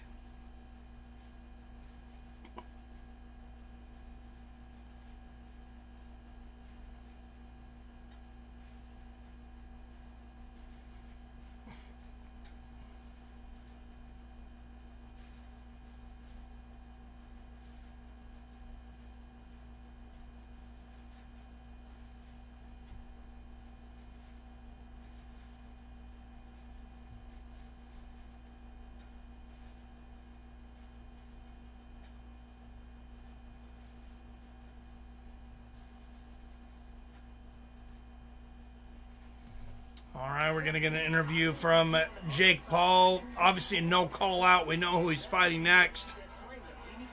Thank you, Chef Johnson and Robert Kerrigan. Thank you, Joe, for the love online. Robert says knockout of the year over on Twitter.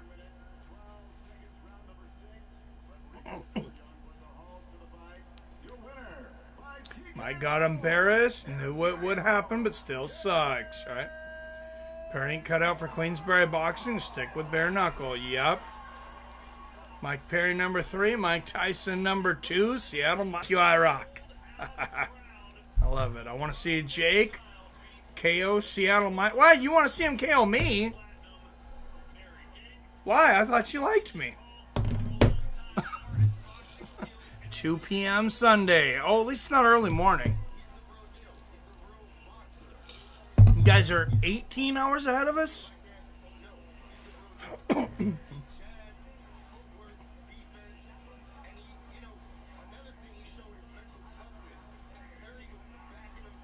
No, that would make 16. I thought you guys were 18 hours ahead of us, so 16 hours. All right, 425-791-8730 if anybody wants to call in. Thank you for the donations tonight. Phil, Greg, Brimstone. As always, make sure, remember, we're demonetized now, so any donations greatly appreciated. Cash App, PayPal.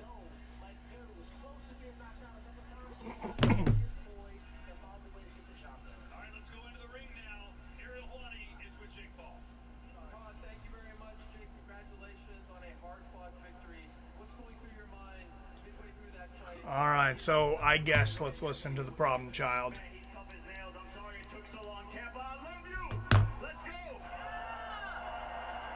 He's tough, man. respect to Mike Perry. He's the king of violence. He's the BKFC champion. But I just hit too hard, but he took a lot of damage, and that's a W, baby. I'm super excited. Fair to say he was tougher than you thought he would be. I don't know. I kind of expected that. But, yeah, I mean, I did put him down in the first round. He just survived it. But Mike Tyson, you're next, big boy. Sign the contract November 15th on Netflix. I'm excited for that one. I'm going to go home, prepare for that. All right, make sure and check out our Patreon. That is the new premium member. Oh, Mr. Jason Kagan, what say you?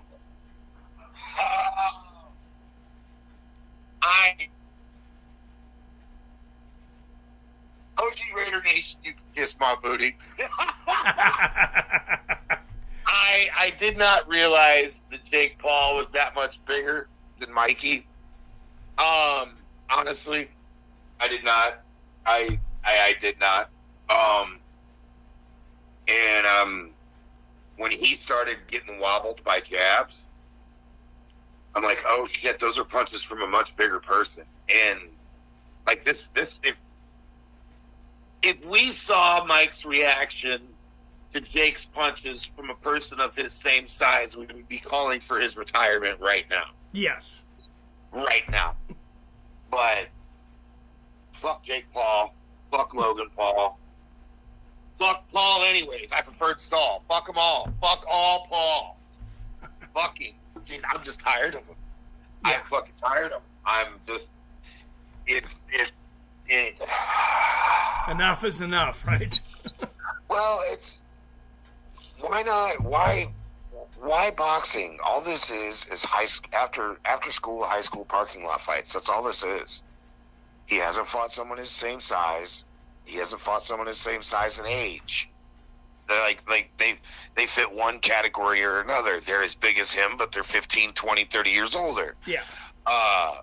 They're as old as him, but they're 30, 40 pounds fucking smaller. It's just like, fight a motherfucker, dude.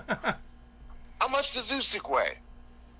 How much does Usyk weigh? 40, 240, 235, 240? Oh, no. He's like 210, I'm pretty sure. He's pretty small have heavyweight. that motherfucker fight Usyk, bro. Yeah, no, he knows better than that. Oh, no, he's good to go. No, Jake is ready. I am 100% fucking convinced that motherfucker is ready to fight Ayla. Fuck it. Well, he's in the PFL. I think he should fight Francis Ngannou in MMA. I think he should fight Andrew Ruiz in a 15-foot fucking ring. Is what I think. That's what I think. I think he should. I think he should have him fight Alexander Usyk. Yeah. Have him fight somebody. I mean, fuck it. He might be that good. Yeah. You know what, Mike? I'm fucking convinced. I'm gonna start a write-in campaign. Like, we should really do this. I mean, who's available right now? Usyk isn't fighting Joshua. Usyk isn't. No, he's got a rematch clause with fucking. He got a rematch clause with. Fury. He's fighting Fury next. Yeah. Yeah. Fuck that shit. Yeah. Fucking, who can we get? Find somebody in a department of somewhere, dude. I mean, there's still states that have got fucking boxing circuits in their joints. I'm sure of it. Yeah. Hell yeah. Like, I mean, why call it boxing if it's just a fucking carnival show? Yeah, the gimmicks I just felt like it was bigger than it's been in the past. I'm like I said, I gave Jake a little bit of respect, I'm like, okay, he's working, he's actually fighting, like he's doing more than I thought he would do. And now he comes out with fucking mannequins dressed up as ketchup bottles and fucking prime bottles. It reminded me of an elementary school play. Yeah. That doesn't bother me, though. What bothers me is what happens in the ring. And when you have a 230-pound man fight a 175-pound man, that's not boxing, bro. That is open weight, standing combat with no kicks. That is, it's just. Yeah, there was a huge weight difference for sure. Mikey, do you know the first fight I ever saw on TV live? What's that? It was Duran versus fucking Sugar. The first fight. It was the first fight. Oh, really? It was the first fight. And I saw this short fucking Hispanic dude beating the dog shit out of this taller, caramel complected, clean shaven, smooth, sexy man. And he beat that motherfucker into a corner and then beat him down into the canvas. And that was my first fight. And for a lot of boxing fans, that's one of the top 10 fights in history. Or at least in the golden era of boxing. Yeah. But like you said, this is the sport that fucking Frazier and fucking Ali fucking fought each other 48 fucking rounds in. Damn near to death. Yeah. This is... they didn't call it boxing when Muhammad Ali and Shinya Aoki, or fucking, what was his name? The Japanese pro wrestler. Yeah, I don't remember his name, but yeah, I know what you're talking about. They didn't call that boxing. This isn't boxing. This is two people fighting under boxing rules. That's all this is. Yeah. That's all this is. Like the what was the women's fight? Serrano and what was her name? Stevie Morgan. Yeah. Morgan didn't look like she belonged in the ring at all. No, not at all. At all. Yeah. At all. I didn't know dick about these chicks. I didn't know nothing. I was watching the little video clips of them doing their warm-ups in the fucking back on camera. Yeah. And Serrano, dude, she was punching from her ankles. She was moving from her ankles all the way up. Yeah. And that other chick, she was just kind of rigid, moving at the hips only, you know, and she didn't, like, it was just obvious, this is not boxing. Yeah. This is not boxing. Like, they're not regulated. You have no idea how much fucking cocaine or Deca fucking Jake did in the back room before he did his walkout. You have absolutely no goddamn idea. I mean, in the ref, do you remember, when he broke him up, he put his elbow in the air with his right hand and he smacked his elbow with his left hand? He looked just like a WWE ref giving a fake command. I've seen that. WWF. Yeah. My whole fucking life. This is... I just want to see this motherfucker get knocked out. What pops that? Yeah. And he's got us right where he wants us. You know, it's just like, good for him. He learned how to box and he got to practice on, you know, he's a modern Corvette racing a fucking 95 Firebird. Congratulations, you won. Yeah. Good for you. Yeah, but I'm saying that's what he wants. He wants you to hate him. He wants you to pay that money and, you know, keep it going. Oh, can't wait till somebody beats my ass, huh? I use a pirate stream. I use a pirate stream through VPN. Yeah. I haven't. I understand, but yeah. I look at it this way. I paid the UFC $150 a goddamn month for damn near 20 years. Yeah. Fuck you. Fuck you. I'm. This is my 401k for my UFC career. Yeah. I don't know. What'd you think of the fight, Mikey? I mean, I guess I'm not real surprised. I thought Perry would take a little more advantage of Paul being so tired. But, I mean, it's pretty much how I thought it would go. Perry... He couldn't get in there. He couldn't get in there. There was a big size difference, but... And like I said... That's what I'm saying. Perry's always been so damn hittable, though, and everybody knows that. It looked like the first 2 rounds of Koscheck versus GSP. Yeah. Jab. Yeah. Level change jab. Level change jab. Yeah. Jab. And I'm like, no! Why is this happening? If you're big enough. I mean, do you know how much... Okay, I'm 6'3". Right now, I'm probably 360. But when I'm not domesticated and I'm feral... I walk around at about 230 pounds. And freaking, do you know how much harder it is for me to fight like it's easier for me to fight 3 or 4 people than it is to fight one person who's smaller than me. You have any idea? Because they're always moving around. You don't always fight in a phone booth or a closed fucking room, you know. When I was a bouncer, I bounced when I was 18, 19, 20, and 21, and 22, and then a couple of years in my 30s. And it is so much easier to fight 3 or 4 dudes when they're trying to kick your ass because they're always afraid of hitting the other guy. And it's like the difference between firing an anti-aircraft gun at a whole bunch of planes and firing an anti-aircraft gun at one plane. You know what I'm saying? Your chances of hitting go down, and the risk from missing goes up. And I get the odds of punching, but I'd rather fight one guy than 3, to be honest. Peace, King James. Thanks for coming in, brother. I disagree. I did the Tough Man contest back in the day between 99 and 03. Me too. I didn't know you did that. Yeah. Oh yeah, I got a record of 19 and 14. Yeah. All 19 of my wins are full contact or wrestling. All 14 of my losses come from showing up and them throwing me some boxing gloves and saying, "Yeah, this is what we're doing," after being told it was full contact, and I can't back down because I didn't want to look like a pussy. And Peace, Mikey, Billy.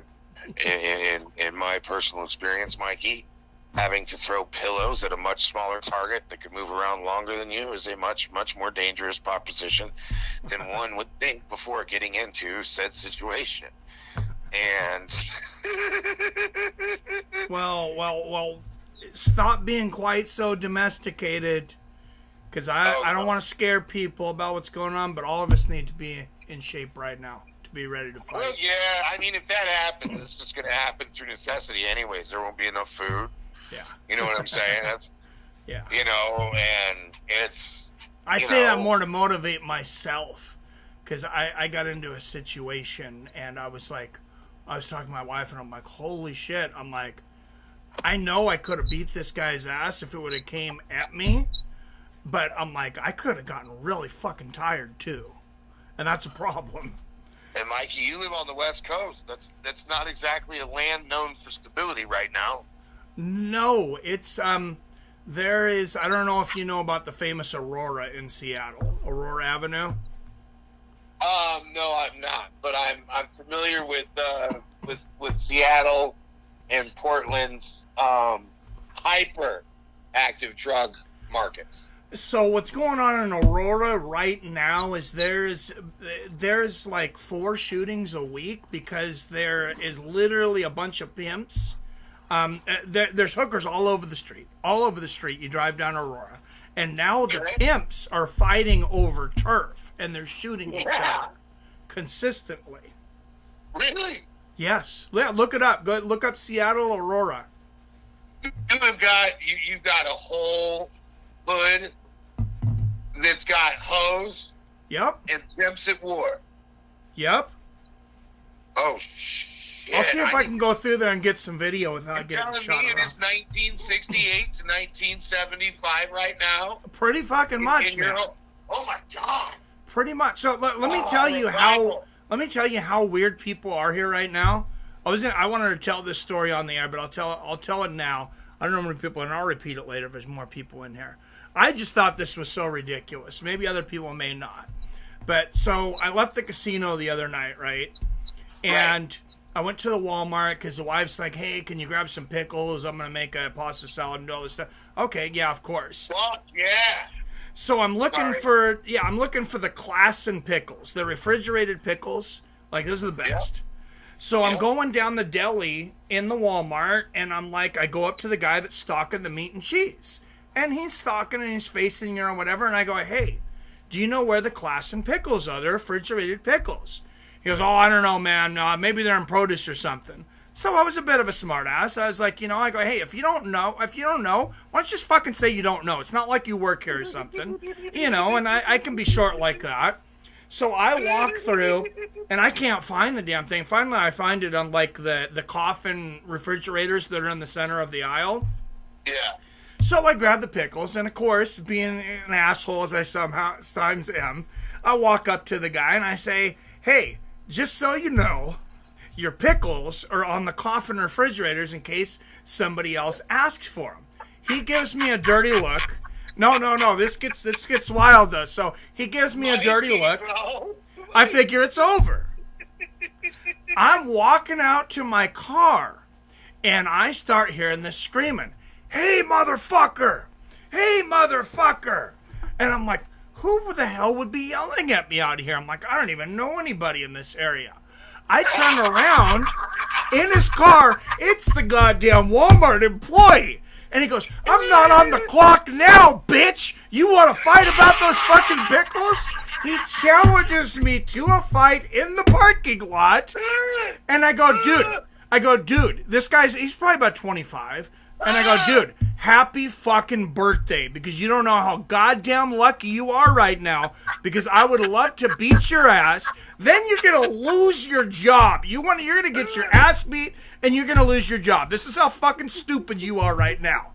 And I told him, and he goes, and I took a little bit of a chance here. My wife yelled at me. But I'm assuming the guy doesn't have a gun, because he just fucking got off of work. He's reaching in his pants, and oh, you don't know what I got. So I run up to his car, and I go, "What, you got a fucking gun?" I grab both of his hands. When he's sitting there with the door open, I grab both of his hands, so he's not able to grab anything. You get killed doing that. And then he goes to me. Hey, listen, cemeteries and jails and prisons all around this great country of ours are filled with motherfuckers who thought they were doing the right thing. Or that they were in the right.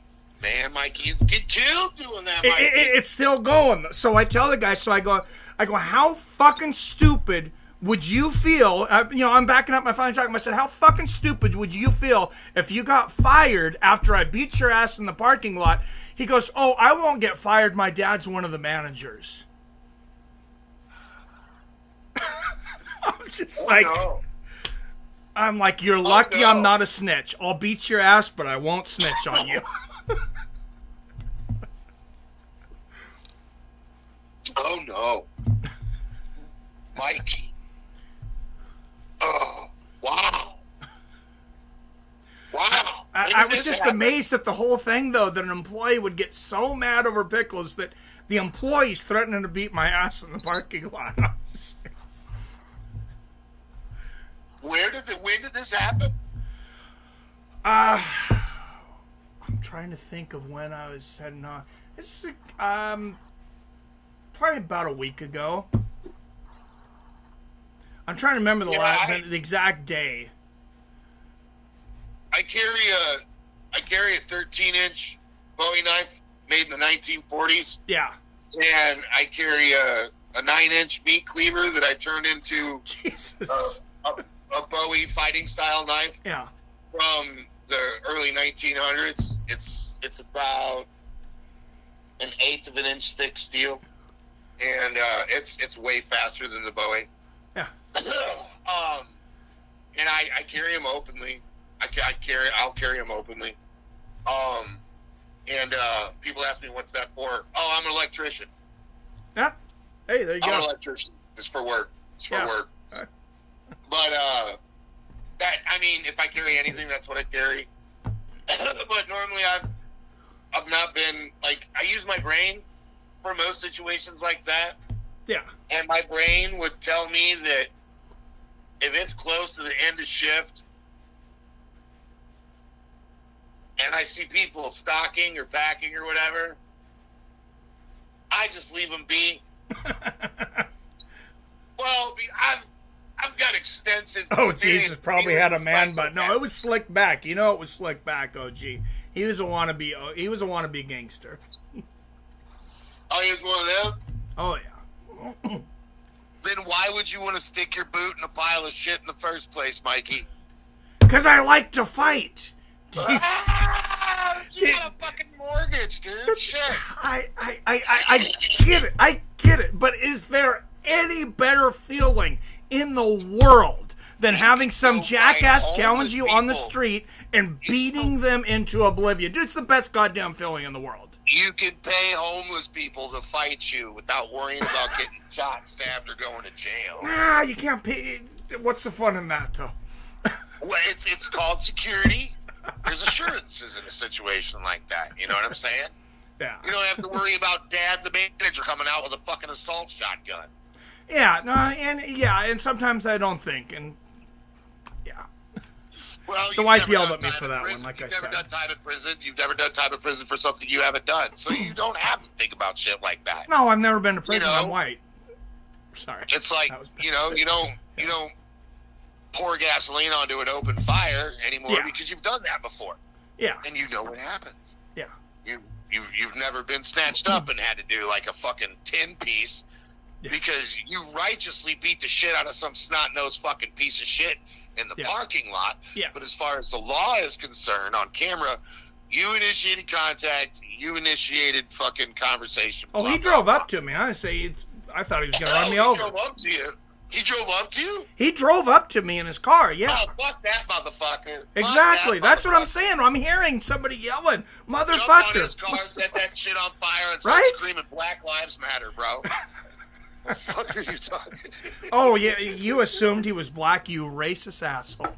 No, I assumed that if you set shit on fire and say Black Lives Matter afterwards, you don't go to jail. I'm just fucking. You're a step ahead of me. I'm sorry, I mistake. Yes, sir. Yes, sir. Yes, sir. Yes, sir. But oh God, what did I miss? IROC says, for once, Rob is the voice of reason. Have I went to the dark side? Oh, Jesus. Jesus. He thinks I'm Robert? Wait, oh. No, I'm looking at the chat here. Oh, yeah. But, so you're behind me a little bit, behind live, and I'm watching you tell the story and your gesticulations, and it looks like you're trying to fight a moth that I can't see.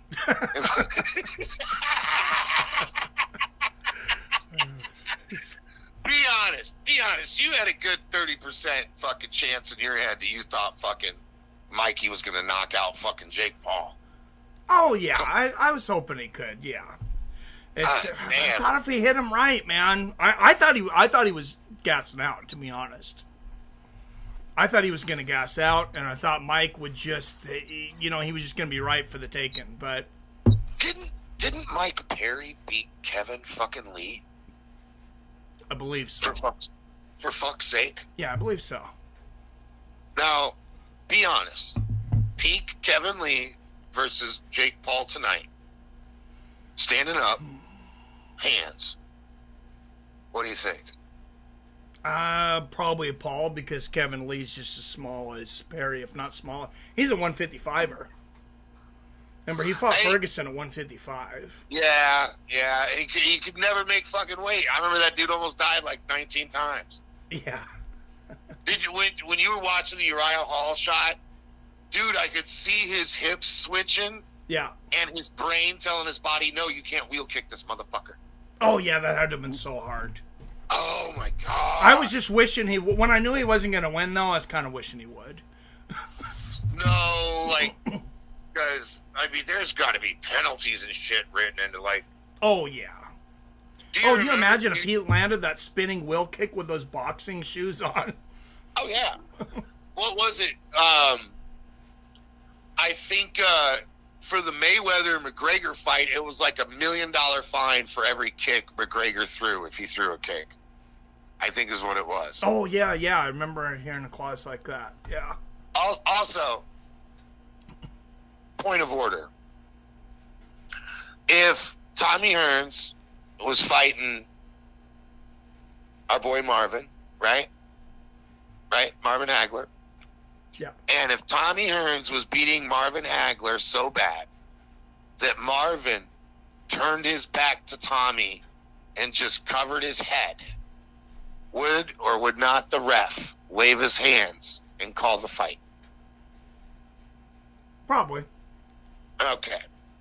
So how come when McGregor fought fucking dipshit Mayweather, and 4 times in the first 4 rounds, he was beating Mayweather so bad, Mayweather turned around and put his back to him and covered up, leaning against the ropes. Yeah. The ref didn't call the fight 1 time. In my opinion, Conor McGregor is 4-1 against fucking Floyd Mayweather. from all the way back then, these are not real fights. These are not real fights. Yeah, they're weird, man. I mean, I imagine that the refs, that they kind of talk to him and they kind of explain to him, hey, this isn't world championship level. Like, this is a different type of thing. Well, I'm talking about the biologics, the drugs, man. I'm talking. Oh, yeah. You know, the testing, the fucking. Yeah. About Paul's on so much shit. Yeah. I've seen sweat like that in a lot of places. You know what else is in those places? Cocaine. Yeah. Whiskey. Yeah. He was breathing heavy. He was breathing heavy because his body was fucking processing all the drugs he'd been doing. He'd been in the fucking ring he'd been out of his locker room for 25 minutes. Okay, so I gotta ask you a question then. If you're Jake Paul and you got millions of dollars and you're young and you're famous like this, are you not doing cocaine? Hold on, let me look up Jake. I'm pretty sure I'm doing all the cocaine. I mean, I'm going to be honest. I'm pretty sure I'd be doing a lot of cocaine. Jake Paul's net worth is, as of 15 hours ago, was $60 million. Okay. He's 27 years old. I never got off into coke. I never got off into speed. I never got off into heroin. No, I didn't either. And I had chances to take it, but yeah. So, like, and I had plenty of opportunity. I hung out with the Draftkings for many, many, many years. And that was basically free cocaine as long as you were able to produce. Yeah. And I never took it. Yeah. No. If I was 27 years old and I had $60 million, I'm buying my shit in Montana or Idaho, and in 5 years, nobody's going to remember my fucking name. Yeah. I'm dead ass. Yep. I'm dead ass. But Disney, so he was probably fucked in the ass forever. So, you know, he's got issues. Yeah. He's a combat sports Corey Feldman. That's what he is. You ever notice Corey Feldman? He does those concerts, and when he does those shows and shit, he's dressed up like Michael Jackson. Yeah. Yeah. Yeah. That's just what this is. He's, you know, he's stuck in the Affliction era. You know what I'm saying? Because that's when he was getting butt fucked. So his fucking mind is fucked. You understand? And that's just it. That's it. Yeah. OG says you're all hyped up on Mountain Dew tonight. I drink Sprite, good sir, and black coffee and water. But all right, I'm gonna address OG here for a minute. It says, what happens if the Walmart guy was one of Jake Paul's ninja entourage and he kicked Mike's ass in a Walmart parking lot in front of his wife, and then Mike was banned from Walmart? The wife wasn't with me, but that was the one conversation I had with the wife afterwards. It's like, I was never scared about the gun. For some reason, I was sure he didn't have one, which may be stupid. But my thing was, like, Jesus Christ, hon. I said, I got to get in shape, because what if I got halfway through beating this guy's ass and got tired? That'd be embarrassing. Fuck you, Raider Nation. Fuck you. That dude had a Jake Paul shirt under his hoodie, Mikey.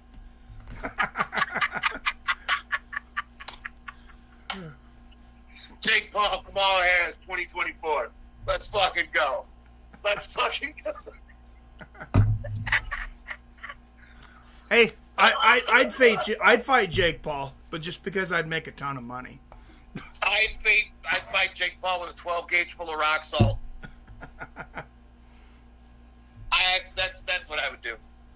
In the face, just rock salt. Just shut the fuck up. Be rich. Buy a boat. Fucking, you know, fuck Canadian supermodels that are so hot we don't even know who the fuck they are. You know what I'm saying? Yeah. Do that fucking shit. Why do you have to come and completely shit? Well, Now that I'm saying it out loud. Yeah. Oh, you know what's up. You know where the ladies are. You notice Kanye got real quiet. You know, he breaks up with what's her name, Kardashian. They get divorced or whatever. He moves to Ohio and gets a chick that's 10 times hotter. Mikey. Have you seen who he's with now? Do you know how Dana talks shit about boxing? How every show is a going out of business sale? Yeah. It's a sham, right? Oh, yeah. What if Jake Paul is just trolling in a different way than Dana? But he's using UFC fucking veterans to do it. Oh, I'm sure. Oh, yeah, he kind of is. I think you're onto something there. Yeah. Again, fuck Jake Paul. You called me up Tuesday afternoon, Jason, how you doing? Fuck Jake Paul. Hang up. like that's just, you know, I remember when Cowboy took his dive. That's all I told people for 2 weeks after that fight. They'd message me, "What's up, Godfather?" Cowboy took a dive. Like my kid's photo, Cowboy took a dive. Like, I remember this a homie of mine posted a picture of his daughter's wedding. There's 2,500 comments because he's like, you know, a millionaire and shit. Yeah. And I posted, and I commented, "Beautiful wedding dress, gorgeous bride, proud papa, Cowboy took a dive." Yeah, that was a disappointing night. But yeah, the more the time's gone by, the harder it is to kind of deny it. It's like, yeah, he probably. Well, I watched all the UFC embeddeds. I watched all the media scrums. And Cowboy didn't just take a dive in the fight. Yeah. He took a dive in the lead up to the fight. He took a dive at the media scrums. He took a dive at the photo scrums. He took a dive at all of it. Conor McGregor would sit there next to him and tell the reporters, "Well, yeah, he's past his prime. He's a fucking bum. He's a piece of shit. Look at him. He's fucking fat, and he's slow, and this, that, and the other, and woo-woo." But they go ask Cowboy, how do they feel about Conor? How does he feel about Conor McGregor? "Well, I'm just really glad to get the opportunity. Conor's a really, really nice guy. You know, once you get to know him, he's this, that, and the other. Conor's balls, Conor's balls, Conor's balls." And he did that for the whole week, the lead up to the fucking fight. And then, I'm telling people, bet your fucking house on this shit, man. Yeah. Like, I don't gamble personally, but I told a lot of people, you know, hey, fucking, if you're gonna bet, this is about the closest thing to a sure thing you're gonna have. Because Conor hadn't fought in over a year at that point in time. Yeah. And the whole fight just looked weird. And then you see how Conor fought in the next two fights he fought after that. It's just, you're not going to fight competitively when you're waking up on a Lamborghini yacht. No. It's like, was it Marvin Hagler said, you know, it's hard to get out of bed and train, you know, when you have silk sheets. Yes. And I'd like to vote Marvin Hagler as probably the best fighter and fighter persona of all time.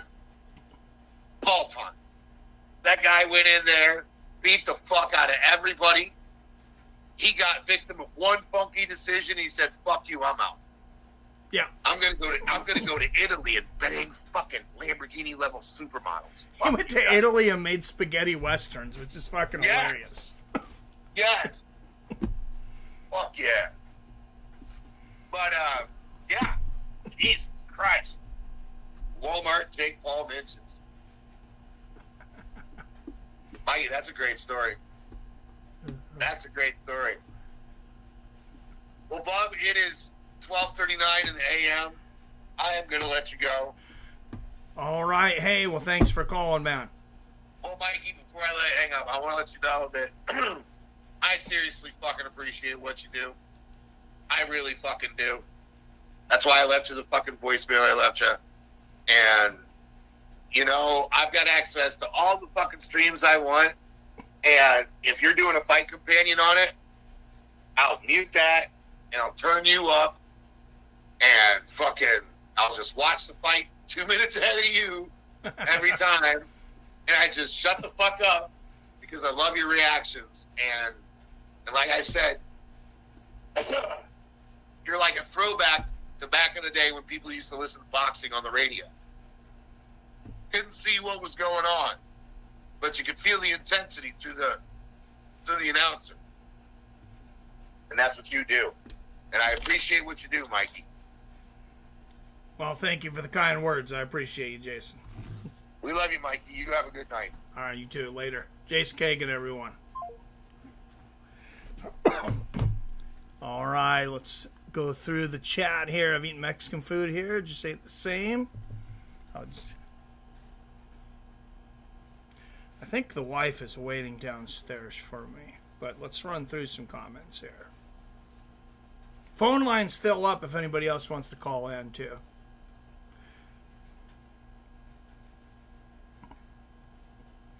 I know that was that was a good chat. Jason's always entertaining. Eating Mexican food here just ain't the same. Oh, Mexican food in Japan? Yeah, I could see how it probably wouldn't be the same. Where's he gonna get his pickles then? Might could smell like Axe body spray. That's true. That's the embarrassing part. Oh, God. Yeah, that stuff's horrible, right? Yes, that was who was on the phone.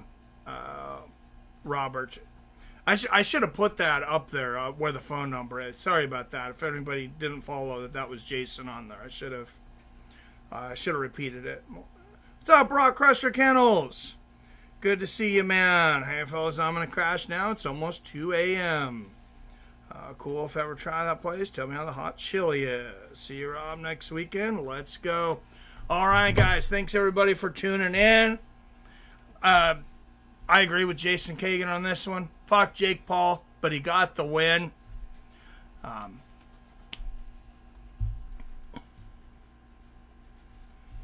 Guys, stay cool this week. Don't be too tough. It's like 110 fucking degrees all over the place. Even if it's like 90 degrees where you're at and it's super humid, you know, just stay hydrated. Stay inside. Don't overexert yourself. We're getting old. Next week, big UFC.